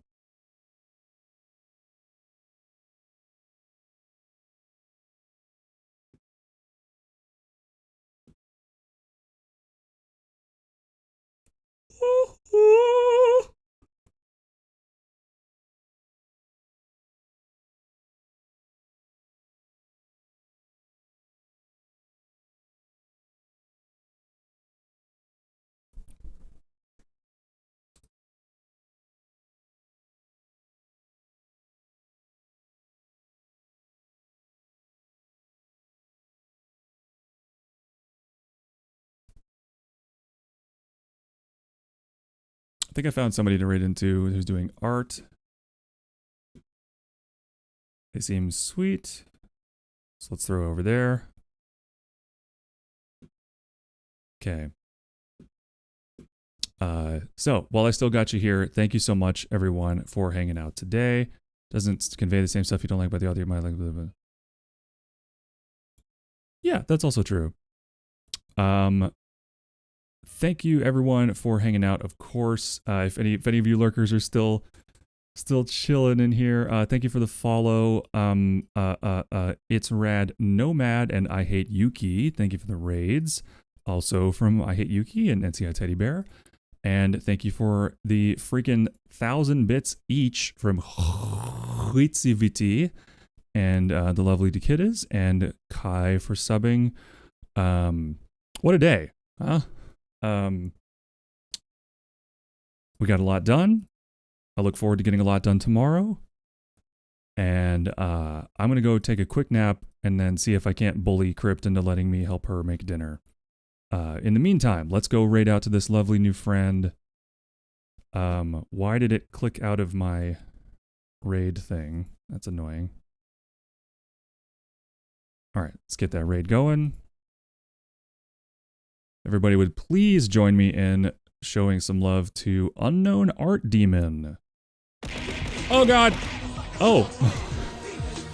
Okay, well, spoilers. Unknown Art Demon just followed. My hat is like a shark's fin. My hat is like a shark's fin. If you're here, thank you so much for the follow, Unknown Art Demon. You're about to be raided by my community. So please enjoy that. But yeah, I'll be back tomorrow. Same goat time, same goat channel, because I want to get this book fucking going. I'm sick of this. I want to get it going. So I'll see you guys then. And then we're doing a double stream tomorrow. I'll put something about it in the Discord if the Discord is, you know, functional at some point. And yeah, I'll see you guys then. Love you all. Thank you so much. Mwah. And I think I'm going to go ahead and go. So bye-bye.